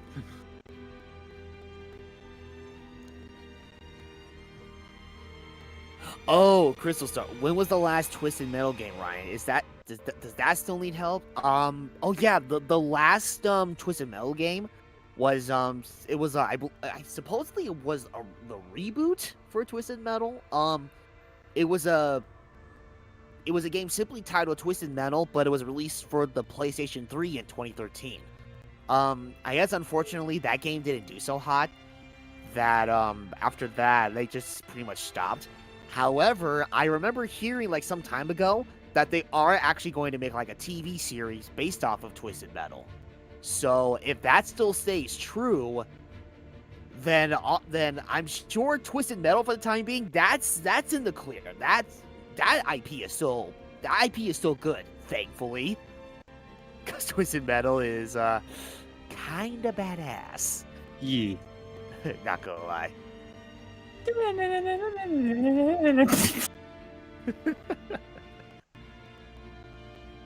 It's like, I am Calypso, and I thank you for playing Twisted Metal. Now die! We wish for the ability to fly! Certainly, your wish is granted. Alright, let's go! Let's jump off this building and see if we can fly! Whoa! Well, good thing these plane tickets are refundable. It's like, let's see if we can fly! Dumbass. It's like fucking Calypso. It's like fucking, he literally twists your words around so that it's like, he grants you your wish, but it's always not exactly what you're intending to do. Like fucking, yeah, in Twisted Metal 2, where it's like these two jackasses, they want the ability to fly, but They were thinking, okay, we can fly like Peter Pan or whatever. But in Calypso, he twisted it all around. It's like, what? It's like, oh, I'm sorry. I thought you meant you wanted the ability to fly like first class or some shit. It's like these two bastards, they fall off the building, and then he holds these 2 plane tickets in his hand with some befounded look on his face. It's like, huh, well, good thing these plane tickets are refundable. Anyway, I am Calypso, and I thank you for playing Twisted Metal. Oh my god. And then the next thing you know, in Twisted Metal 4, like fucking Sweet Tooth just takes over the entire competition.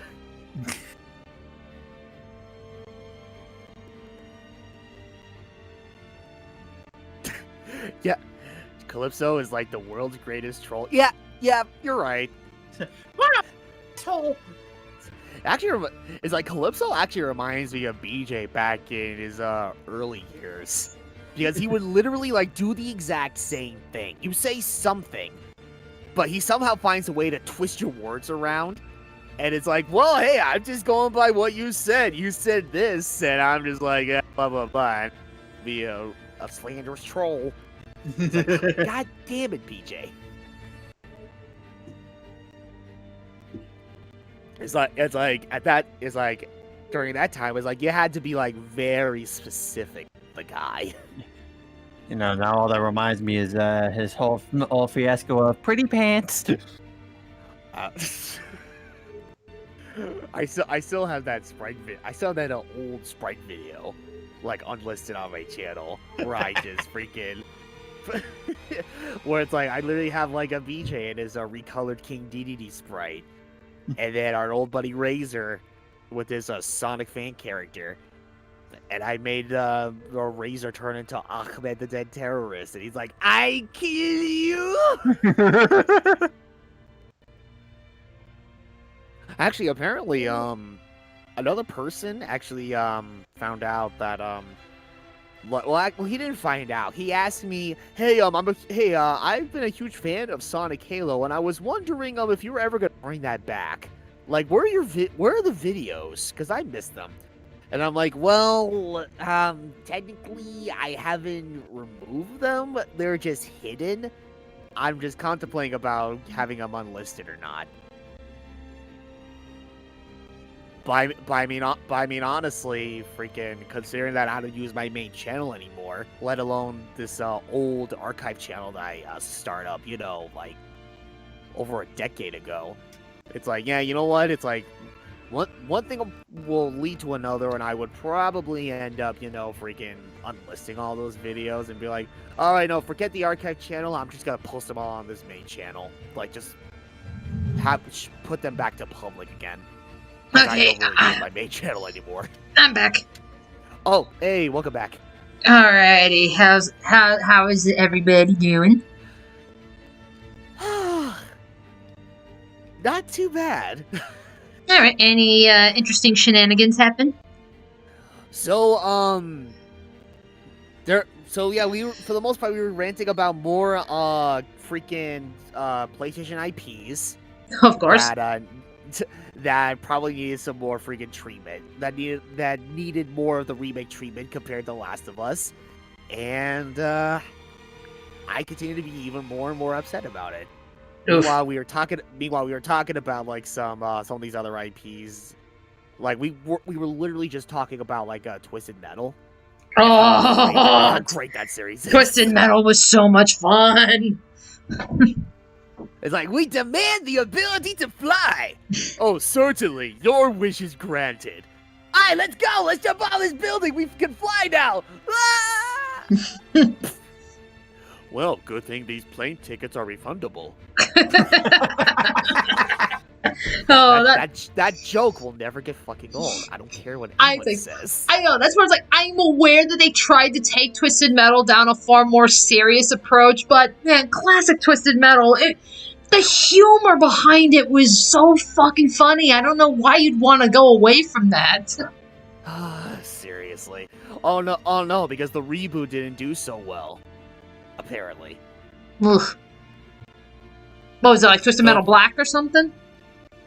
Actually, I think it was like there was Twisted Metal Black, and then sometime later in 2013, they did a reboot game for the PlayStation 3. That didn't do so hot, unfortunately, in regards to sales. Okay. But apparently, from what I heard from some time ago, yeah, I was telling the chat this earlier too. Yeah, supposedly they're going to be making a TV series based off of Twisted Metal. Really? Yeah. That could be interesting if given to the right people. Yes. Though at the same time, it kind of makes me feel a little bit concerned because they essentially said the exact same thing for Sly Cooper, and yet nothing of the sort has happened. Right, yeah, it's like, and what's more painful is that, like, yeah, Sly actually did get, like, a teaser trailer, and then nothing. Oh, god damn it. Yeah, but I mean, I would say, like, if you're gonna do a Twisted Metal, like, series or a Twisted Metal movie or something, I would probably say maybe, like, your best bet would probably be get some of these people that have been doing, like, these Fast and Furious movies. Like, they probably have some of the best chances to do it, because it's like, well, you've already got experience on cars and shit blowing up and crazy shit, so it's like, you know what? Let them go all out. Oh, yeah. Alrighty. Anywho. Let's, anyway, back to the game. So, I think we were boss battle. So, yeah, we were like, okay, we need to find what happened. We have to find these missing android units. And it turns out that there's a machine who has killed them and is literally wearing them to make herself beautiful. And I am now being called down to the dinners. Oh, alright. Oh, alright. I shall see you guys later then. Alrighty.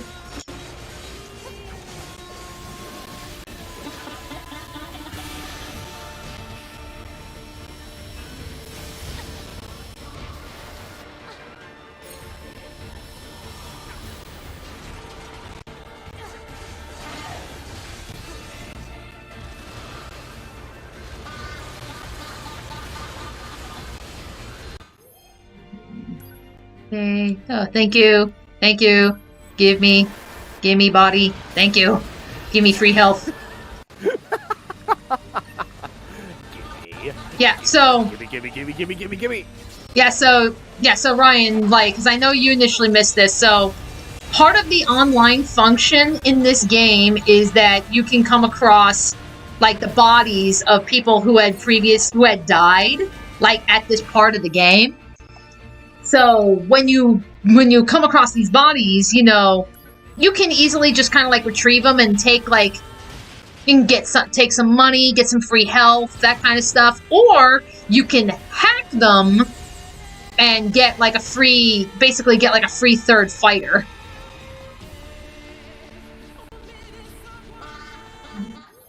Yeah, I can. Oh, okay. Yeah, let's get that third fighter. And yeah, so again, Ryan, like, because I know you missed it. So yeah, part of Nier Automata's charm is this also acts like a bullet hell. Oh shit. Yeah, so it's like, I know, like, yeah, when you think bullet hell, you think, like, oh, it's like Cuphead and such. And it's like, in a way, yes, but now it's like, yeah, what happens if you take Cuphead and actually put it out on, like, an open field like this? This is what you get. Yeah, what if you were to take a 2D bullet hell like Cuphead, but make it 3-dimensional? Yeah. And, okay. Oh. So, this is what happens. This is what hacking is. Sometimes the enemy will try to hack you, and this is how you have to fight back. It's trying to hack us. If we take hacking damage, it will affect our bodies as well. Uh-oh, he's got a defense avatar. This could get ugly. Yeah.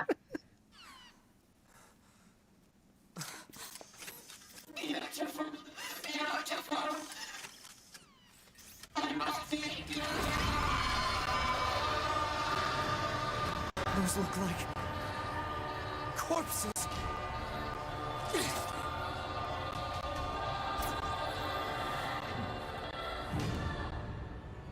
And suddenly I'm getting some Silent Hill vibes. Yeah. Seriously being attacked with dead androids? It's like, yeah, it's like, yes, it was Silent Hill, right? The series that, I think it was like in one of the movies that had like some, like demon or creature that relied solely on like, mannequin parts and heads. Yeah, I mean, that's more or less Silent Hill. Totally not scary as hell. Oh, yeah, it's pretty damn creepy. Where it's like, it's like, yeah, here we are being like, hey, we gotta find what happens to these Yorha units, our android allies, and yeah, this is what's happened to them. Like, they're literally being used against us.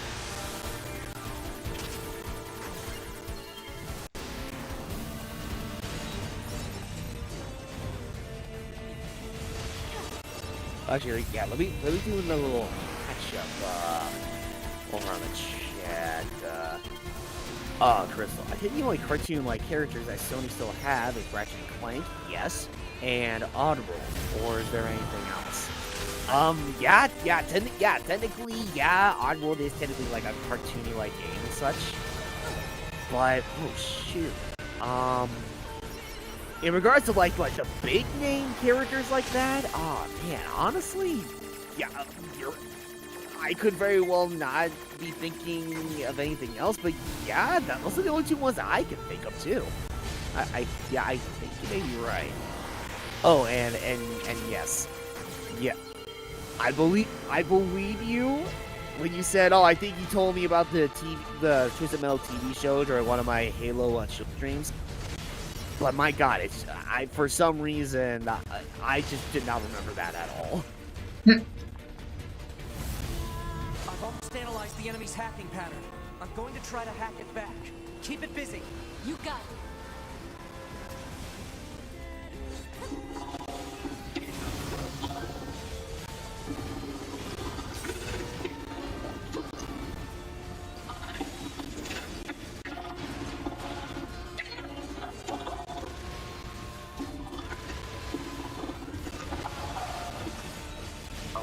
Saturation attack triggered by enemy consciousness data. Failure to destroy it quickly may lead to serious damage in memory regions.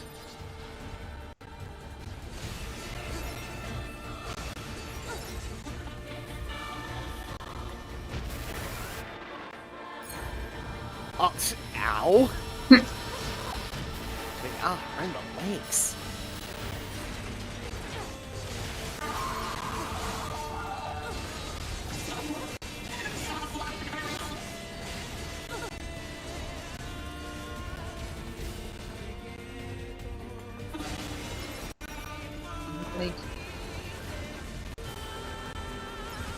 No, I'm not having you hacking.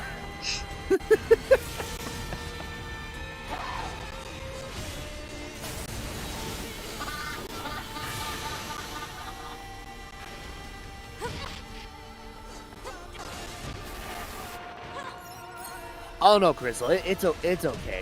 No worries. Yeah, it's like I know there are some things that are probably being said in the chat or whatever, and it's like, oh yeah, the timing was, it's like the timing on both of our ends is like wasn't exactly off, but no worries. It's like I'm still here to play catch up whenever I get the chance. So no, you're good. No worries.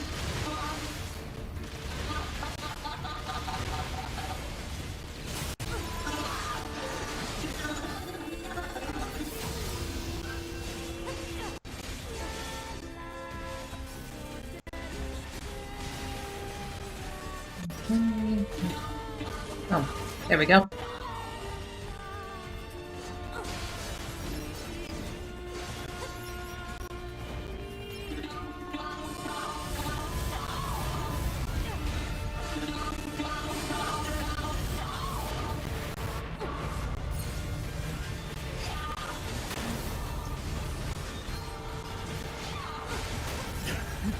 Oh, it's like, oh god, with a big boss, there comes a generic shockwave. Oh god, like I'm a goddamn Bowser.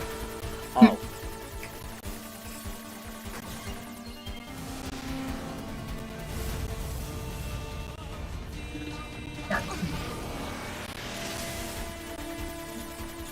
Oh, Jordan, so has anyone played Pac-Man 99 yet? I have not. Not yet, anyway. I may try it out in the future.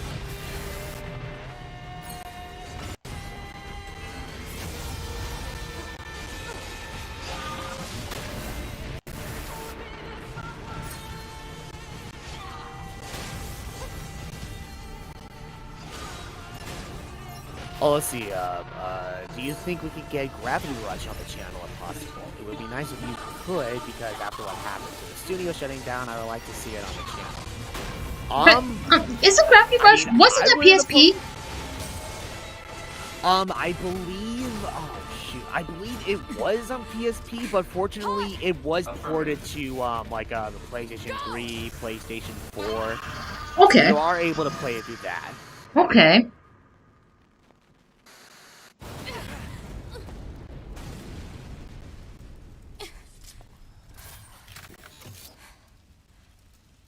Well, and she got obliterated, but at least she was. But upon her demise, at least she looked beautiful. No worries.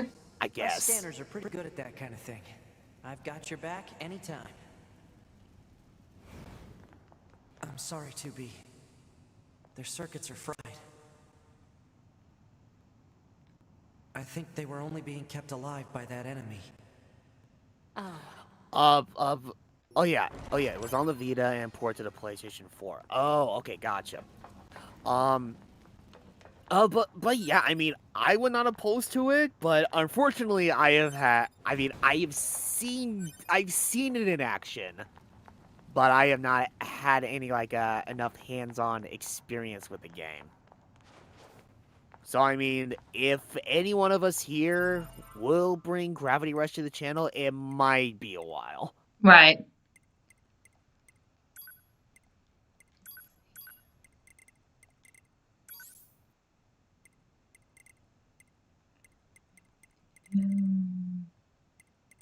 Okay.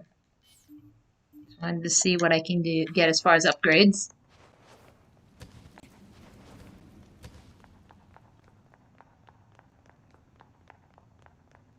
So, What is it? that machine had some pretty weird things to say, huh? It's almost like it had actual emotion. The machines don't have feelings. You said that yourself. Yeah, I guess.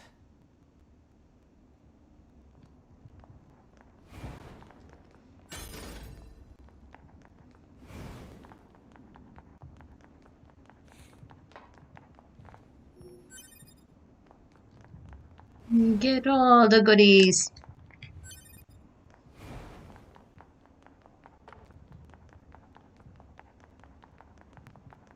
Oh, Maniac, so E3 is confirmed, plus Nintendo is gonna show up. There's gonna be a reaction vid or something on it? Hopefully.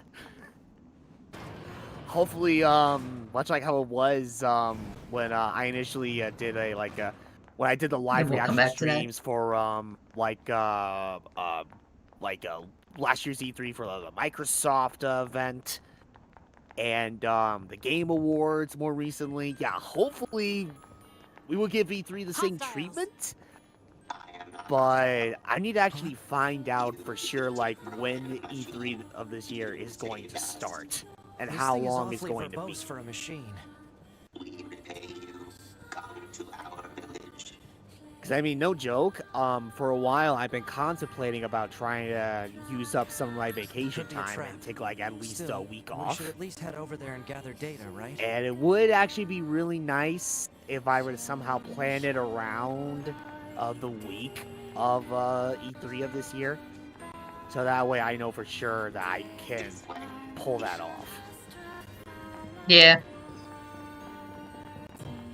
Yeah, I mean, it's possible that we can do some streaming, like, for reactions and shit. It's gonna have to just be, like, you know, when we've all got the time, you know. Yeah, if we're available at the time, then oh yeah, definitely.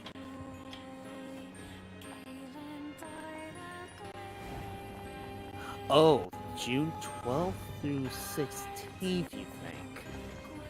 Okay, you know what? Here. Let me try looking that up too.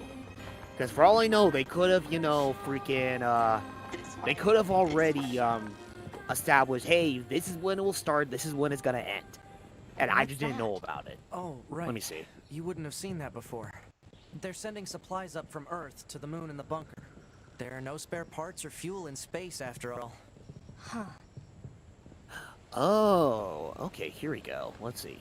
It's game on for E3 as the Entertainment Software Association plans for a reimagined all-virtual E3 2021 that will engage video game fans everywhere, with early commitments from Nintendo, Xbox, Capcom, Konami, Ubisoft, Take-Two Interactive, Warner Brothers Games, Koch Media, and more to come. E3 2021 will take place June 12th through June 15th. But no one knows for sure. Hard to tell what an alien is thinking, you know? Okay. So in that case, let me see.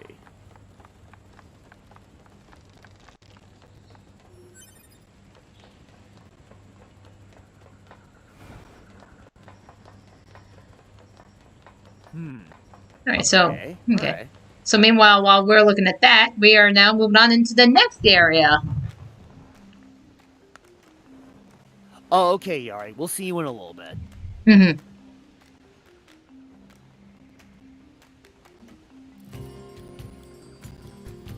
I love this song. The song that plays specifically in this village. So yeah, we have a little machine village. Yeah, it's like we have a village full of pacifist machines. Hence the white flags. 2B, we can't trust anything the machines say. I understand that you see us as the enemy, but... It's like, no, white flag, see? White flag, please don't hit me in the balls. I mean, they just dropped, they're very sensitive.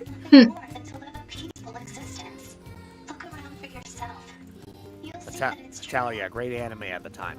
Mm-hmm. God damn it.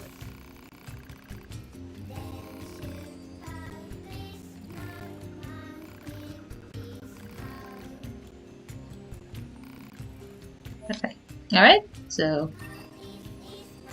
Yep, so Pascal here that we just talked to, he's pretty much the leader of this village. And it's like, pretty much so that we can, like, you know, gain his trust, basically. He's like, hey, bring this fuel filter over to the resistance camp, you know, just to prove to 9S and 2B that, you know, yeah, we don't really mean you any harm. Oh, okay.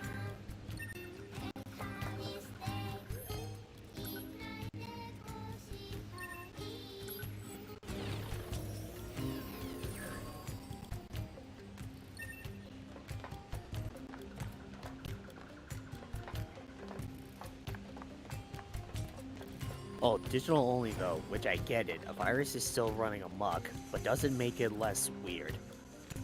Yeah, well, I mean, when you really get down to it, you know, it's like, it's even alright. Putting aside the virus or whatever, you know, it's still kind of not as different. It's not so different than just looking at your traditional like a digital only Nintendo Direct.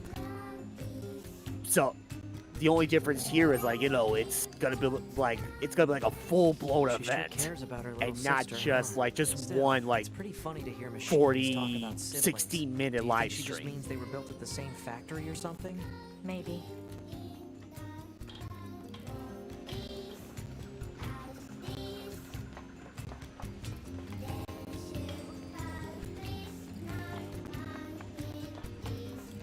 Alright, anyways, okay, so while you're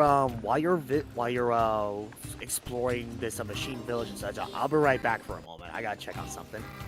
Okay.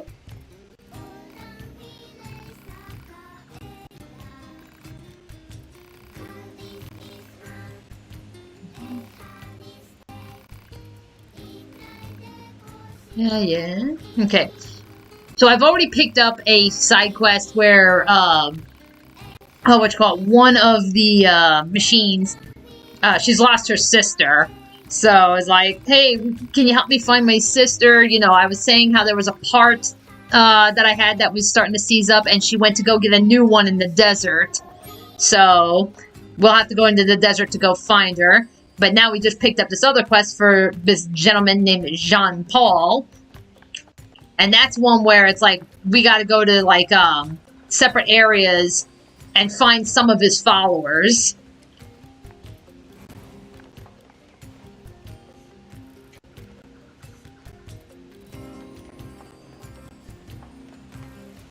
Okay.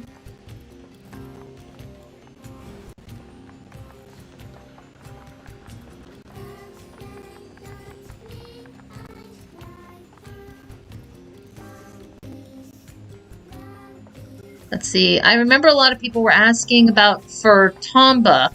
Back to I remember because people said it's a cult classic, and Tomba was going to be the next character in PlayStation All Stars after Abe and Dart. Okay.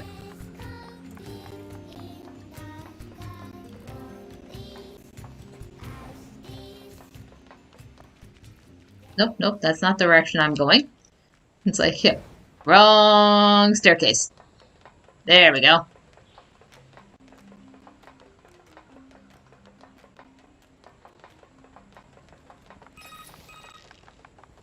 Operator 6022B. Time for your regularly scheduled contact. 2B here. What's wrong? Oh. There's this operator I kind of liked, but when I asked her out, she turned me down. Honestly, 2B, I don't know how I'm supposed to go on living. I am definitely not the person to discuss this with. I don't think I can stand spending one more day in this bunker. You leaving would be bad for me. It would affect mission efficiency. Are you saying you need me, 2B? All Model B combat units require the assistance of an operator. So... 2B? That's all.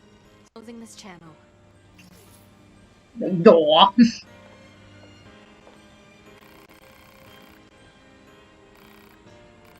Alright, and now we have a little scientist machine. So this is one of those quests where, okay, we can invest money to kind of help out with his inventions. So, a lot of money. Yep, so. Okay, so I'm unable to buy the materials. Okay. So basically, like, the more that you donate to him, the more that, you know, you can ultimately get a reward. Like, get a bunch of rewards for it. So, 2 days later.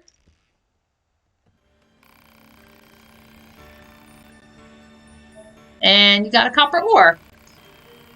You know, which, again, it's like, you know, yeah, I mean, that's what we've kind of just get out in the wild. But...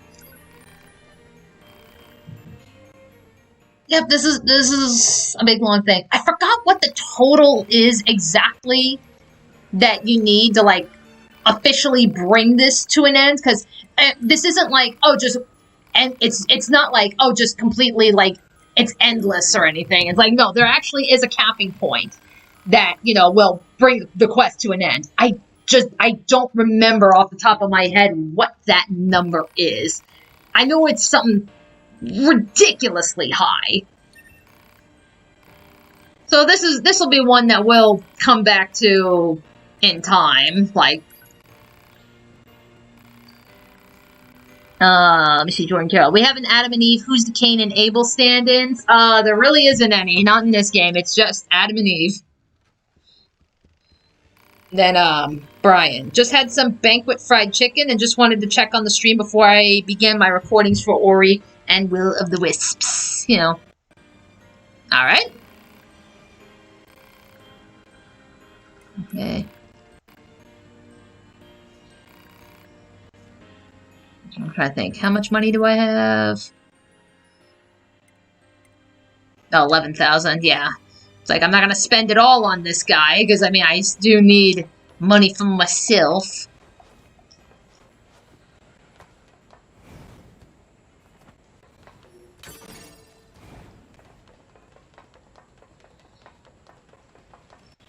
Okay. But, I am gonna make my way back through to the amusement park, because, yeah, again, there are some subquests. The Jean-Paul subquest that we're working on, where you have to find some of his followers. It's like, yes, there are, yeah, some of them are in the amusement park.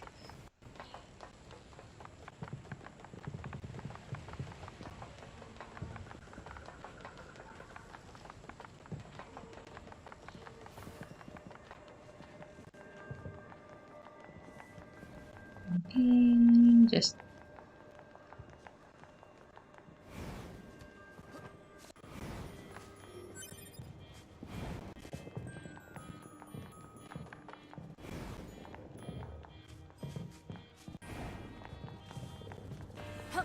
Okay. So if I recall correctly, there is a robot, I think right around here, actually. Yeah, this one that's, like, all dolled up. Yeah, this is one of them.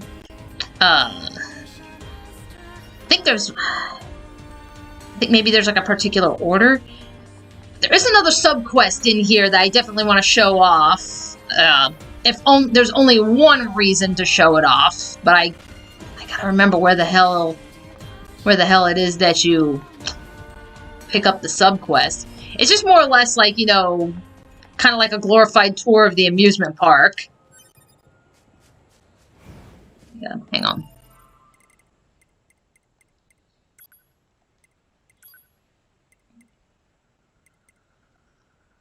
Alright. Talking professional. He needs to speak to his female admirers to learn more about him. Yep.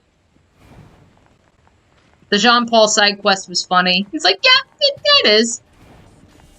Ooh.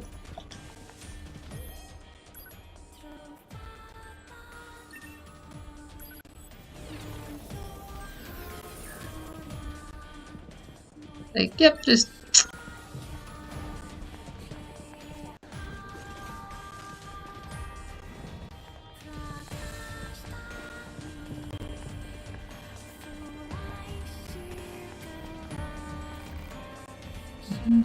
How are you? Okay. Don't know why you're not talking to me, but okay. It's like, I'm trying to remember where all the Jean-Pauls, like, I know there's one, that one in the amusement park. I think there's one by the desert, I want to say. I think they're in, like, the typical spots, like, that we've been to before. Which is just pretty much, like, right now, it's the desert, it's the resistance camp, and it's this amusement park.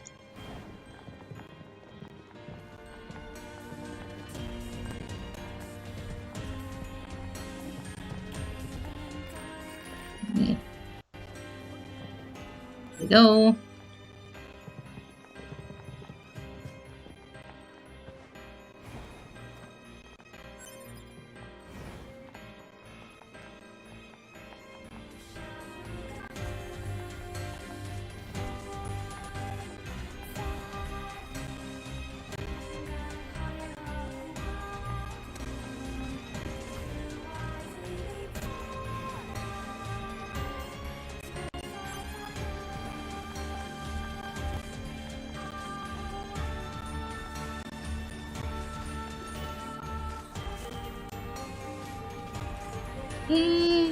How about Isaac? Who's that in this place?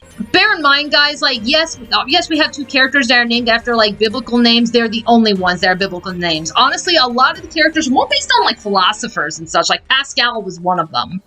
So, if you are at all familiar with, like, you know, philosophy and such like that, you know, a lot of these names are going to sound familiar.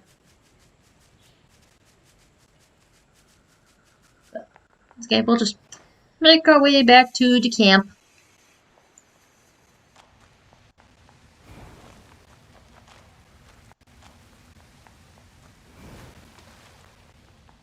Nope, not that way. Other way.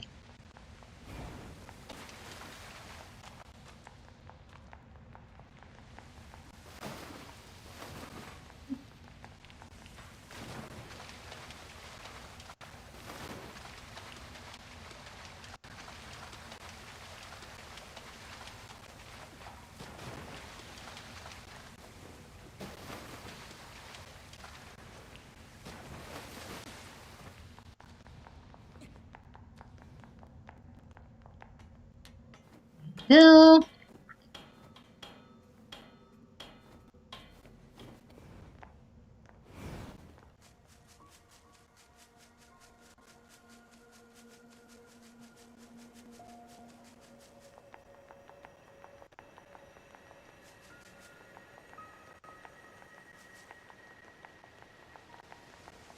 Yep, so we'll just make our way back to the Resistance camp to drop off that thing for Pascal.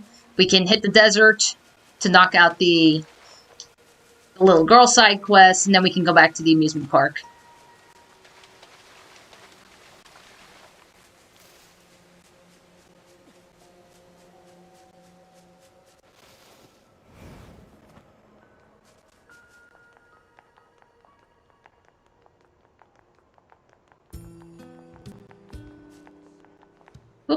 Oh, we got some more questions. Okay. That's no problem.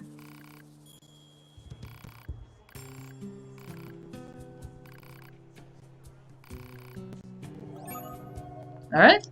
Yep, so go find another missing person.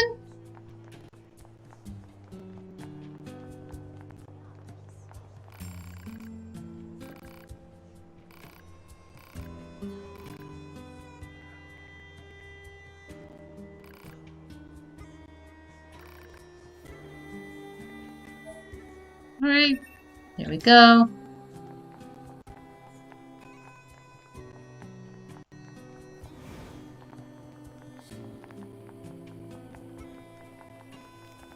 Nope.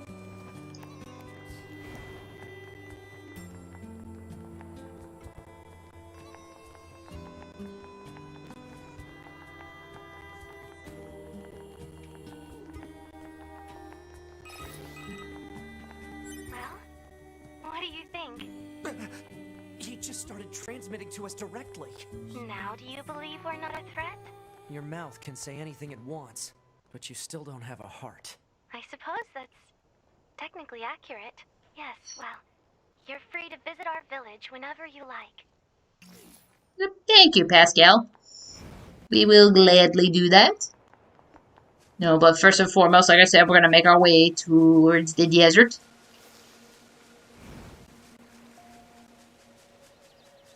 I'm guessing there's no one by the name of Lilith. No. No, like I said, Adam and Eve are the only biblical names in this game. So any other like religious figures and stuff, yeah, there's no reference.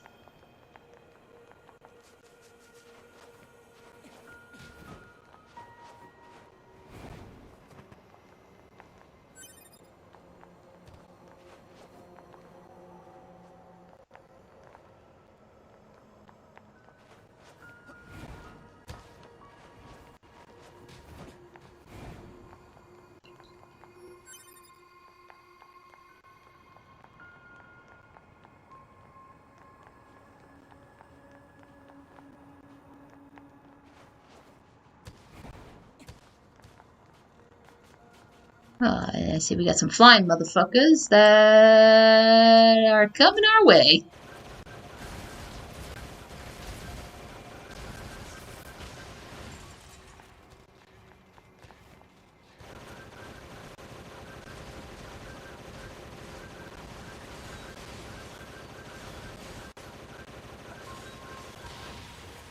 Okay, and I'm back. Welcome back. Ah, thank you. Alright, what have I missed? Not much. Just running around doing some side quest stuff. I was about to say, is the village under attack? No, we're out of the village. Oh. Damn, that was fast. Alright. Yeah, it's just there's some side quests that we can take on at this point. So that's where it's like, yep, just going on ahead and knocking them out. Oh, okay. And this is where like ultimately like a lot what I'm gonna do like outside of stream I'm gonna kind of do like with Fire Emblem. So I will do some level grinding and shit on my own time. So that way we focus a little bit more on just knocking out the story. You know, I could probably do a bunch of the side quests too off stream. Because to be honest, not a lot of the side quests are really that interesting. It's just a bunch of fetch quests. You know, there's not a whole lot of them that I'm like, oh my god, you guys absolutely have to see these or something. So, again, a lot of that I can be doing on my own time. And it's just a matter of, you know, focusing on the story. Oh yeah, which is fair.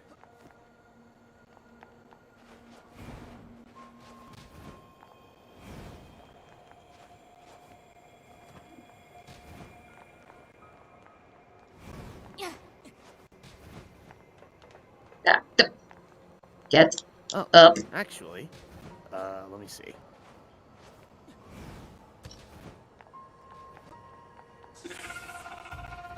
And now we have a machine karate master.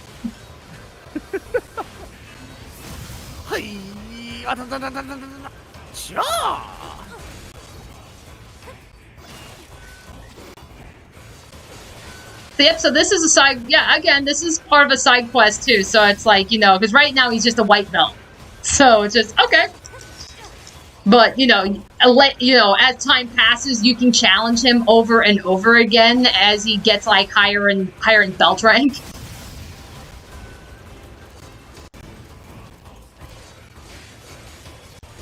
Oh, Crystal, just so you know, Dani, the freeze frame are not too bad, but there are some times where it freezes at awkward times, but not too bad. Okay. Like, again, like, Brandon and I can work on that one. Yeah, I was about to say, it's like, is that why it's been, like, stuttering a little bit? Yeah. Oh, okay.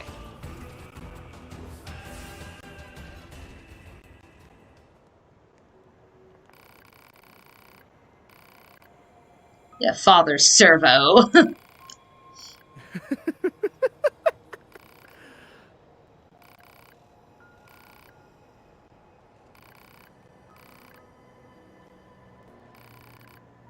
Yeah, we'll help him train.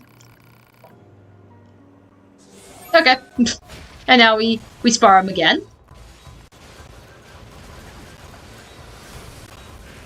Because before I was like, you've proven yourself worthy, you know, and now will you help me with my training? So seeing as how this is a side quest or whatever, is this like what, like the last time you fight this guy, or can you like rematch this robot as many times as you want? You will be fighting him multiple times, and it's like usually like after each time, it's like when you progress to different parts of the story, you can come back to him and like he'll be a different belt rank. Oh, okay.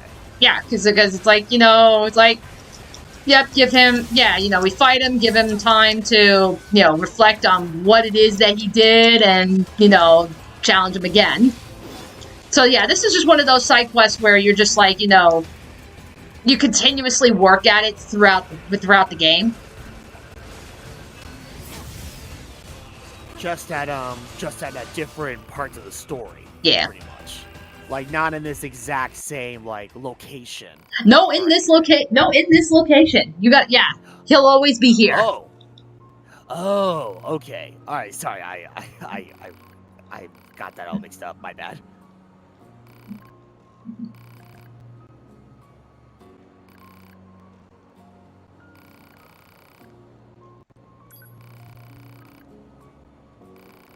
Yeah.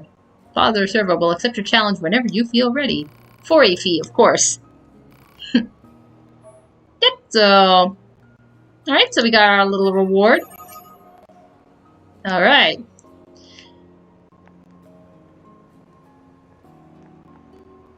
Is currently engaged in preparations. Come back later. So, yep. We'll come back. We'll come back later for him. You'll come back later after I've done with my preparations from going from a white belt to a black belt.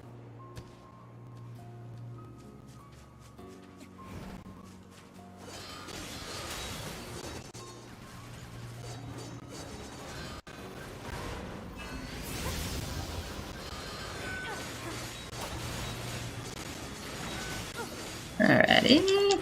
My god, this city just like left in ruin, and there are these robots like walking all over the place. It's like, my god, it's like, it's like I'm watching like the aftermath of like a Wall-E. Okay, yeah. Okay, so Ryan, so you missed it initially. So, the basic story, the premise behind this game is, some time ago, Earth was invaded by aliens, and the aliens have sent down machines to basically, invade. What little of humanity had survived, they fled to the moon, and the humans fought back with androids. So this is pretty much a proxy war at this point. So the androids are constantly fighting the machines. The machines have, overrun Earth. So that's pretty much where we're at right now, is just, it's been at this, like, endless stalemate. So that's what we're trying to do is, we're trying to break the stalemate and, rid the Earth of the machines. Damn.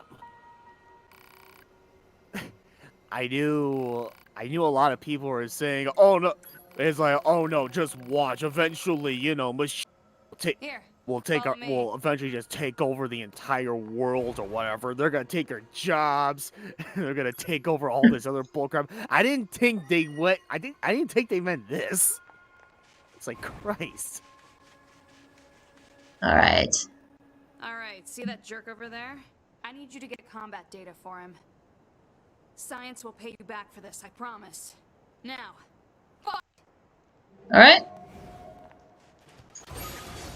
So, yeah, this is one of those,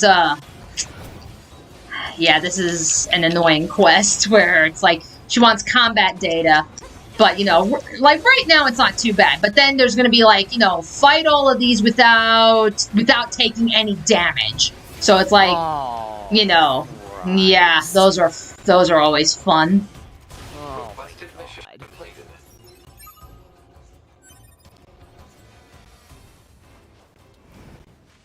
It's like, look, I destroyed the guy. Isn't that enough combat data for you? Why you gotta be so specific?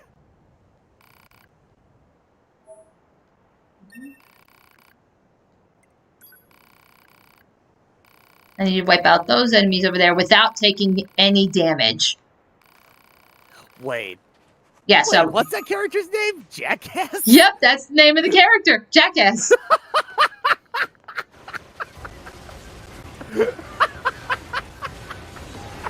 I just noticed that. Oh my... Okay. That's great. So your name is Jackass. Is that correct? Okay, so yes, you do confirm that yes, your name is in fact Jackass. Okay, well, welcome to the team. Like some self-predicting truth kind of shit.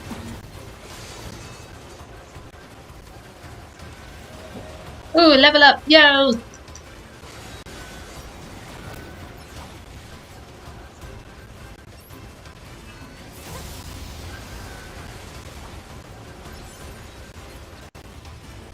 There we go.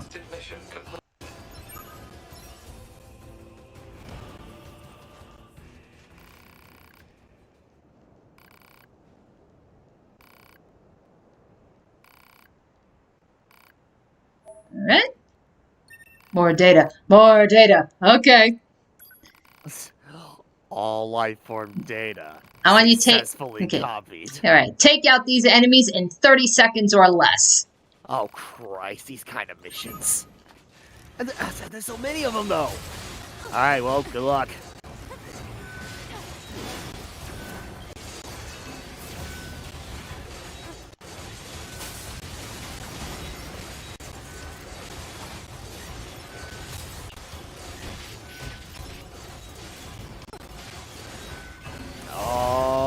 Boy. Yeah, this is where it gets tough. But then again, I could be extremely underleveled. Yeah, because it's like, I'm only level 12. Oh, gotcha.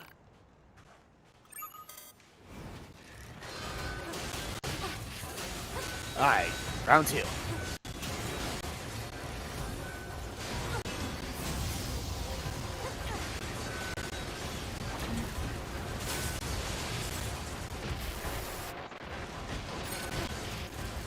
So I guess if push comes to shove, and seeing as how you are under leveled, if that's the biggest reason why like this mission would be a little bit on the difficult side, then I take it there are places where you can just revisit so you can grind some more. Yeah, I mean, I can literally just grind out in the desert here, which you know that's perfectly fine because there's actually a quest that I do have to do. I do have to go there. We have a little sister robot we got to find, and she's out in the middle of the desert. So, well, there we go. Yeah. Oh my god, in that case, it's like, alright, jackass, screw your goddamn battle data and shit. Someone is lost in the desert, and this robot needs to be saved. Lives are in danger, and you're caring about this stupid battle data. No, piss off. Yeah, we'll get back to you in a second. Right.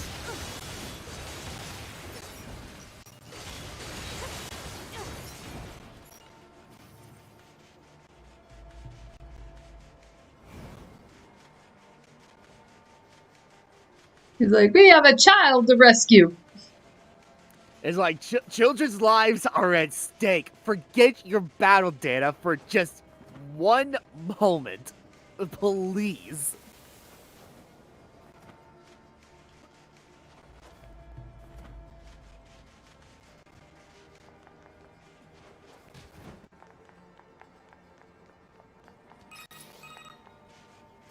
Hello there? Hello? Testing. Pascal? Is that you? 9S. Yes, it is me. Many apologies for the sudden transmission. I heard that you were searching for the missing child, yes? Well, if you would, please consider this a personal request from myself as well. Go find the child as quickly as you can. She's such a good little girl, and so fond of her sister. She's probably somewhere around the desert at the moment. That's where she's likely to find the dented plate her sister needs. Got it. Thank you so much. And please be careful, alright? All right. So you'll know. So even though we do have robots roaming around, the one that we are looking for, she's got a little bow on her head. Oh my god. All right.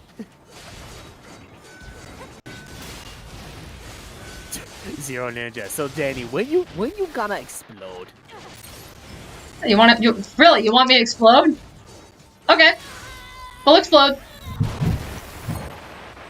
Oh Christ! You asked for this. You wanted explosion. Okay. I will explode. And I thought he was joking. No, you can explode in this game. And just for that, ladies and gentlemen, enjoy 2B's ass. Oh God! Because I blew up her skirt. So Ninja, this is your fault. I hope you know that. So there you go. Here's your robots, everybody. Cry. And we found the child. Oh, thank you for finding me. Oh God!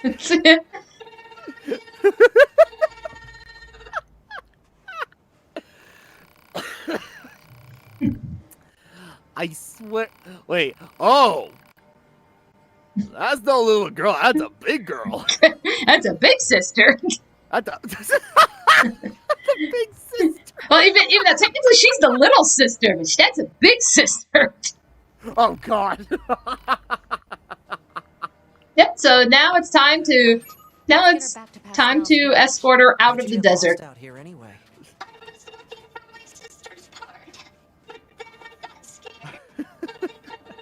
We found little sister, right? Yes, I'm the big daddy. Oh, come on now, don't cry. Did you Oh, at least find Jesus. What you I was so not expecting that. It's like, yep, that's a function in this game. It's like, yeah, just self-destruct and just do a massive fucking nuke. You know what? I should try that with Jackass. I didn't even think about that. Because again, I rarely ever utilize the self-destruct. No one made the desert. Oh It's just my an area god, that it's like, lost all its okay, I'm gonna need vegetation you to due destroy lack of all these precipitation. enemies in 30 This seconds or caused less. lasting changes Alright, in give the me a soil, sec. which means plants aren't able... Self-destruct sequence initiated. Soil? Beep, beep, beep. It's dirt. Ground. The Is that what fuck? we're walking on? This is perfect battle data.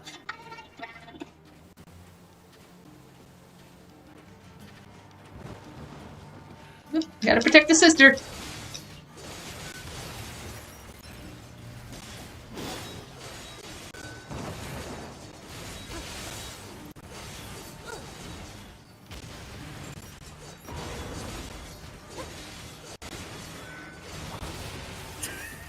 Christopher, when did this turn to Bioshock? That's what I want to know. Just now, Bioshock with more butts. Yeah, that's where it's like, yeah, 2B, I'd be cautious about sand surfing. I'm just saying. Yeah, one hell of a rash. Atmospheric pressure and... Huh. That's actually a hard question now. I don't like about it. sand. It's coarse and rough and irritating. And it gets everywhere. Don't know, don't care. Right.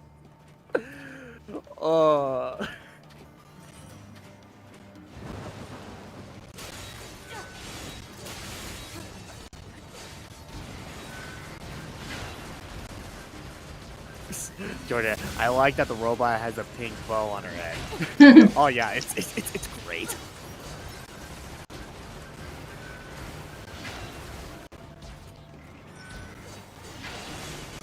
Leave the little sister alone. Actually, now that I think about it, I'm trying to recall, because I know you initially did a playthrough of Bioshock 1 back in the early days of the channel. But I'm actually kind of wondering, I was like, didn't you say something about like possibly revisiting that game? Well, just doing more of the Bioshock games, but I gotta get PlayStation 3 to work. Think about it. Oh, 2B? Listen, I'm trying to... Little help here? Well, You're the I mean, push comes to shove. There is the Bioshock collection on newer gen consoles. Wow, it's getting late. Like Let's the get you home PlayStation already. 4, for instance. So I mean, it's like if the PlayStation 3 for whatever reason doesn't work, and you do intend on revisiting, if you do intend on getting into more Bioshock games, let alone revisiting Bioshock 1, I mean, I guess there is that option too, if you're interested. Yeah.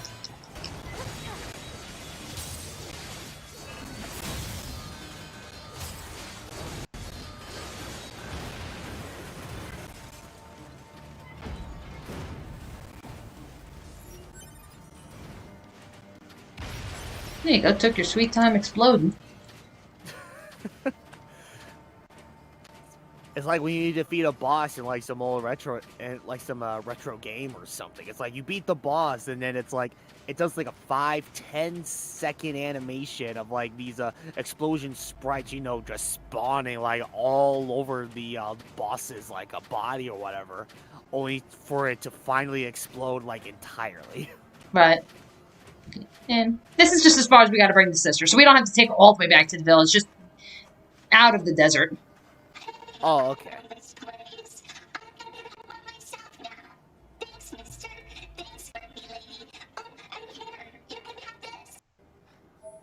And we got a pink ribbon.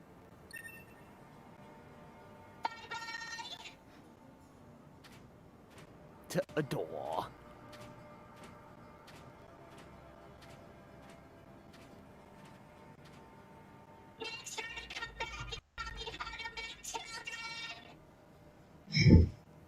What?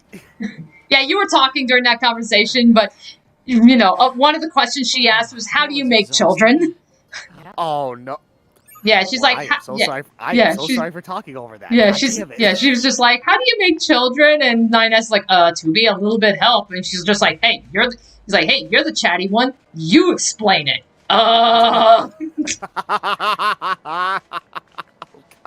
Yeah, because that's what I want to do. Let's leave it to 9S. Let's leave it to the sweet little boy here.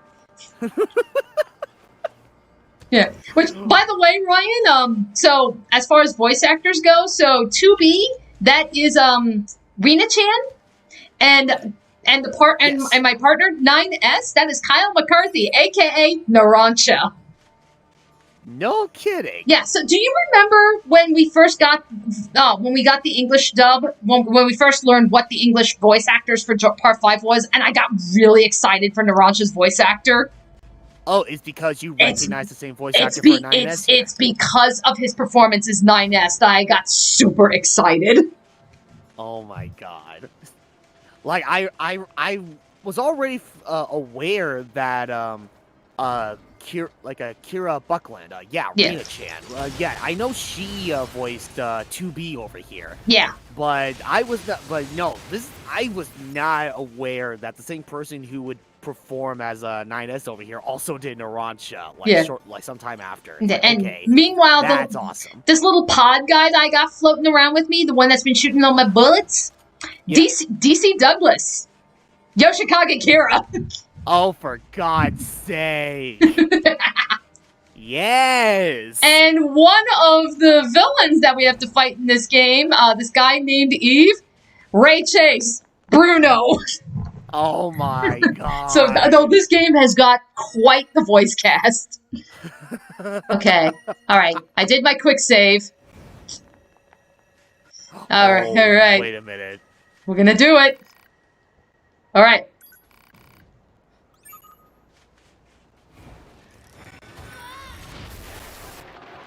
No, don't interrupt. Don't interrupt my blowing up. Fucking. I am trying to initiate the self-destruct sequence. No, okay. Wait. Oh, that didn't even take out. Oh, that only took out like half of them. Dang it. I was like, oh, come Yeah, on. and then it's like, yeah, you don't really get to attack afterwards. So it's like, Oh. Dang it.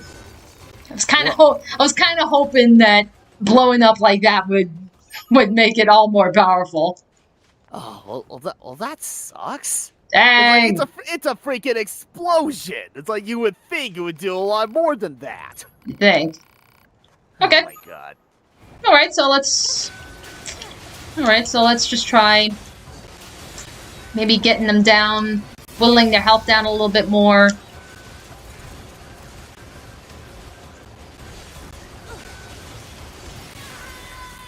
Oh. Fuck you! God damn, the big guy just won't leave me alone! Just blow up! Blow up! And I did it! I did it! Within the time spared! Whoa! Oh my god. And again, like, yeah, I have done more exploding in this stream than I have in, like, every time I've played this game. It's like, oh my god. It's like, oh my god, self-destruct. Why didn't I think of that before? Holy crispy crap on a stick. It's like, did you seriously just do that? What the fuck? That's brilliant. I just need a teensy bit more data. Okay, what do you want? Wait. Okay, the last one. I need you to wipe out all these enemies in 30 seconds or less and can't take damage. What? Alright, we may have to come back on this one, but that's okay. Oh, not understandable. That's ridiculous. What the fuck? Oh my god. He literally charged me. Like, literally, right as I walked into the arena, the fucker charged me and hit me. Oh yeah, okay, yeah. If you need a grind for this mission, then by all means, go ahead. No one will judge you. It's completely understandable. Wait. Nah. Yeah, I don't think that's gonna work. Damn. Yep. Just stand at a distance. Have your little robot buddy shoot him down. Yeah, that's where I was like, yeah. Okay, I'm gonna have to level grind for this one. But that's okay. I can always come back to this. Yeah. I can always come back to this on my own time. Yeah, again, jackass, there are more important things to take care of than your goddamn battle data, alright? You can wait. It's like, jackass, I exploded for you. Okay? Be humble. Alright? Be humble. Exploded plenty of times. For you. Oh, welcome back, Mr. Maniac. Welcome back.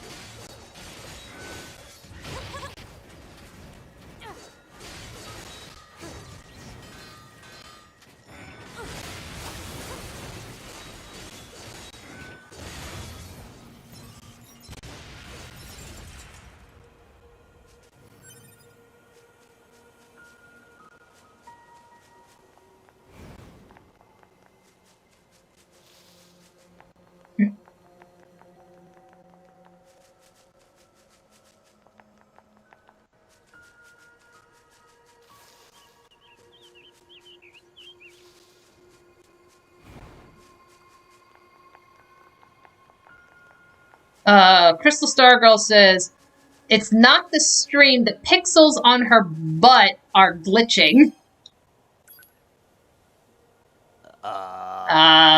Should I be concerned? Is 2B's butt too much for YouTube to handle?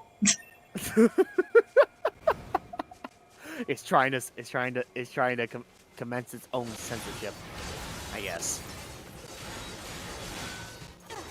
Oh, hey, Fan Thief and Dark Men and I. Hello, welcome. Yes. What have you two missed? You say? Good chunk of exploding. Yeah, lots of exploding, and to the point where I blew my dress off. That's why you're getting a good shot of her butt. Yeah. And a couple of bullshit side quests.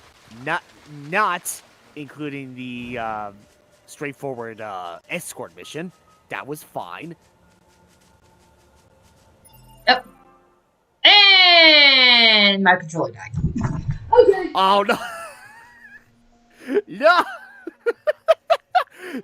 Yeah, plug it in, Danny. Plug it in. You can plug it in while playing. I forgot to plug this in before I went and to eat.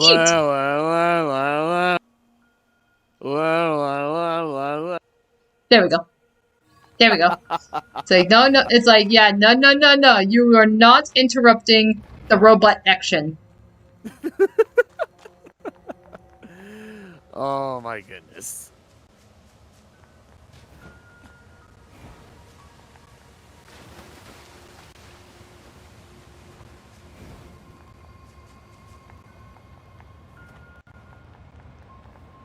They're not going down there yet. It's like, no, I'm not. No, I'm not going down there. No. I don't want to die just yet.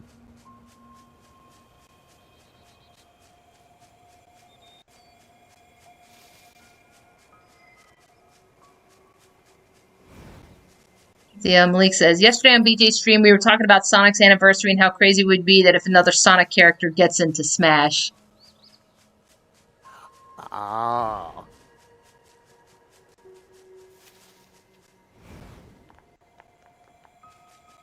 Yeah, I mean, that would be really neat. I mean, I'd be lying if I said otherwise. Right. Though, to be fair, this is BJ's stream we're talking about. Considering what BJ does for a living, it's like, that's really hard to go around the subject of Smash.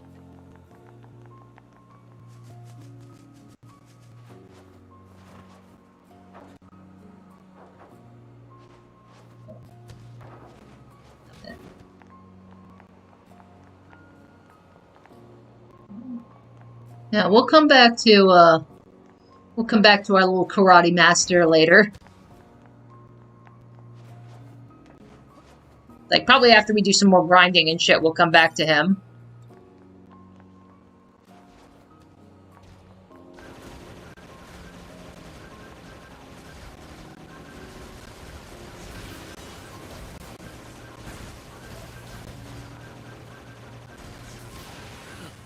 Maniac, BJ, during BJ's stream last night, he did a thing again where members of the Discord joined in the voice chat. That was fun. Oh, yeah, I mean, I was about to say, like, I know I saw a snippet of the stream, and yes, I did notice that, yeah, surprisingly, yeah, once again, he, had you and a bunch of other people in the Discord voice chat. So I was like, huh, alright. It's like, sweet. I mean, good to see that he's, doing more of that with you guys.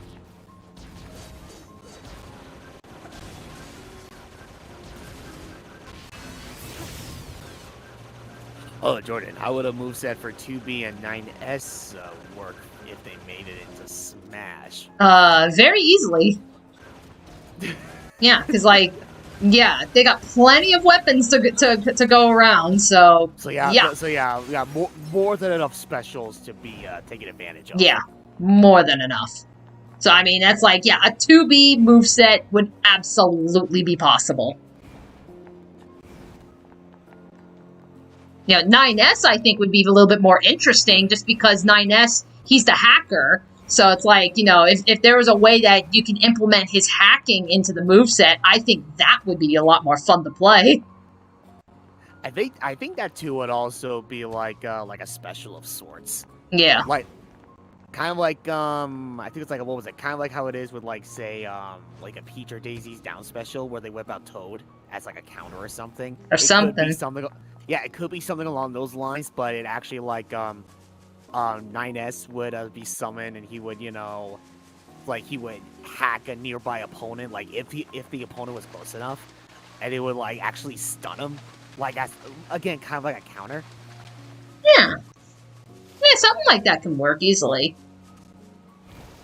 Though I mean, to be fair, like I don't know if there's like I have not really seen too much hacking in action with this game. I mean, I don't know if there was more to it or not, but it's like, I guess I could see that. Yeah. Yeah, but on the other hand, if BJ was to cover like 2B or 9S, that would mean he would have to play. Would mean he'd have to play this game. That is true. Yeah, let's give BJ the existential crisis.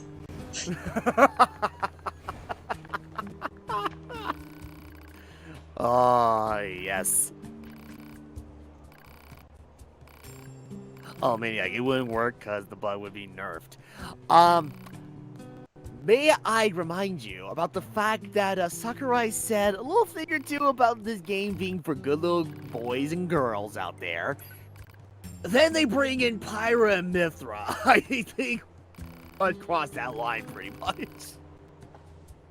Look, alright, as long as they don't, as one of her alternate costumes does not involve, you know, freaking, having a 2B look like this, like what you're seeing right now, then that's fine. Oh no, I mean that's like 2B would be in her full dress, absolutely. Like, oh yeah, this would not be an alternate costume, you know.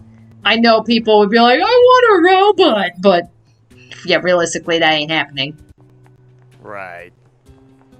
No, but I mean it would be her full dress and such, so I mean like they would probably do like what they did with like Bayonetta and Pyra and Mithra, where it'd be like, you know, probably give her like full tights or something just to fully cover her, but you know, like fully cover her legs and stuff, just so that you don't have, you know, oh, panty shot, you know. But that's about that would be about it. Yeah, more or less. Like, but Dani and Ryan 2B's a sword fighter.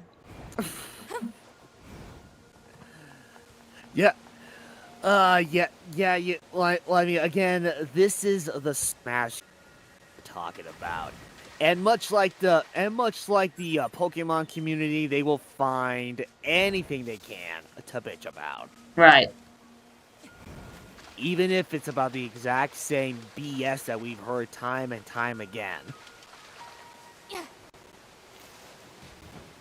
So that reminds me, while I'm there, Should try and buy some more chip storage. That's weird. Nearly forgot while I'm here. Let me get my upgrades.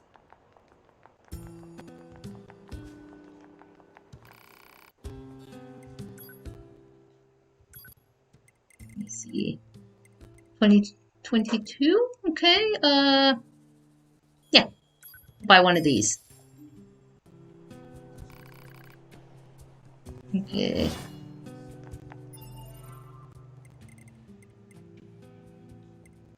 Yeah. Okay.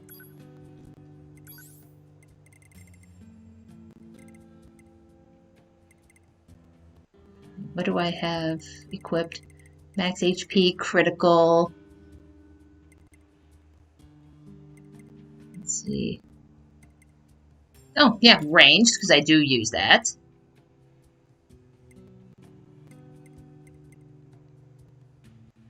Okay. Damage, point stagger, HP, distance.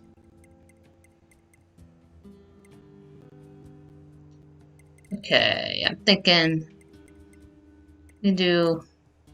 Yeah, let's try add a little bit of a shockwave to our attacks. Ooh, hey, there we go.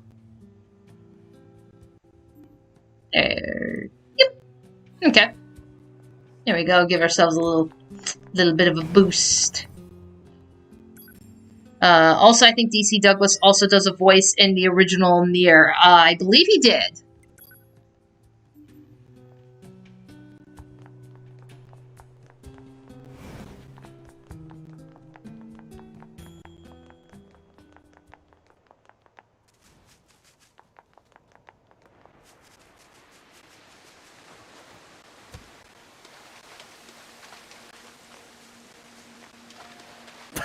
Oh, Zero Ninja, didn't we already give BJ an existential crisis when we made him play Danganronpa? Oh, well, yeah, well, you're gonna have another one in this game. I get the feeling that was just the tip of the iceberg. Well, because it's like, I know Rampa, and again, that's because we're dealing with humans, so of course it's gonna be very graphic and shit, which then... I mean, don't get me wrong, there is some graphic shit that happens in this game, but it's because we're dealing with androids and robots. Where a lot of it comes in, it's not so much like the graphicness of it, so much as it is just like the implications behind it. Like, I mean, again, like earlier, there was a fucking robot orgy. You know, it's like, yeah, you literally missed that, Ryan. Like, right when you came in, we finished that part of the game. But yeah, there was a part in the game where, yeah, we had a robot orgy. And I mean, no, you were seeing some robot fucking going on. Like those little trash can, like those little beanie trash can things, like, yeah, just pumping and grinding each other. Like, you know, that was a thing. That's a thing. And that is just, that's just the tip of the iceberg. Oh God. Oh, that's like, there's more crazy shit that is going to be happening in this game. Oh Christ.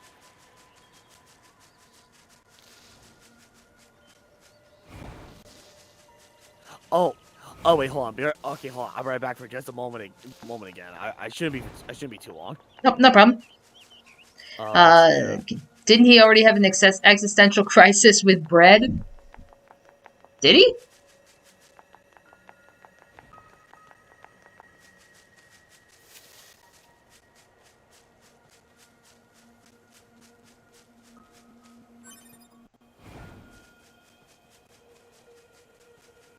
More orgies, morgy. It's like, no. Okay. I'm trying to remember how the hell to get... I'm trying to remember, where's the pipe? The pipe to take me back to the village. Because I gotta go through the amusement park again to get to the village. So I'm like, where is it? I'm trying to remember, where is it?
Don't fall off.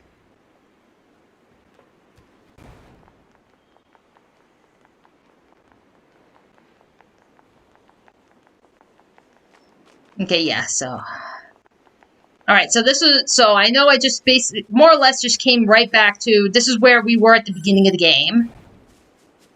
But I do believe there is a quest... There's a side quest or something where we have to find something here.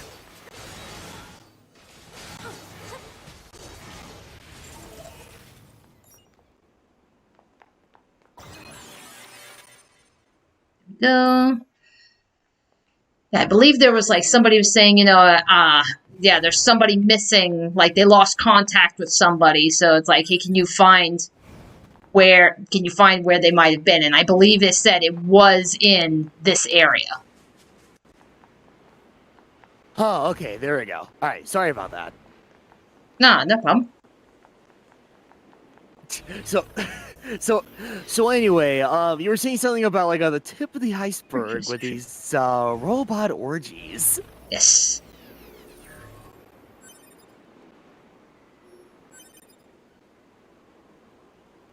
All right, we got a nice little treasure trove here. It's like these two robots are trying to spice things up a little bit, and they're like, "Well, maybe we should try some toys." Wait. It's like they are the toy. Oh yeah, gonna finish the job. I'm about to tame that ass.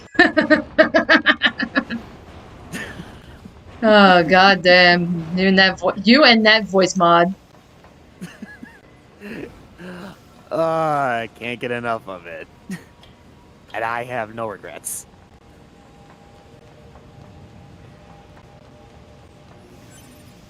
Okay, Crystal, we'll see you in a little bit.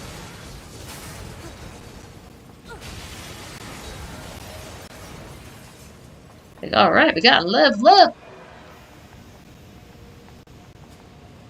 Like, level up!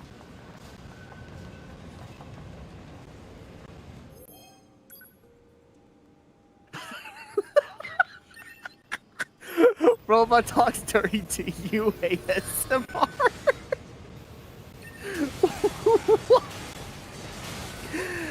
Oh, you could just come up with the most ridiculous thing and make an ASMR out of it. Right.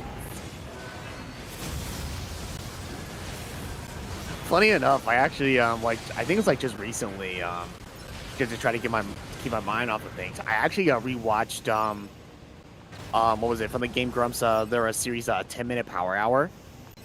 And it was like the couple of videos where they actually did try to use an ASMR mic on Ross O'Donovan. Oh my god, so good.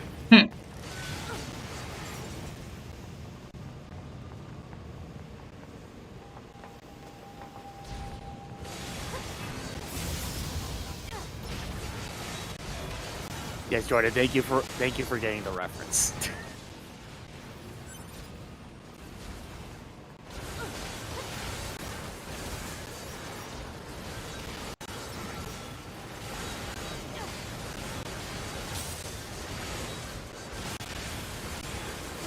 Alrighty, gotta go, bye. Okay, thank you for stopping by, Yari. Hope you are enjoying the robots. Hope you had a great time with the stream, Yari, and I hope to see you in the next stream, whenever that will happen. It's like, you take care of yourself, alright?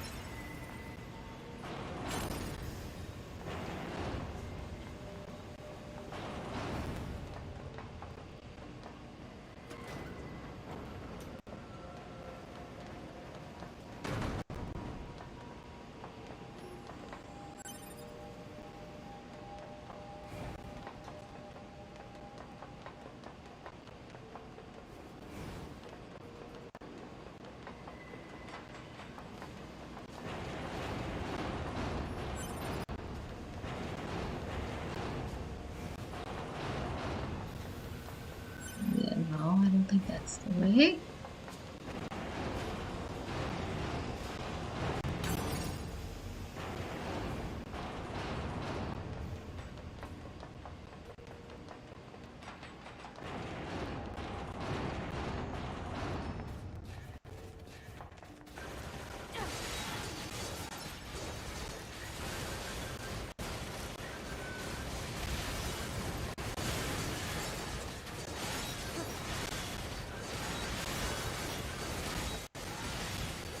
Oh no. I'm gonna make this joke again now that Ryan's here. And Ryan, if you can, I kindly ask you read it with the robot voice. I can't help but feel very concerned. Just call it a wild suspicion.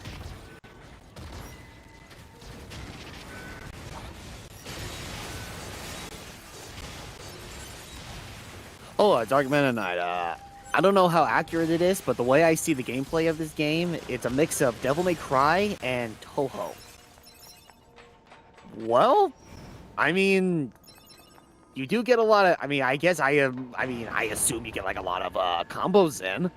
Yeah. And yeah, as Danny said, it is more or less like there is like a bullet hell to be had. Yeah. Oh, that's like the very beginning of the game. Like Brian was just like, "Oh my god, this is Metal Gear Rising," but you know, which makes sense because this game was developed by Platinum Games. Yeah. Exactly. Yes. Yeah, but like apparently from what he was saying, it was like, you know, the first boss of this game is apparently like almost taken like shot for shot, like the final boss of Metal Gear Rising.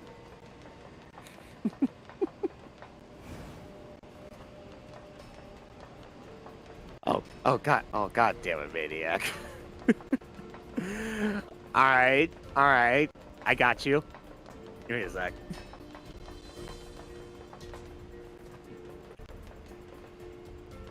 No. I like robots and I cannot lie. You other robots can't deny. When a girl walks in with an itty bitty waist and around and in your face you get sprung.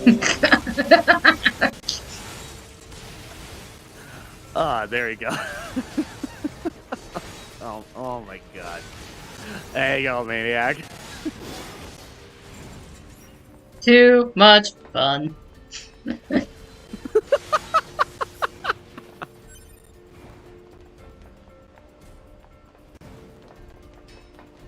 I don't want none unless you got buns, hun.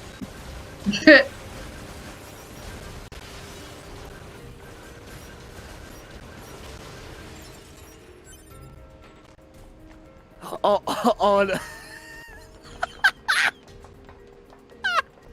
Welcome back, Crystal. Oh my god, this is what I come back to. Yes, it is. I'm so sorry, Crystal. It's like... Oh, god damn it. Like, again, I mean, it's just, you know, well, yes, spiffy needle geeks. This is what happens in our streams. Or just with our content in general, yes. Spiffy needle geeks. No shame, no dignity, no morale. Like, yeah, more or less.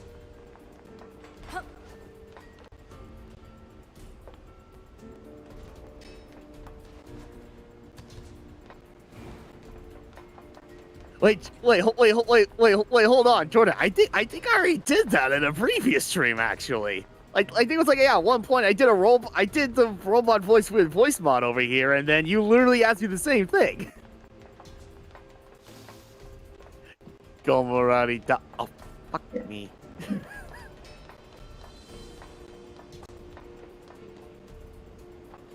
Yeah, domo arigato, Mr. Roboto.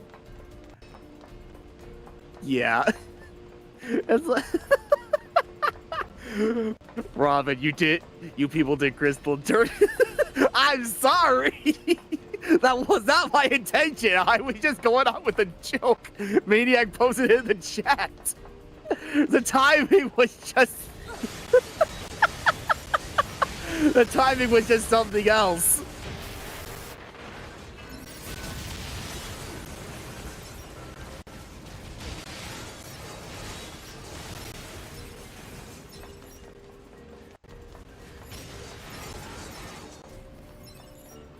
Oh, god damn it, boy.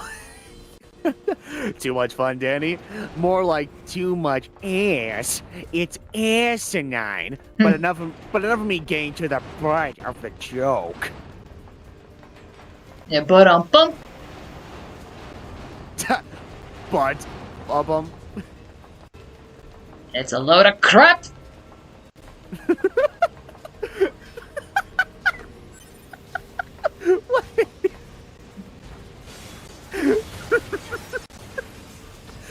don't know what manure is, but it smells like crap. Duckman. He's like, I don't know what feces is, but it smells like crap. Oh, that was that was it. Yeah. Oh, Duckman. Duckman is freaking. Duckman is fucking great. Oh, it's so good. And it's like, good. It's sad how so much of its humor is still relevant even today. I mean, my God. I know. Oh man, like the moment when a freaking Duckman, you know, just gets on like rants about like how people like just takes comedy like way too seriously or whatever, and it's like, hey, people need to take risks about race, religion, politics. People need to take risk about it and get a chuckle out of it.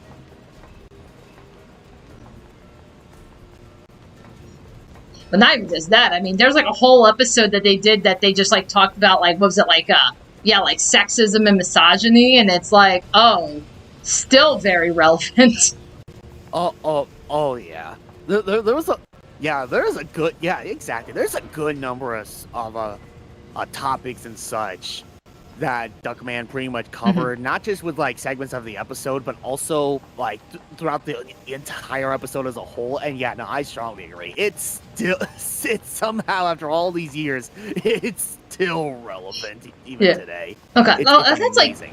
Like the feminist sexism episode is honestly like one of the funnier ones, I think, because it's just like, again, like some of the crazy shit that they do in that. It's like this whole thing, like, I'm trying to remember what the arguments were. It was like he's watching like the news, and the news is just talking about like all these like changes that are happening, and it's like how they're going, but it's how they're going overboard with it. It's not just that they're changing, it's that they're going overboard. Where it's like, you know, it's where it's like Hebrew will now be known as Weebrew. It's like a plumber was arrested for referring to his manhole.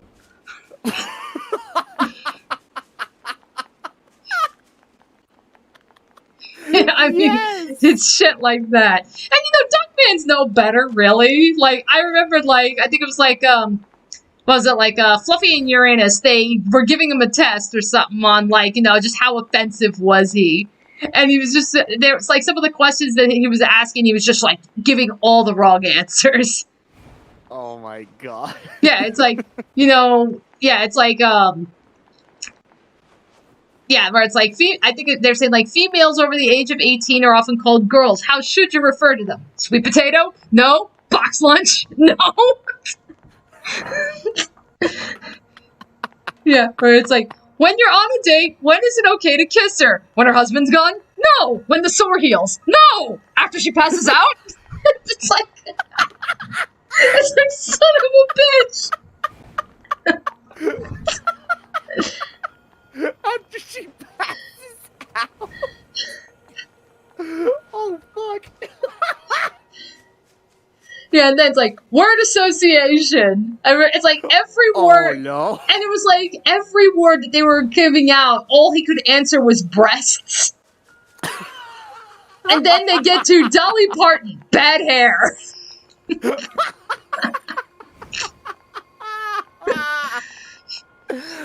Fucking course. God damn it. That would have been too obvious. And I think just the fact that it's Jason Alexander, who is the voice of Duckman, makes it all the funnier.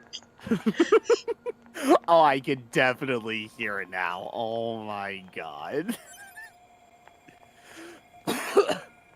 Oh man, yeah, Duckman is a very underrated comedy. It's like, if there's a way, because I don't know if that's on any streaming services. Like, I have not seen it on Hulu. I haven't seen it on Netflix. So I don't know. Oh, it should be. It should be. It's a real damn shame. It's like I don't care. It's like it could be Hulu, could be fucking HBO Max. I don't care. Just put it on something. Give it the kind of recognition it deserves after all these years, for God's sake.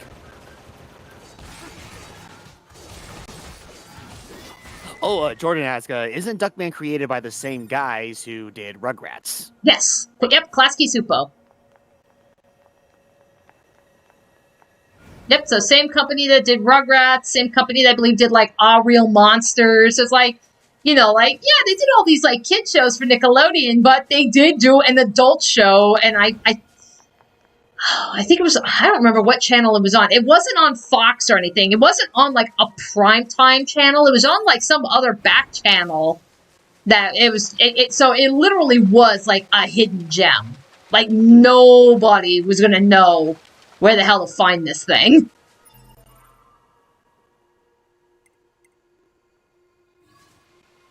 Whew.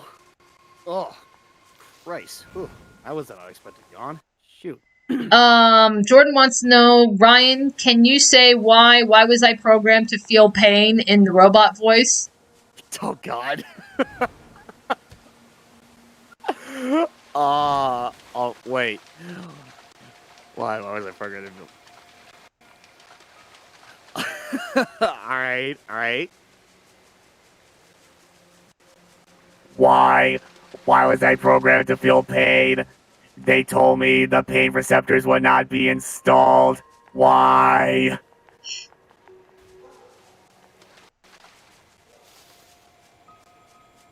Worthless consumer model. I am Omega, the ultimate E-series robot, and you're watching the Disney Channel.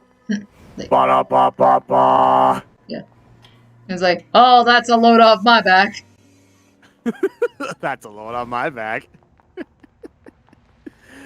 I wish there was a load off my back. God damn it. So, like, what other voices can you do on VoiceBot? Ooh. Well, there's quite a lot. Well, I guess for starters, I could quickly show off like some of my personal favorites that I've saved. So obviously, this is the clean version. I think the last voice I added on here was this new one they added. It's called Odin. Give me a sec. So yeah, this is the voice for Odin. I do not remember exactly how it sounds like.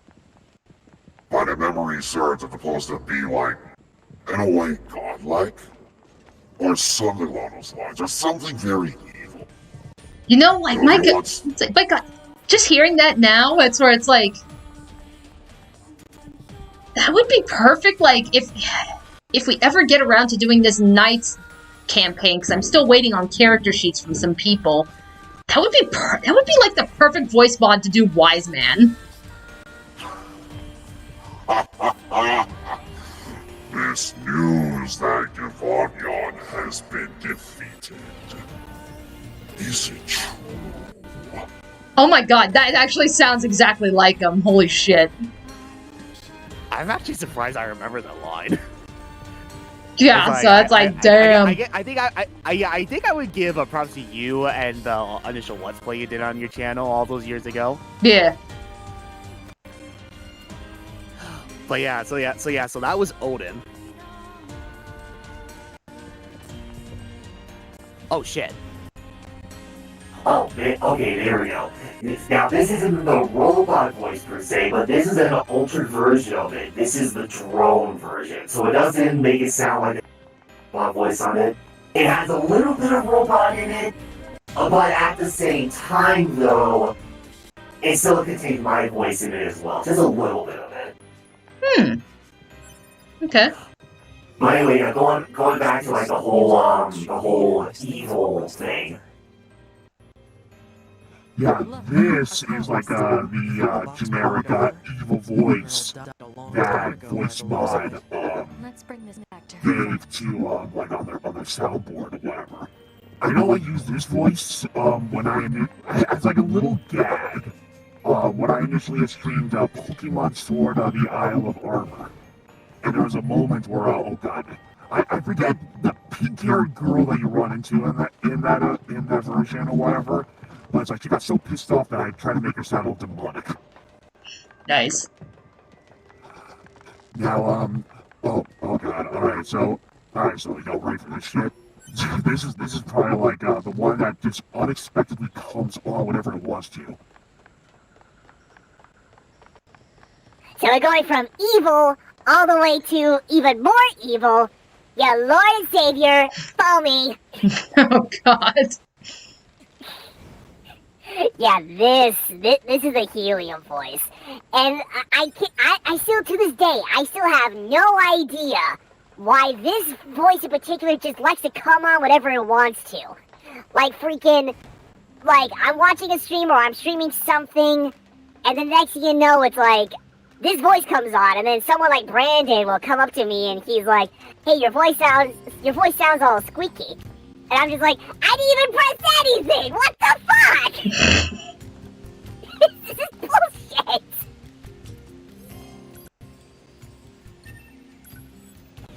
Alright, can you say, oh, only I have the brain to rule my lad.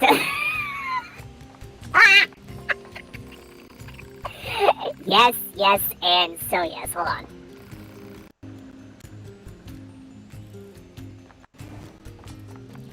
Only I have the brain to rule my lat.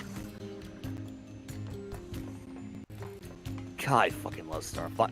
I have still been patiently waiting for episode 2 of A Fox in Space to be finished. My God, it's been like a bit over, oh my God, like pretty much like 6 years at this point. Holy shit. And he's still working on it too, no less. So it's like 6 years of working on one freaking episode. It's like, that's some true dedication right there.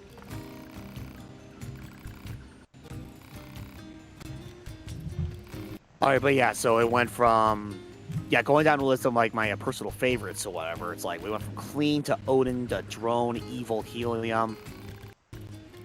Now this one I know I haven't used in a while. If it would load. Okay, there we go. This is the power of the magic chords, as VoiceMod likes to call it. Now I would go on to Robot, but you guys already know exactly what that sounds like. And now this voice, like the third to last voice I've saved onto my the speechifier, or as a lot of have pointed out numerous times in the chat, this would be the kind of voice effect that a lot of people associate with Alistair from a Hasbro Tell. Yeah. Excuse my sudden visit, but I saw your fiasco on a pig, and I just couldn't resist. What a performance! Why, I haven't been that entertained since the stock market crash of 1999. Like, my God, that's like that is like scarily accurate. So many old things. Seriously, with that voice mod, Ryan, that is scarily fucking accurate to Alistair. Son of a bitch. I love it.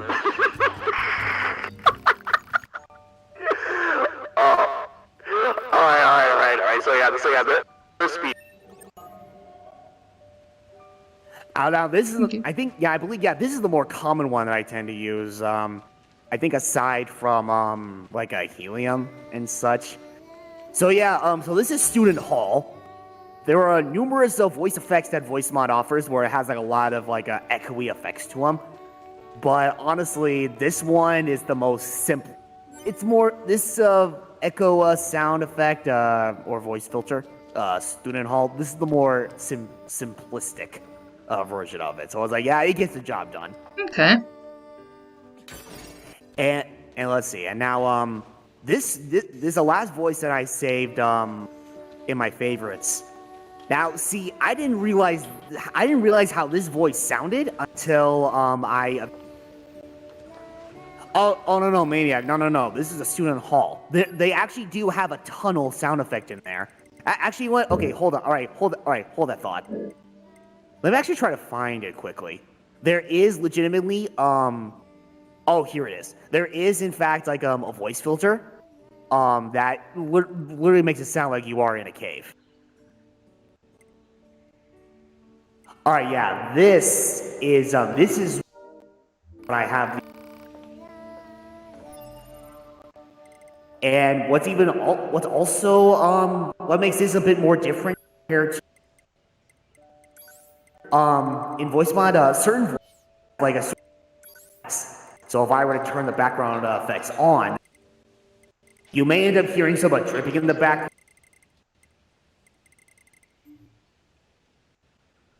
with like a dripping stalactite. And I almost said stalagmites over there. But it's like, no, stalagmites.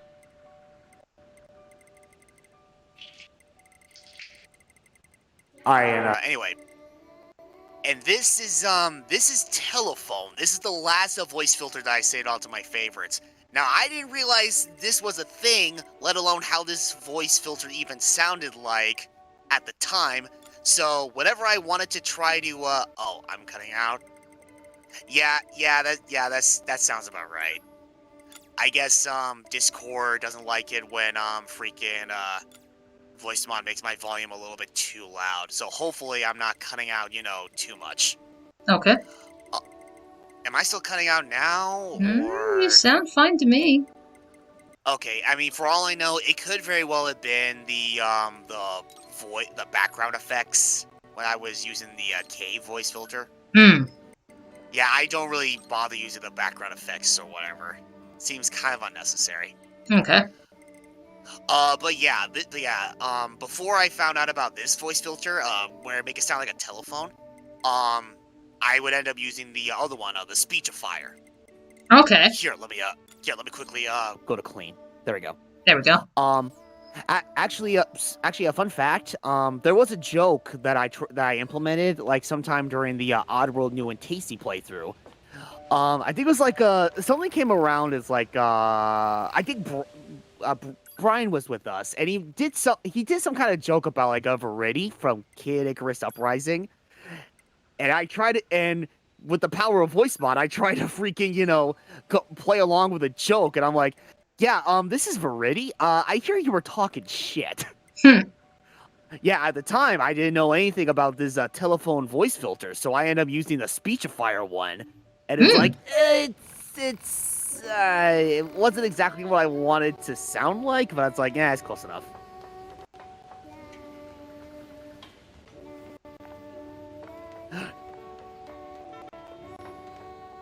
Oh god. Dark Midnight now. Ryan, show the ghost voice. Oh yeah. That voice. Oh, I know I played that. I used that. What was it? Oh god. Oh yeah, Danny, you weren't here at the time. Shit. It was at the time when I was streaming I Love You, Colonel Sanders. At one point one of the characters does turn into a ghost. So I used this particular voice filter in voice mod because it's literally supposed to sound like a ghost, but it's like, oh my god. All right, y'all ready for this shit? Enemy inside the city ruins, and it looks like there are a ton of other machines there with it. All your high units proceed. So yeah, I'm dead. I am completely dead right now. I am a ghost. I promise you, we were not aware. This is what a ghost sounds.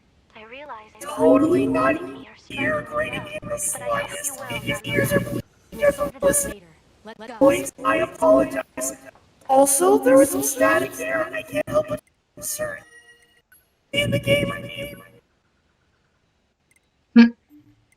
Alright, that's enough of that.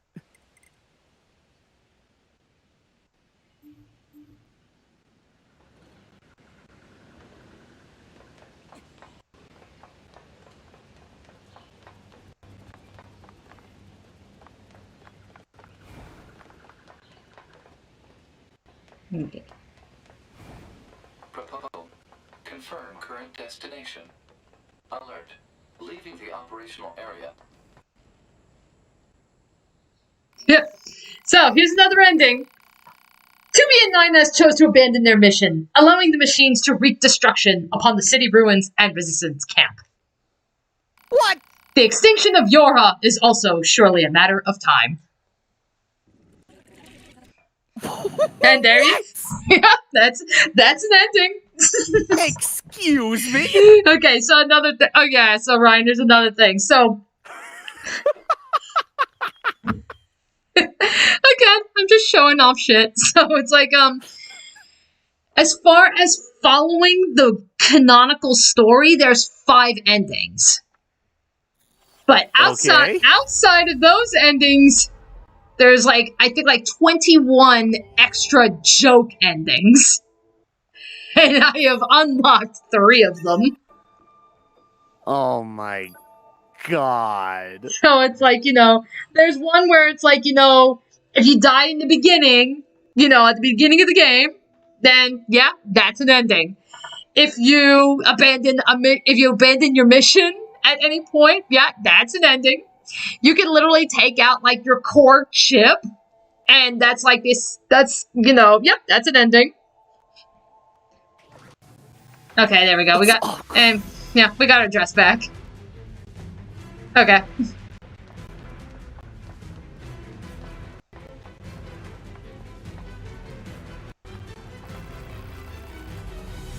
Right.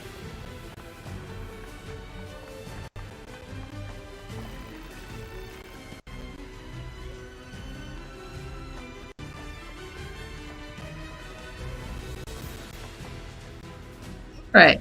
So that being said, there is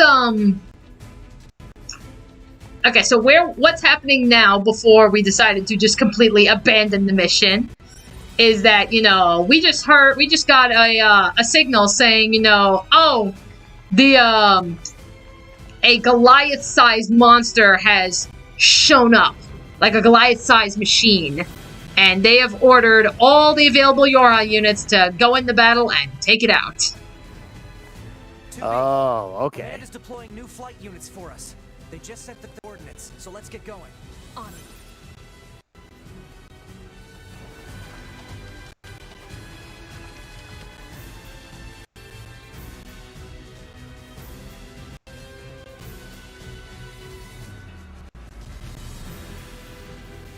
Yep, so now we just gotta make our way into the city. We have to get to our flight units, as they call them. So basically, our little jet planes that we can bullet hell shit on. Oh. Yep, so alright. You gotta make our way to them. And yeah, they were like dropped off in the middle of the frickin' city. Like, they purposefully dropped them off, like, away from the resistance camp, away from the village.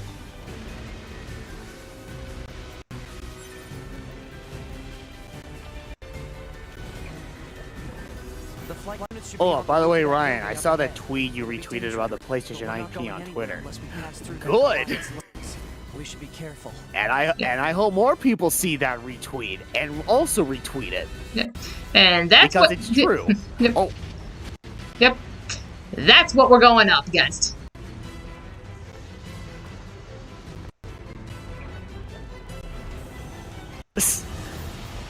So, I assume, methinks there's gonna be some, Shadow of the Colossus shit going down. Well, that's why we're getting into the flight units. Because we're too small to fight that thing, so we gotta go up and we gotta get on our flying units so we can fight it. Oh.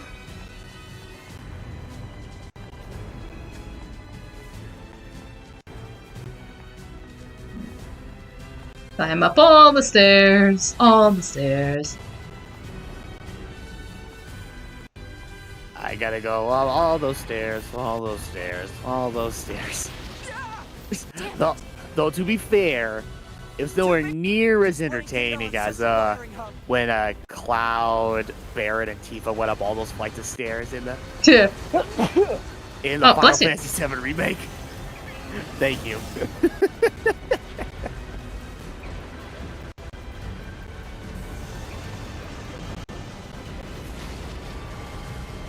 Oh, Crystal Star, I was sad because Kevin Miller just retweeted that post too, and his post was sad. Oh. Yeah, it's like, yeah, you know what? If I voiced the main protagonist in a very popular IT like Sly Cooper, I would be sad too. Like, seriously.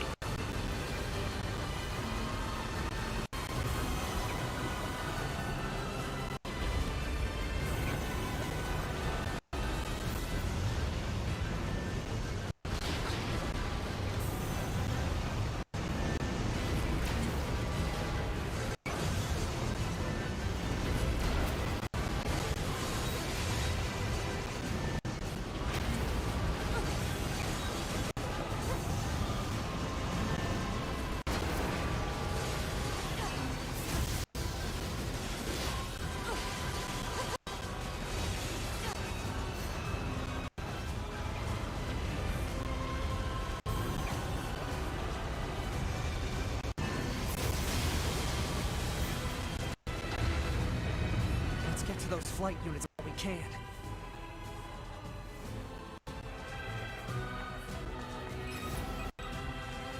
Be careful. The skies are packed with anti-air weapons. Make sure to approach at low altitude. Copy that. There we go.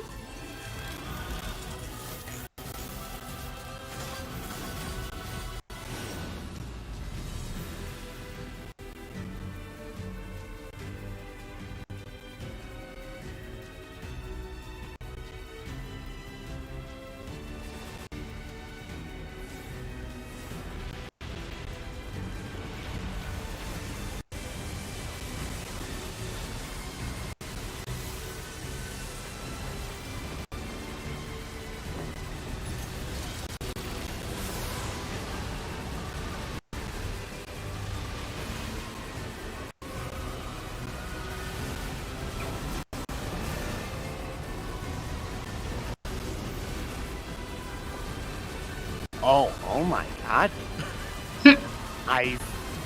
Okay, I think it was probably because of like the freeze frames or whatever, but it's like, oh my god, freaking. I swear it looked like he hit you with his pip hand. It's like, yeah, no, I was able to avoid it. Okay, good. There we go, level 14. Hey. There we go.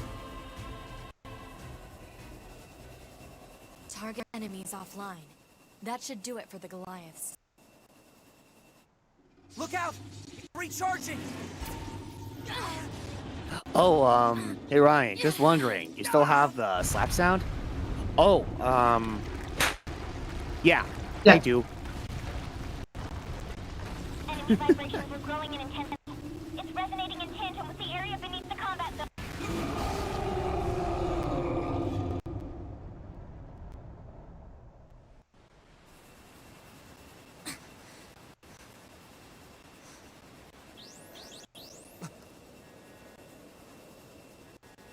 What the? Unbelievable. Aliens! Aliens who Alien! haven't revealed themselves in hundreds of years were hiding underground?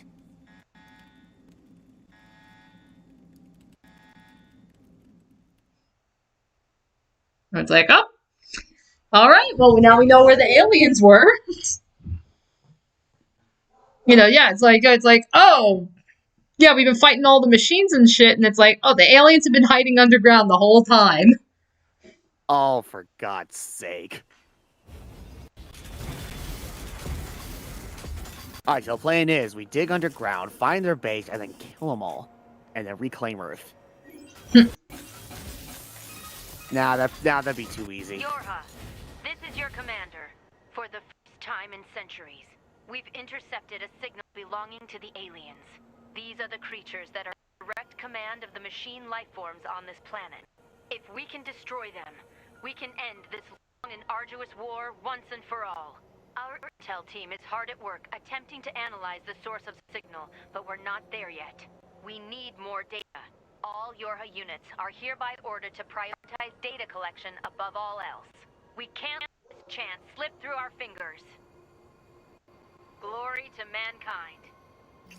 I used Command's data to determine the signal's source and marked it on the map. But it seems to be underground. Like, way underground. Guess we'll once we get there. If we're lucky. You're not much for plans, are you, 2B? Yep.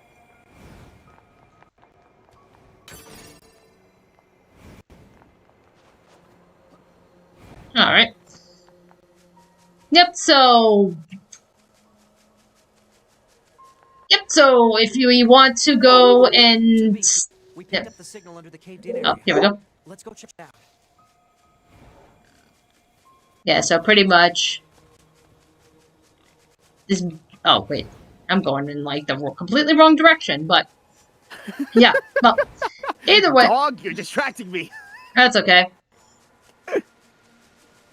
Yeah, but ultimately, you know, it's like, yeah, we go down to this massive hole, you know, we go down there, and that's ultimately where our next mission lies. That being said, I can... You've got mail. Mail notification received from access point. You got mail. Oh, this fucking quest. Yeah, I'm not taking that one on yet. That quest is fucking annoying. Yeah, that's a quest where, like, this, like, robot from the carnival is all like, you know, I want to spread, you know, joy and peace, and we just simply want to march, but we get attacked, so we need someone to protect us. So it's literally, you're playing this massive escort mission where you're trying to escort, like, a group of these robots into, to do their little mini parade, and you are just getting swarmed with enemies. And that one's hard. Actually, now think about it. Here's your... Oh, okay, yeah. Okay, so of all the side quests, this is one I definitely wanted to show you guys, and there's only one reason for it. So, here's your stamp... here's your stamp card. If you collect all the stamps, you win a free prize. So, you'll find the stamps inside the amusement park. Make sure to search high and low. And just between you and me, I hear that the prizes are more than just free. They're deluxe. Yep, so this is just more or less like, you know, taking a glorified tour of the amusement park. You know, there we go. It is advisable to recover as many of these collectible items as possible. Proposal: imprint the stamp upon the card. You mean stamp it? Yep. And while we're at it, we can finally talk to this chick. Okay.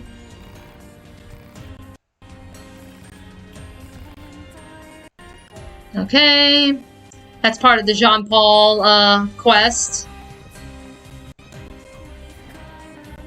Yeah, but basically this is just one where it's like, okay, just go around the areas to collect all the different stamps and such, so...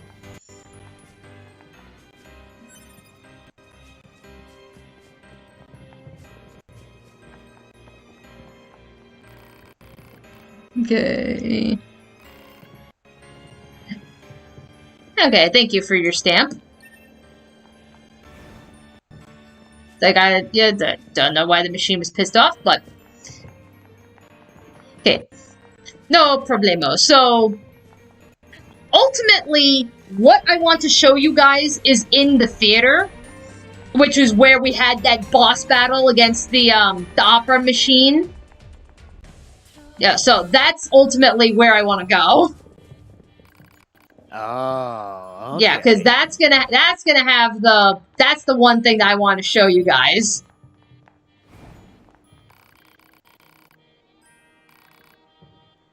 Like, yeah, stamp it with my tears. Sure, why not? You have this stamp.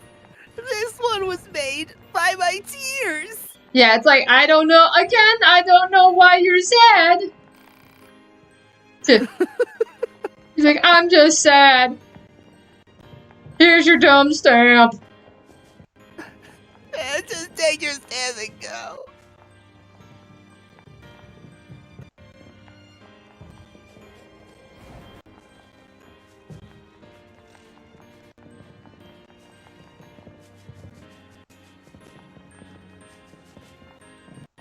No, I can't talk to you.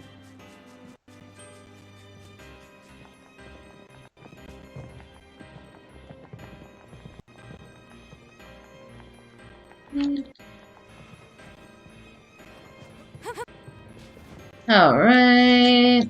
It's probably up here.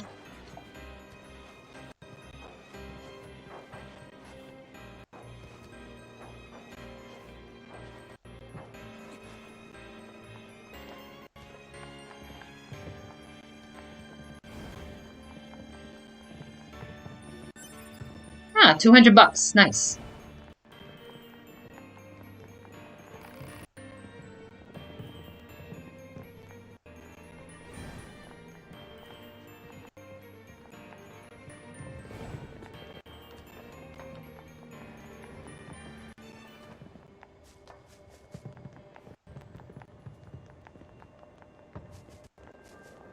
Oh, alright. Actually, hold on.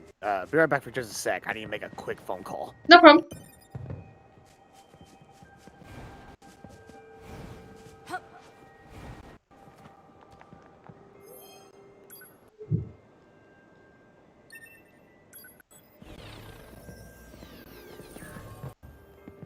Okay, thank you.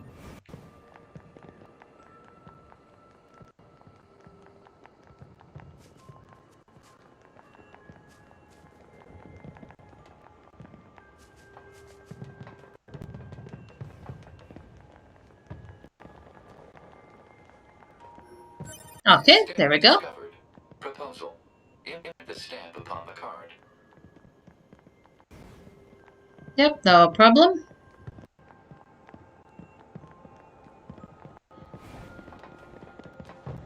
Okay, so I think going back in that carousel area, there was one that I gotta find.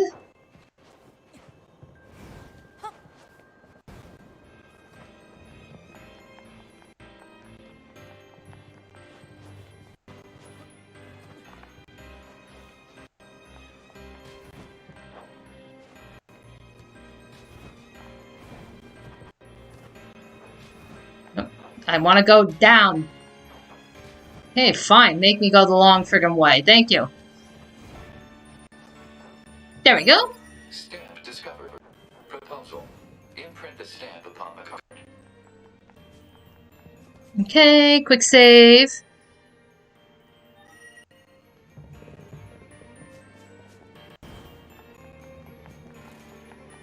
Okay, it looks like, probably...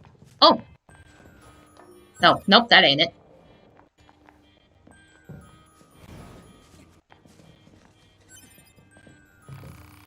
There we go, creepy machine. Yeah, thank you for my stamp.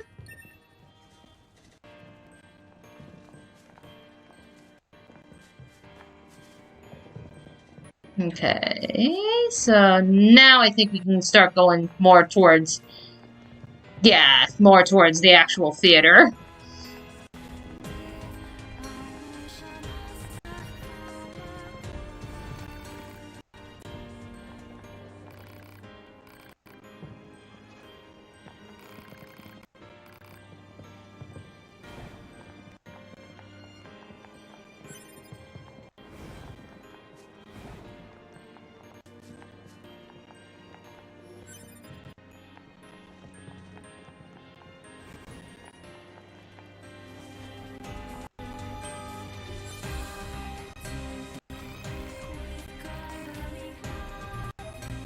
Alright.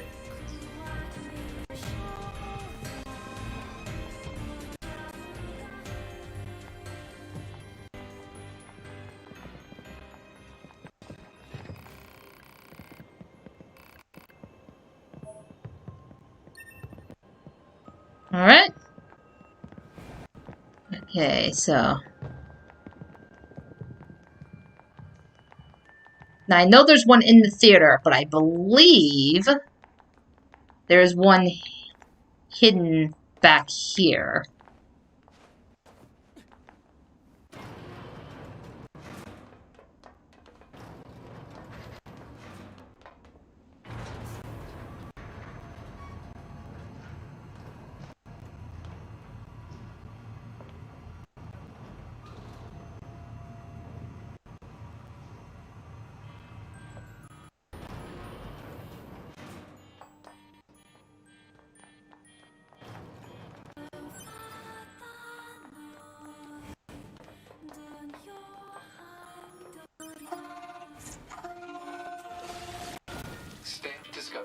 inside enemy body. Proposal. Destroy the enemy and imprint the stamp upon the card. Easy for you to say. Yep, so it's just survive the horde.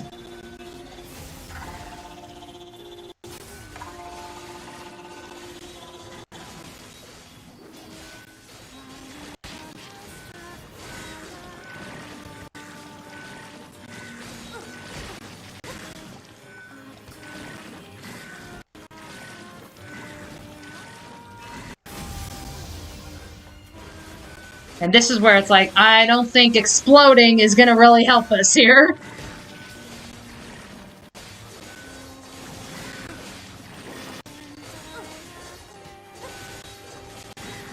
Yeah, so it's like, so once we get out of here, the last stamp, or at least what I think is the last stamp, is gonna be in the one area that I want to show you guys, and hopefully Ryan will be back by then.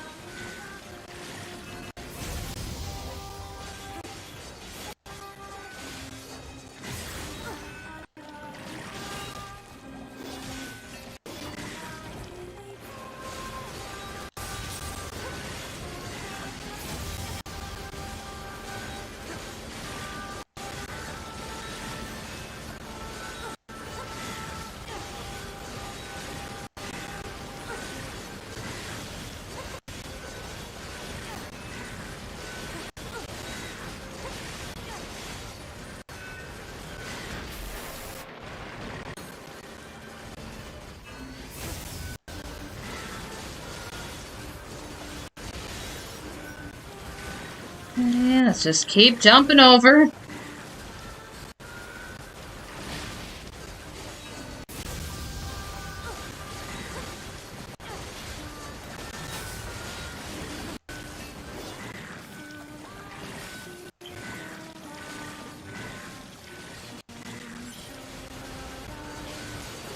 Like, just literally playing leapfrog with these fuckers.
Okay.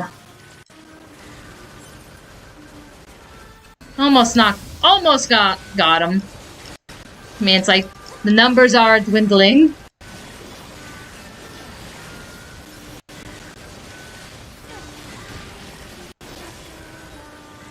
Okay, and I'm back. Sorry about that. No problem. So we're literally just in a hole fighting like a horde of like zombie clown machines. Oh my god. So yeah, I mean it's just fuck. Yep, so we just need to clear out the room to get the stamp. And then the last stamp that I believe that we need is the one that I saved the best for last.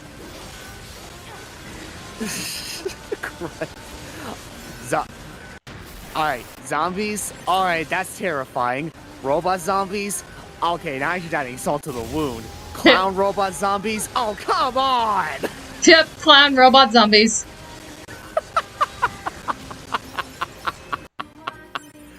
Okay. that's terrifying yet amazing at the same time. There we go.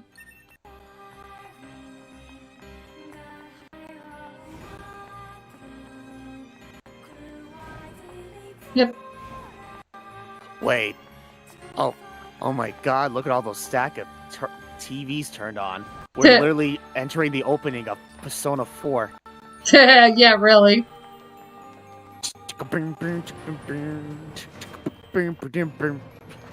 Alright.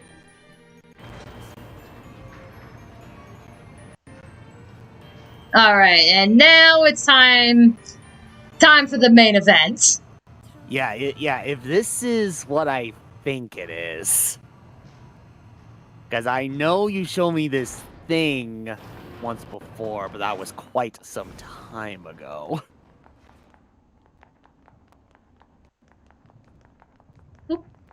Shiny, shiny. Pretty. Alright. Oh my god. Okay, yeah, here we go. It. Alright, here we go, ladies and gentlemen. Just bask.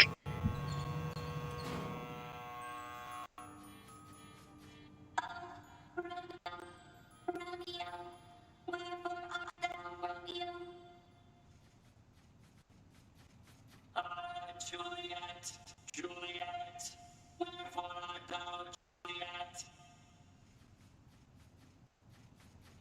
Oh, Romeo, which one of thou art Romeo?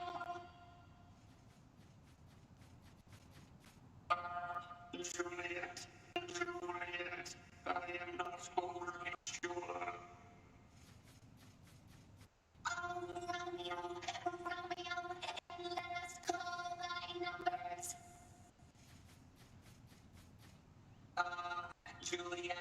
Juliet, then I shall take thy life. Romeo, thou stupid asshole. I shall make thee a good day of life. I shall make thee taste the dirt.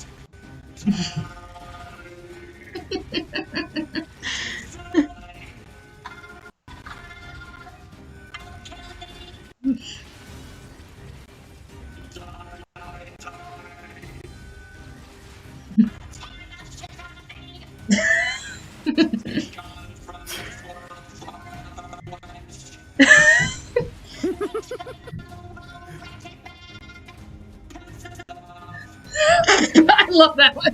Piss it off. I love that one.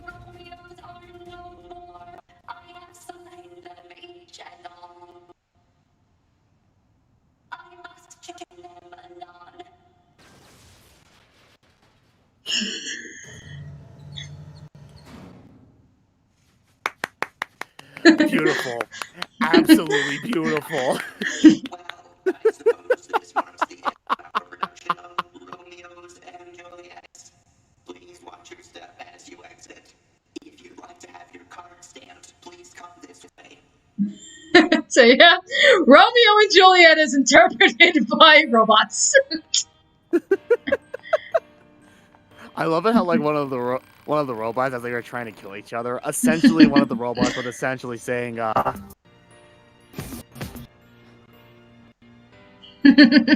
what the fuck was that? Yeah. So we started out with 3 Romeos and 3 Juliets, and now there are none. Wait, it's all starting to make sense now. Oh, background effects. That's what it was. Shit. So this is a piece of literature from the old world? I believe it speaks of the cruelty of mankind.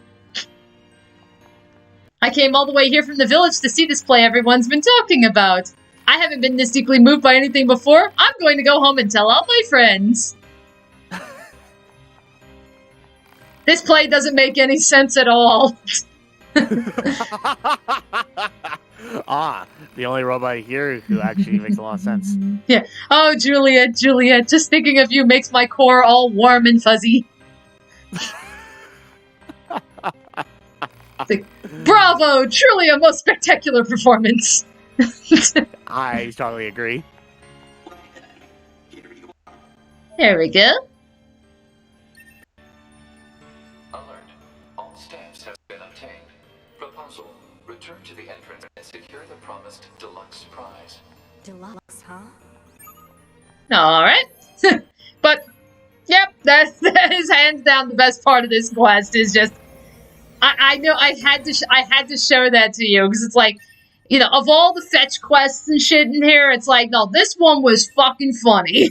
just because of that performance of Romeo and Juliet. Like, that alone is worth the price of admission.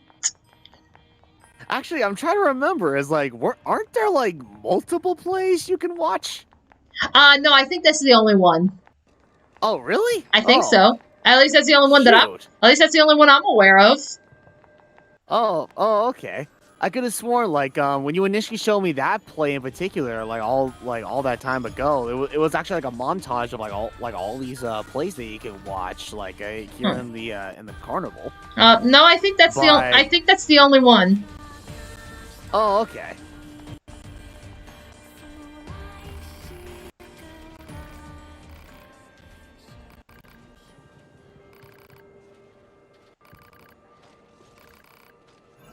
And there we go. Got quite a lot of shit. And a level up. Yep, cannot go wrong with a level up.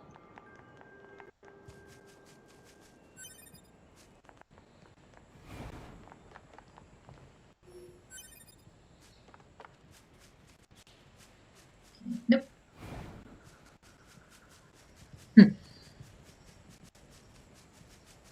It's like, Dani, I read Romeo and Juliet, watched the movie version. I'm positive that's not how it had happened. It's like, no, but this one's better.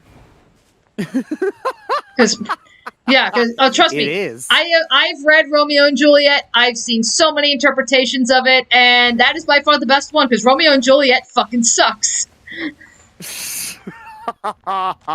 Really, it's like, of all the Shakespeare plays, that's the one that's the most popular? Really?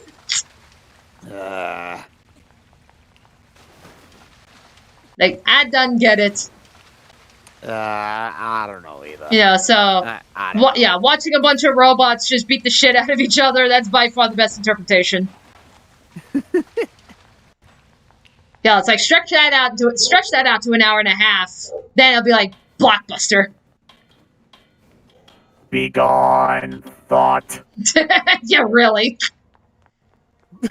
That's essentially like one of those robots were saying, like, as they were trying to kill each other. Just in Shakespearean. Yeah. It's like, be gone, thought.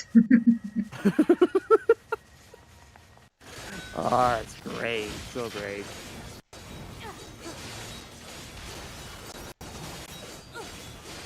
Alright, so before we go down the hole, I am gonna need to replenish my healing items.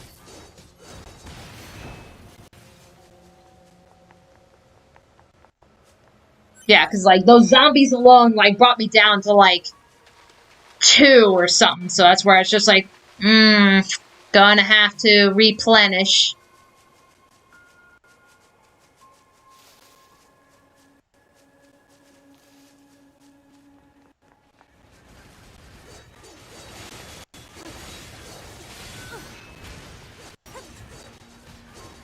Huh. Okay. This is just... weird. What?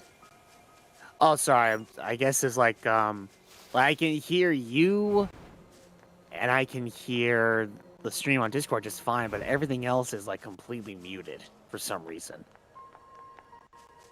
Weird. Yeah, I may have to dip from the call just for a little bit to see if I can try to quickly fix this. Okay. Alright, so yeah, alright. Yeah, give me just... Oh, what? Yeah, because that's what I'm saying, like, because I've got the audio going. I mean, I hear the audio on my end, so, I mean, like, audience, do you hear everything okay, or is this just strictly something going on Ryan's end? I feel like this is more so something on my end, honestly. Okay. But give me a sec to see if I can try to quickly fix this. Hopefully it should be an easy one. Okay.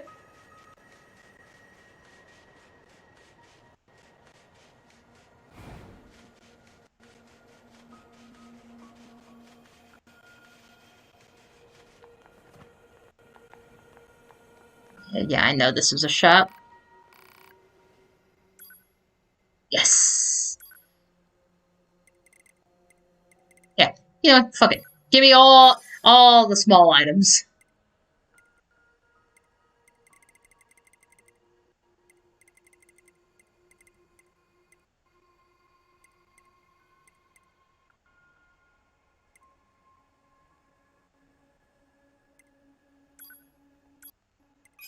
Okay. Okay, yeah, because I know I had that one plugged in.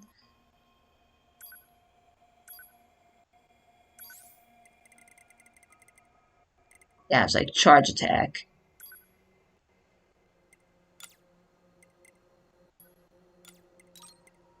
Move them down. Nope. I did not want to remove that, but okay. I don't remember what the fuck did I remove. Ooh, back to the enemy. Oh, yeah, I'll gladly take that. But,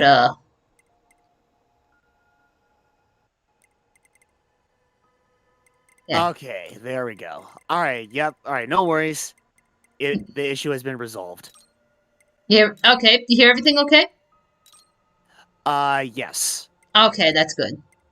Yeah, I mean, everything in Discord, I was able to hear just fine. But yeah, like I said, literally everything else, for some reason, it was just completely muted. But no, it seemed like, for the most part, it was just, you know, just some audio settings that had to be, quickly, readjusted. So, it's all Gotcha. good. Okay.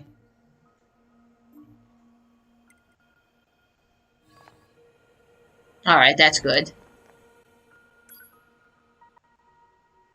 I heard the robots are planning a rendition of Cats. Oh god.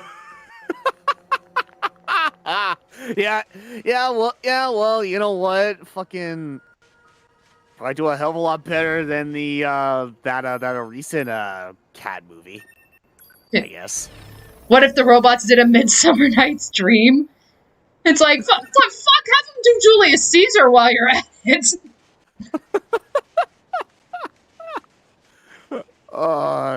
Yeah, might as well, yes. Like, we can do that one. We can do Merchant of Venice. We can do, yeah, you can do Hamlet. Macbeth? Yeah, Macbeth. It's like, I'm trying to think, what are some other... Yeah, what are some other plays? Because, like, because that's the thing, it's like, Shakespeare has written, like, a metric fuck ton, and yet it's... yeah. And yet it's like, you know, at the same time, it's just, yeah, only like a small number of them people actually remember.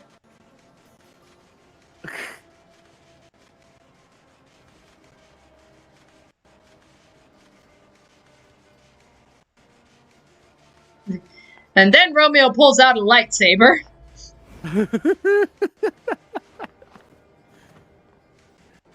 This is for my love. He just impales himself with a lightsaber. And Juliet just follows suit.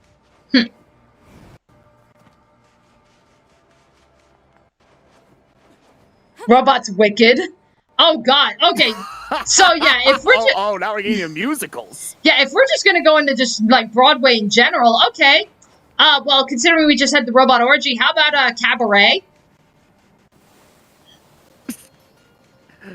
Wait. Yeah, let's just have them... There's a rendition of Cabaret. I mean, there's a song in that play that's just about a threesome. And how wonderful it is to be in one.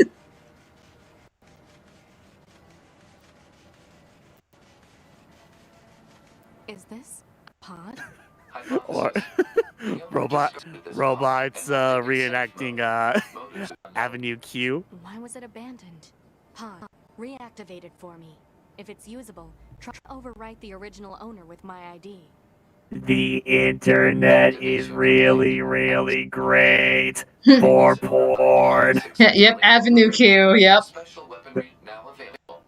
If you were gay, that would be okay. Oh my god. It's like a robot version of Hamilton.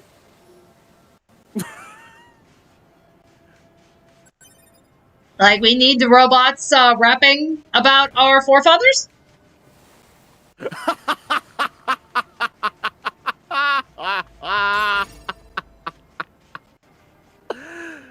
Oh, wait.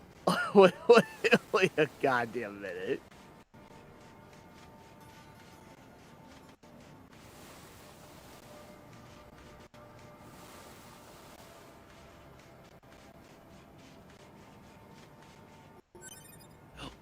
It's like, oh shoot, like, how did that? Oh. How does a bastard orphan son of a whore and a Scotsman dropped in the middle of a forgotten spot in the Caribbean like Providence in Providence scholar grew up to be a hero and a scholar? Yes. That's fucking brilliant. Oh man. Sadly, as much as I hate to admit it, I didn't even know about that song, let alone Hamilton, if it weren't for when a Team 4 Star did their own rendition of that from episode 8 of Hellsing Ultimate Abridged. Oh god. Instead of Alexander Hamilton, it was Alexander Anderson. Oh jeez. Okay. I'm trying to think. Do you have Disney Plus? I used to, but I'm temporarily staying away from a Disney Plus so that I won't have to worry about spending money on an app that I don't use all that much. Understandable. But it's like, yeah, but it's like on Disney Plus, you actually, like, they actually have, like, the Broadway production of Hamlet. Like, not Hamlet, Hamilton, yeah. Right, yeah, I remember hearing about that at the time, and it's like, oh yeah, I remember hearing about that. All right, hey, the whole Broadway ordeal with this, like, oh yeah, okay. Oh, it's good, it's good. That's where it's like, I would gladly see Hamilton live.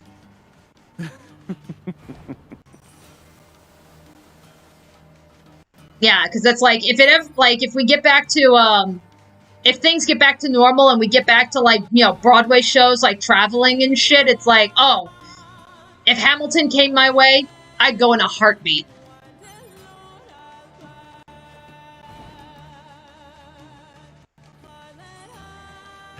Oh, yeah, definitely.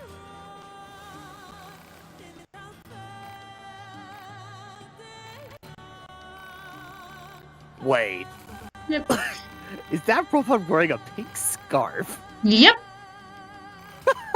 Okay. Yeah, this is one of the that's awesome. Yeah, this is one of the robots that we gotta find for the Jean-Paul quest. I've been thinking about something. What? Do you think this fellow is being able to what the glorified? That's certainly one way to put it. Yeah, so it's like, yeah, like this one robot was all like, you know, apparently he's got like these like 3 lady robots that are just completely enamored with him. Oh my god. We basically have the equivalent of a robot pimp. He's just like, oh, I'm just so handsome, I'm so smart and philosophical and shit, and it's just like, yeah, and there's really nothing to him.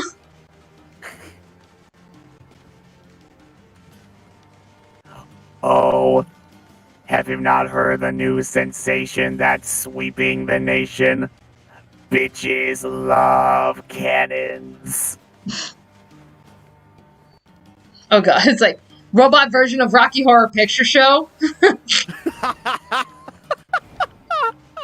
Yeah, just play time. Wait. Yeah, just doing time warp. It's like, oh man, that actually correlates to like, what was it, that robot orgy you were telling me about earlier. Touchy, touchy, touchy, touch me. Oh god! I want to feel dirty.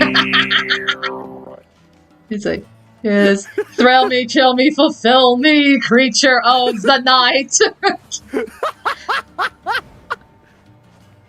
I'm just a sweet transvestite from transsexual Vania. Oh, Rocky Horror.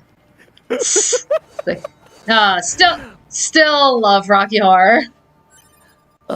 You went, oh my god, from it to that transvestite. Oh, Tim Curry, you amazing human being. Oh, it's so good. I'm trying to think, have you ever seen the fantasy movie Legend?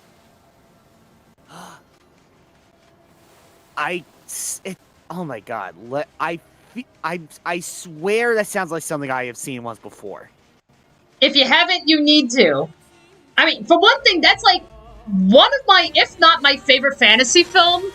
And it's just because, like, you know, like the story is simple, the characters are simple, but it was told decent enough. The freaking atmosphere in that movie is great. I mean, that's like, nowadays, you know, we rely so heavily on CGI, but the way they built their world, it's like, no, that was actually like real tangible sets and shit, and it's really impressive. And not to mention, Tim Curry is the villain, and he is fucking fantastic.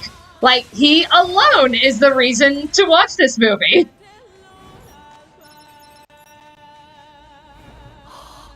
Huh. Yeah, it's like okay. if there's any reason to watch Legend, it's for Tim Curry's performance.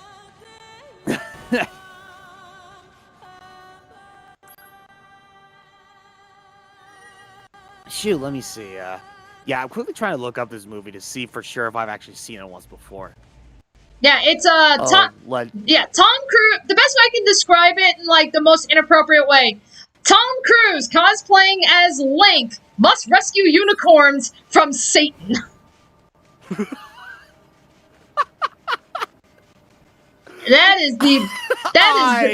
sorry. That is the best way I can describe this movie. And yes, Tim Curry in costume and everything. Yeah, Tim Curry plays the goddamn devil in that movie. Oh my god. And like, okay, and like, not only is like the makeup and everything ridiculously impressive, but just even his performance is actually really freaking good. So yeah, I now I know for sure I have not seen this movie. Oh god, that's like again, I don't know if this is available on a streaming service or something, but I wish it was, because more people need to see this movie. Here, let me see. Oh, okay. So you can rent it on YouTube for $3.99. Fuck that. It's on iTunes and Apple TV, also for $3.99. Okay. Google Play Movies and TV, also for $3.99.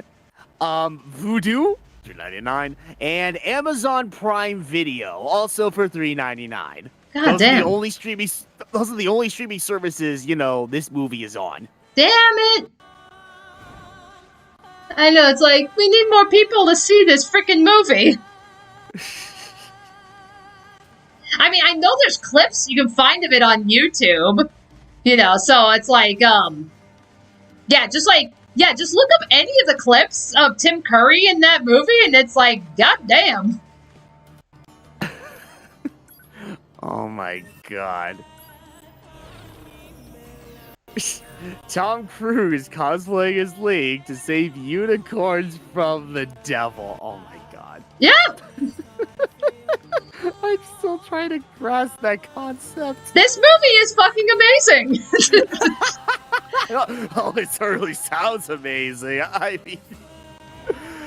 Oh my god. That's like the perfect movie to watch. Like, if you want to get into like the mood for like D&D, that's like the perfect D&D movie right there. Is like oh my god, are you serious? Oh, it's like, yeah, you could totally get into it.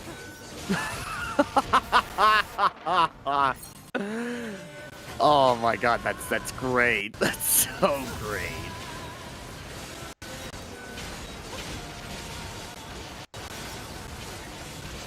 It's like, hey, Excuse me, Satan. Oh my god. Bless you. Oh, thank you.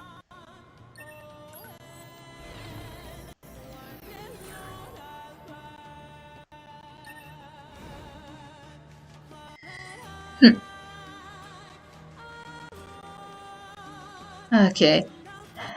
So, as soon as I can find my way out of this desert area, like as soon as I get through here, I think that might actually be a good place to call it, because like I said, like I can, I won't go down the hole, so I won't, because going down the hole continues the story. So I can take this time. I can easily take this time to do some grinding, to do if there's any other other minor side quests and shit. I can take care of all that on my own time. But I want to get out. I want to try and get out of this desert area first. Oh, okay. Yeah, and then it's like, and then it's like after the stream, Ryan, I can link you up to some clips of this movie so you can see what I'm talking about. All right.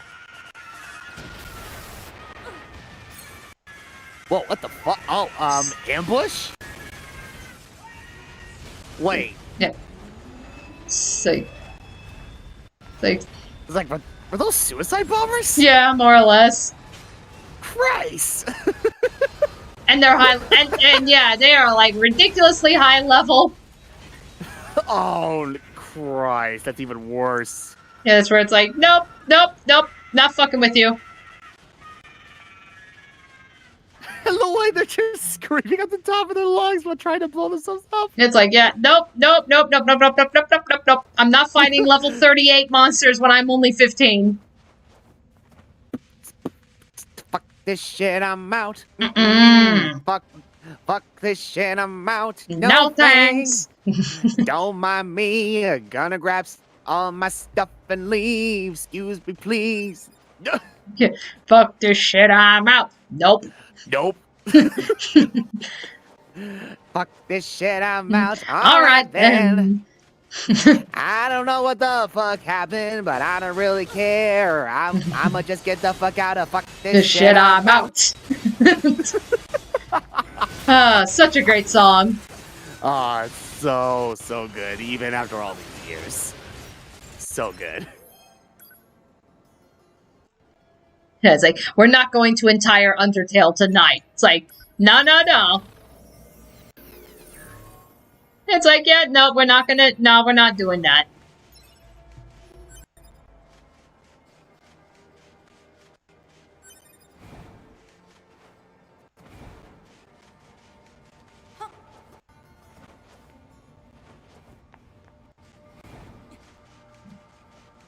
Spiffy Needle Geeks the musical. It's like I keep telling Brandon, it's like, dude, we need to find some way to get SNG karaoke going. But for some reason, the freaking musician of the group is really hesitant about the idea, and not because of copyright issues. It's like, I wouldn't mind that. I wouldn't mind whipping out some SNG karaoke at one point or another, but the Brandon's like, nope. Right. Well, he does kind of have a point, because with how finicky YouTube is as far as copyright. That's where it's like, I don't really blame him for being hesitant. Because YouTube can be a little bitch. Oh yeah, no, you're absolutely right. But with Brandon, it's like, oh no, it's not so much with the copyright thing. It's just like he keeps telling himself, I have a horrible singing voice, and I'm just like, boy, okay, that's a lie, and you know it. You have an amazing singing voice, and stop being a wuss and let's fucking do this thing. Oh my god.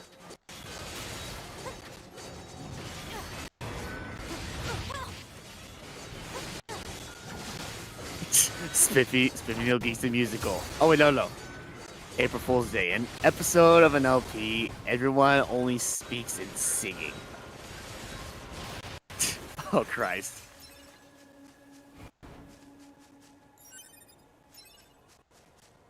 And hello everybody, we're the Spiffy Needle Geeks and welcome back to our Let's Play of Minecraft! Oh god. It's like, yeah, I'm curious. Let's see if we can take our chances with our little karate guy here. Oh, yeah, because boy, here we go. Already. He's ready.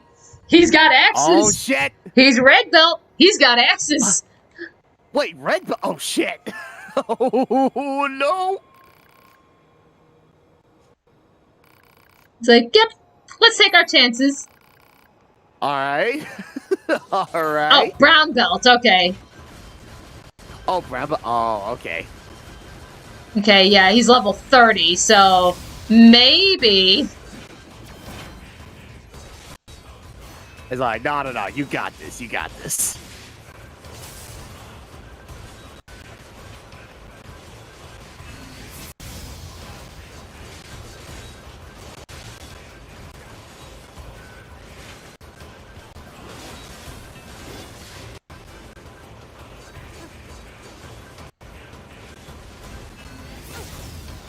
Like, we're just chipping away little by little. Name of the game.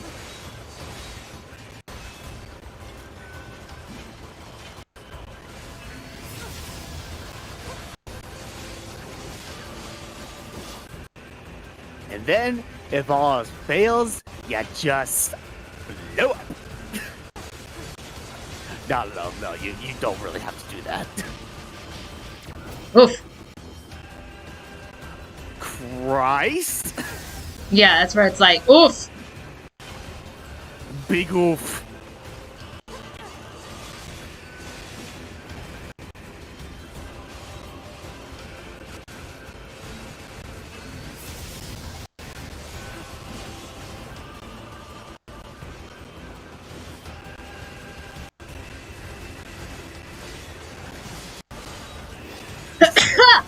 Oof. Oh, bless you. Thank you. Oh, you're welcome. Oh, Spiffy Needle Geeks, smoke weed every day. No, we're not there yet. Give it 10 more days. Oh, that's right.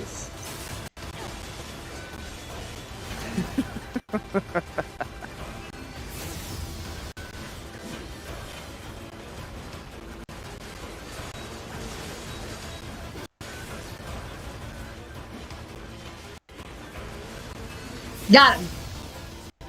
There we go. Ooh, very nice. Well done.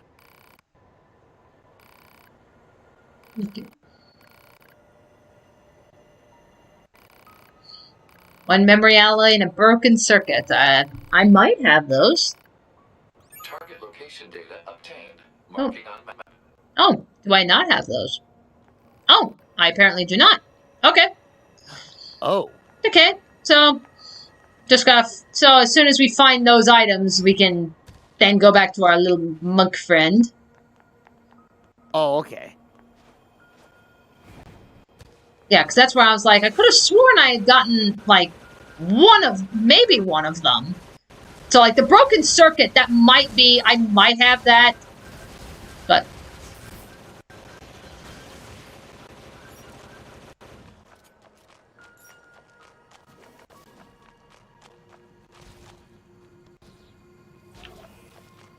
Ah! Get the fuck out of here. Oh, Christ. Get the fuck out of here. Get out of here. And that's the hole. Which, yeah, not ready for the hole yet. I don't think anyone is. I'm not ready to take the plunge.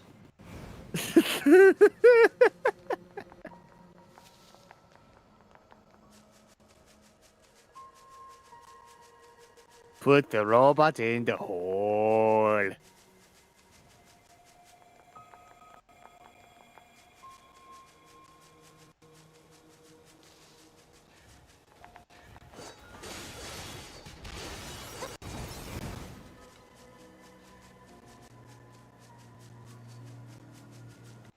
Yeah, Piggy. Ooh. Ooh, big tall tower.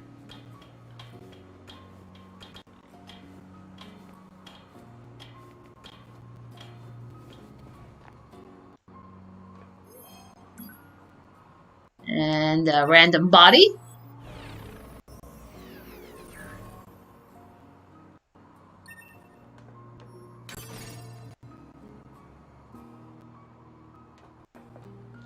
I regret nothing! No! And she makes the landing. Even though No I was, splash. I No was, splash. I was practically belly flopping to the ground. Oh. Mad skills. Mad skills.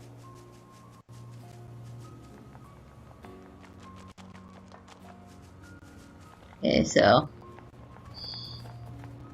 yes, I want to go back to the village. Let's turn this quest in for Mr. Jean Paul. Whoop.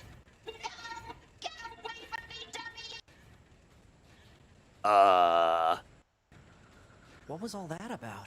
No idea. Quest. Oh. If you must know, I was arguing with my child. You don't say. That boy just refuses to listen to me, and now he's gone and run off to who knows where. Okay, all right. Let's go find the child.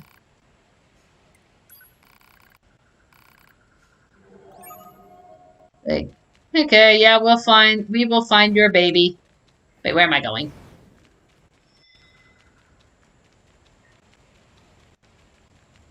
Wait. Oh god, after the Death Road to Canada stream, don't bring pigs up around me. So this wait. mother I has don't a think I child, was eh? there when this Surprising happened. to see them form familial units like that. I wonder if they'll let us examine their brain circuits if we bring the kid home. Your scientific curiosity is getting out of hand, 9S. Joking, I'm joking. Mostly.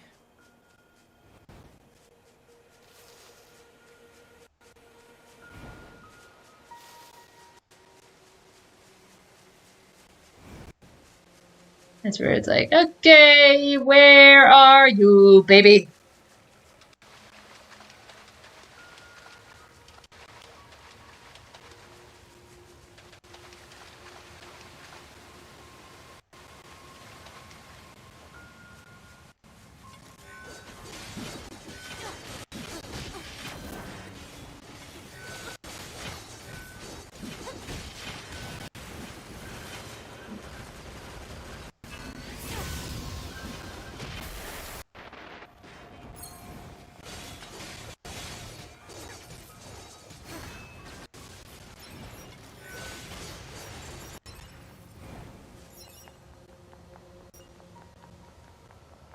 Okay. What is this? Analysis. It is a cave-in caused by the collapse of an open space underground. Why is there such a huge cavern beneath the city?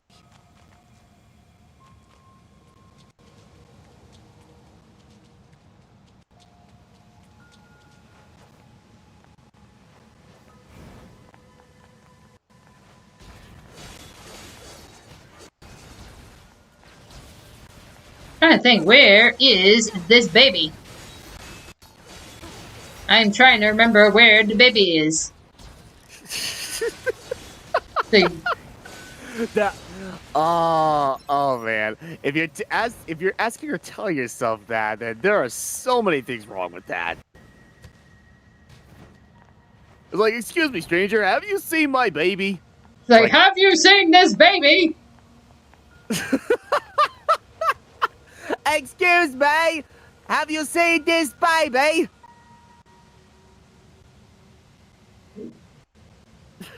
Like, yeah. It's like, baby? Or did baby go down the hole? Oh no! Oh god, not the hole! No! It's like, No! did baby go down the hole? It's god! It's like, Oh god! as far as like, hang on. Oh god, that's awful. Okay, no, that's the one. Right. That's the wandering couple. Okay, hang on. Oh, okay, that's where please, I am. no. Current destination. That's where I gotta go. Okay, okay. So if I go in straight ahead, that's where brown belt is. Right. It's like, baby. Ninja quest. Don't know. It's like, again, these are just the quest markers. Oh. Half-wit inventor. John Paul's melancholy. I know that's the one I'm heading towards. Family squabble. Okay, so he's all the way over there apparently.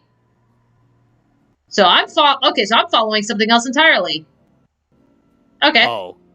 So what you're saying is the baby did not fall in the hole. Baby did not go down the hole. Oh, thank God. No, baby did not go down. Thank God. Baby did not fall down the well.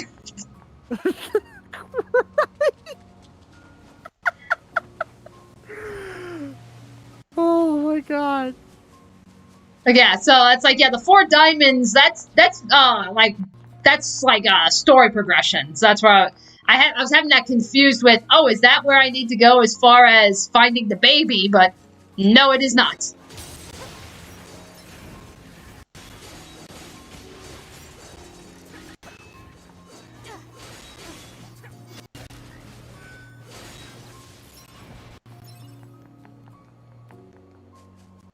Baby gone to Undertale. No, baby did not go down to Undertale.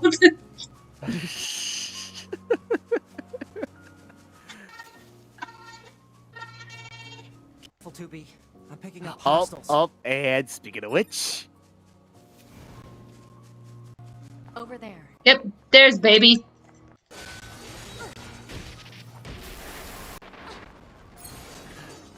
it's like step away from the child. Easy there, little guy. It's all right. You weren't scared, were you?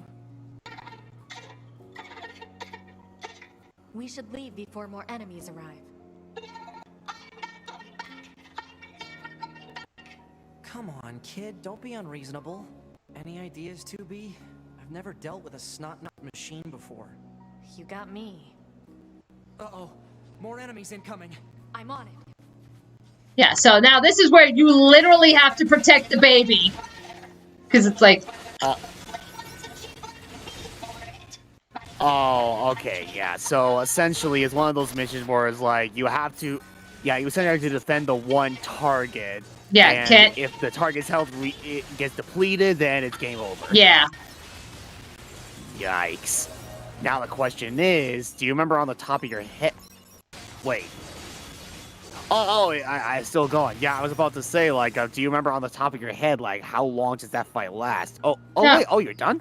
It's pretty. It's not too bad. Oh, okay, good.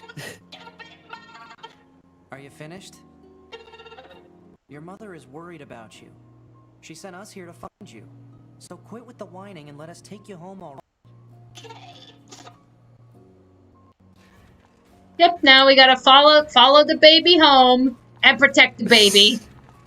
Oh, okay, yep, alright, I was going to say, as I know, it can't possibly be that easy. So let's go home and have you apologize, alright?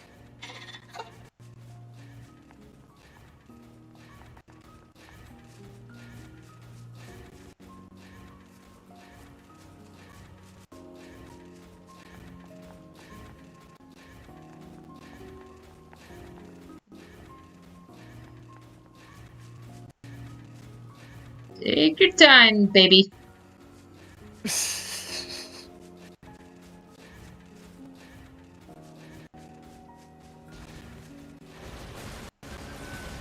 Up and here it comes.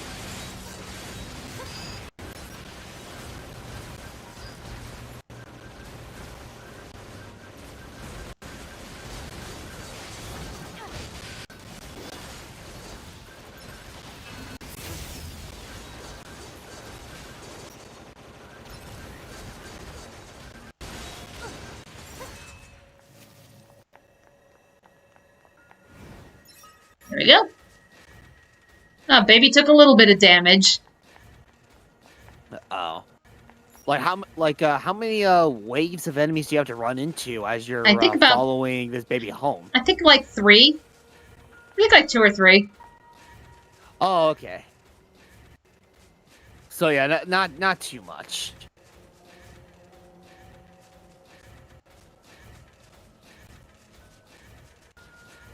Let's see. Ah, aerial fuckers. Oh Christ.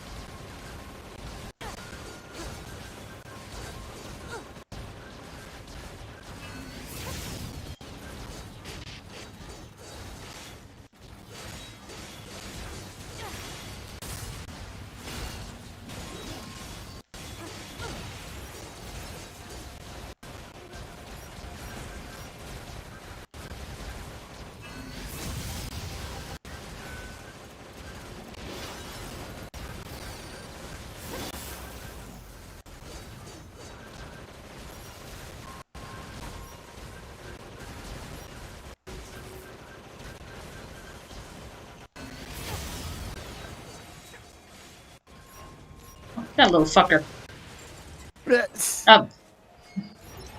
And now look at the big fucker. Oh and he's my just God. and he's just farting out more little fuckers. Oh Christ. Come on. And this guy's 10 levels above me.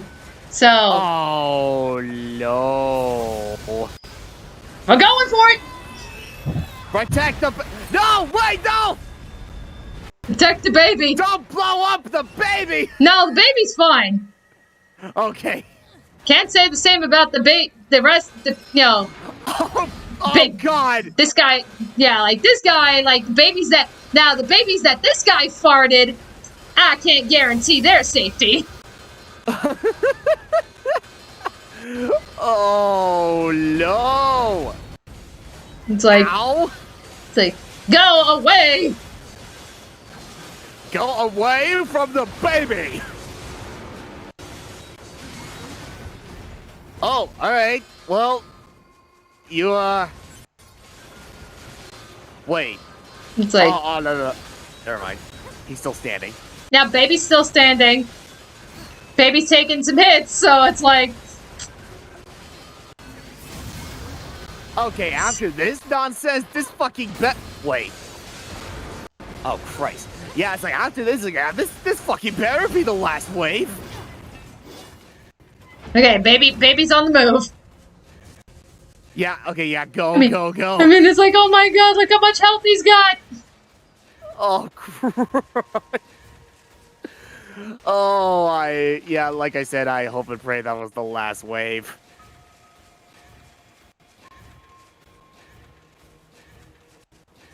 I believe it is, because that's the entrance. That was where we came from to get back to the village.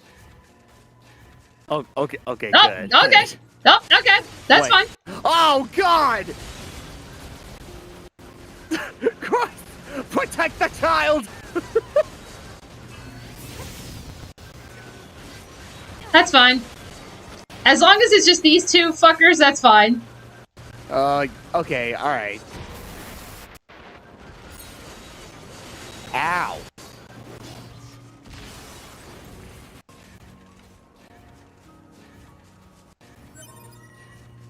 Oh hey, Okay. I got a broken circuit. I got a lot of broken circuits after that fight. Holy crap.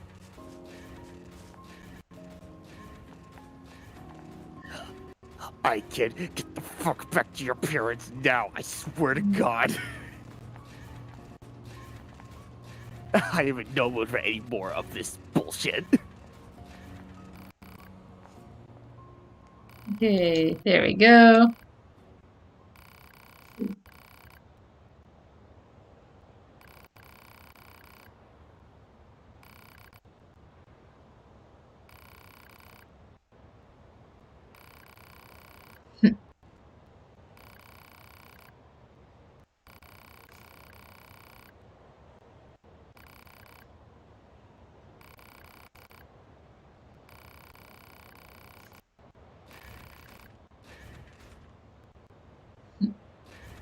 There we go. Oh.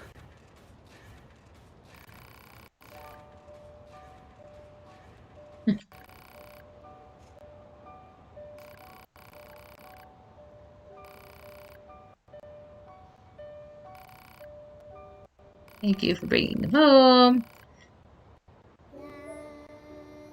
There we go. Okay, we got some decent shit.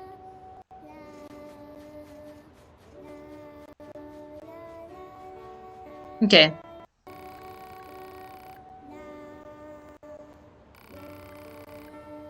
Okay, anyway. Family squabble complete. Okay.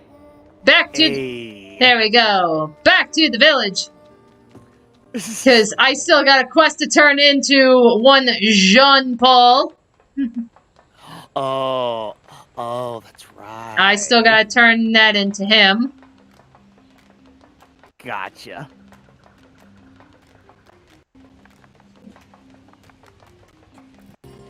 Oh, he's up there. That's right.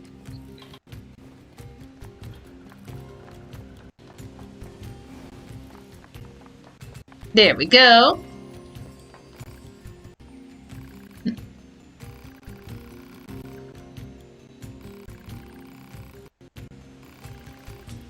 Okay, a letter. Okay.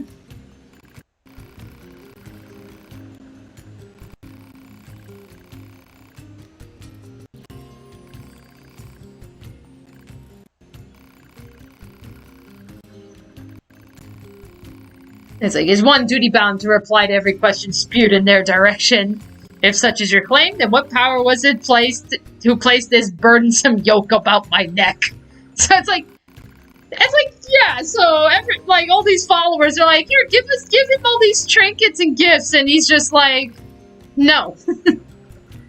Oh my god.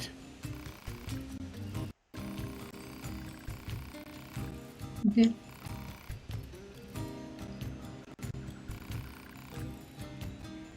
It's like, do you want us to give a response back to these girls? Nah. So it's like.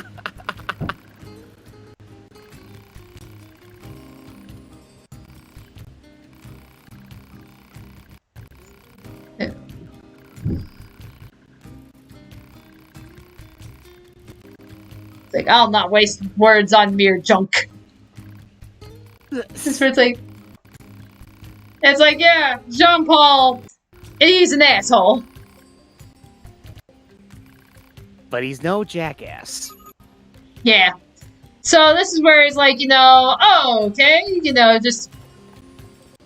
So now they're saying, like, oh, go back to his followers with his reply.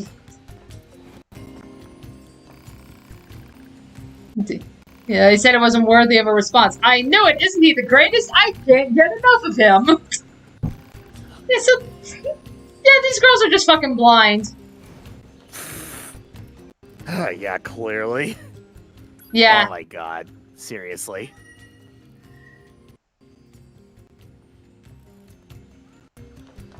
Yeah, but, I think suffice it to say, now that we've turned all this in, I think this is actually a pretty good place to call it for the night. Because, like I said, I'll finish up the Jean-Paul quest, because that's just, okay, go back to the amusement park, go back to the desert, and go talk to those girls, some of the other side quests, and again, I'm going to do level grinding. So, I'm going to be taking care of a lot of stuff on the outside of the stream. So, when we come back next Saturday, we'll be going down the hole. Oh god. Yeah, we will be ready for the hole then. But suffice it to say, hope you guys are enjoying Nier Automata so far. I know it's like a little rough. Hopefully I'll get a hold of Brandon and we can take a look at what the hell was going on with this freezing lagging issue that we had. So hopefully we'll have that fixed by next week as well. But yeah. Right. That being said, hope you're enjoying the robots, and yeah, we'll see you guys next week for more Nier Automata. Alright, yeah, thanks for watching. You guys take care of yourselves. And yeah, you guys have a great night. We'll see you whenever the next stream happens. Alright.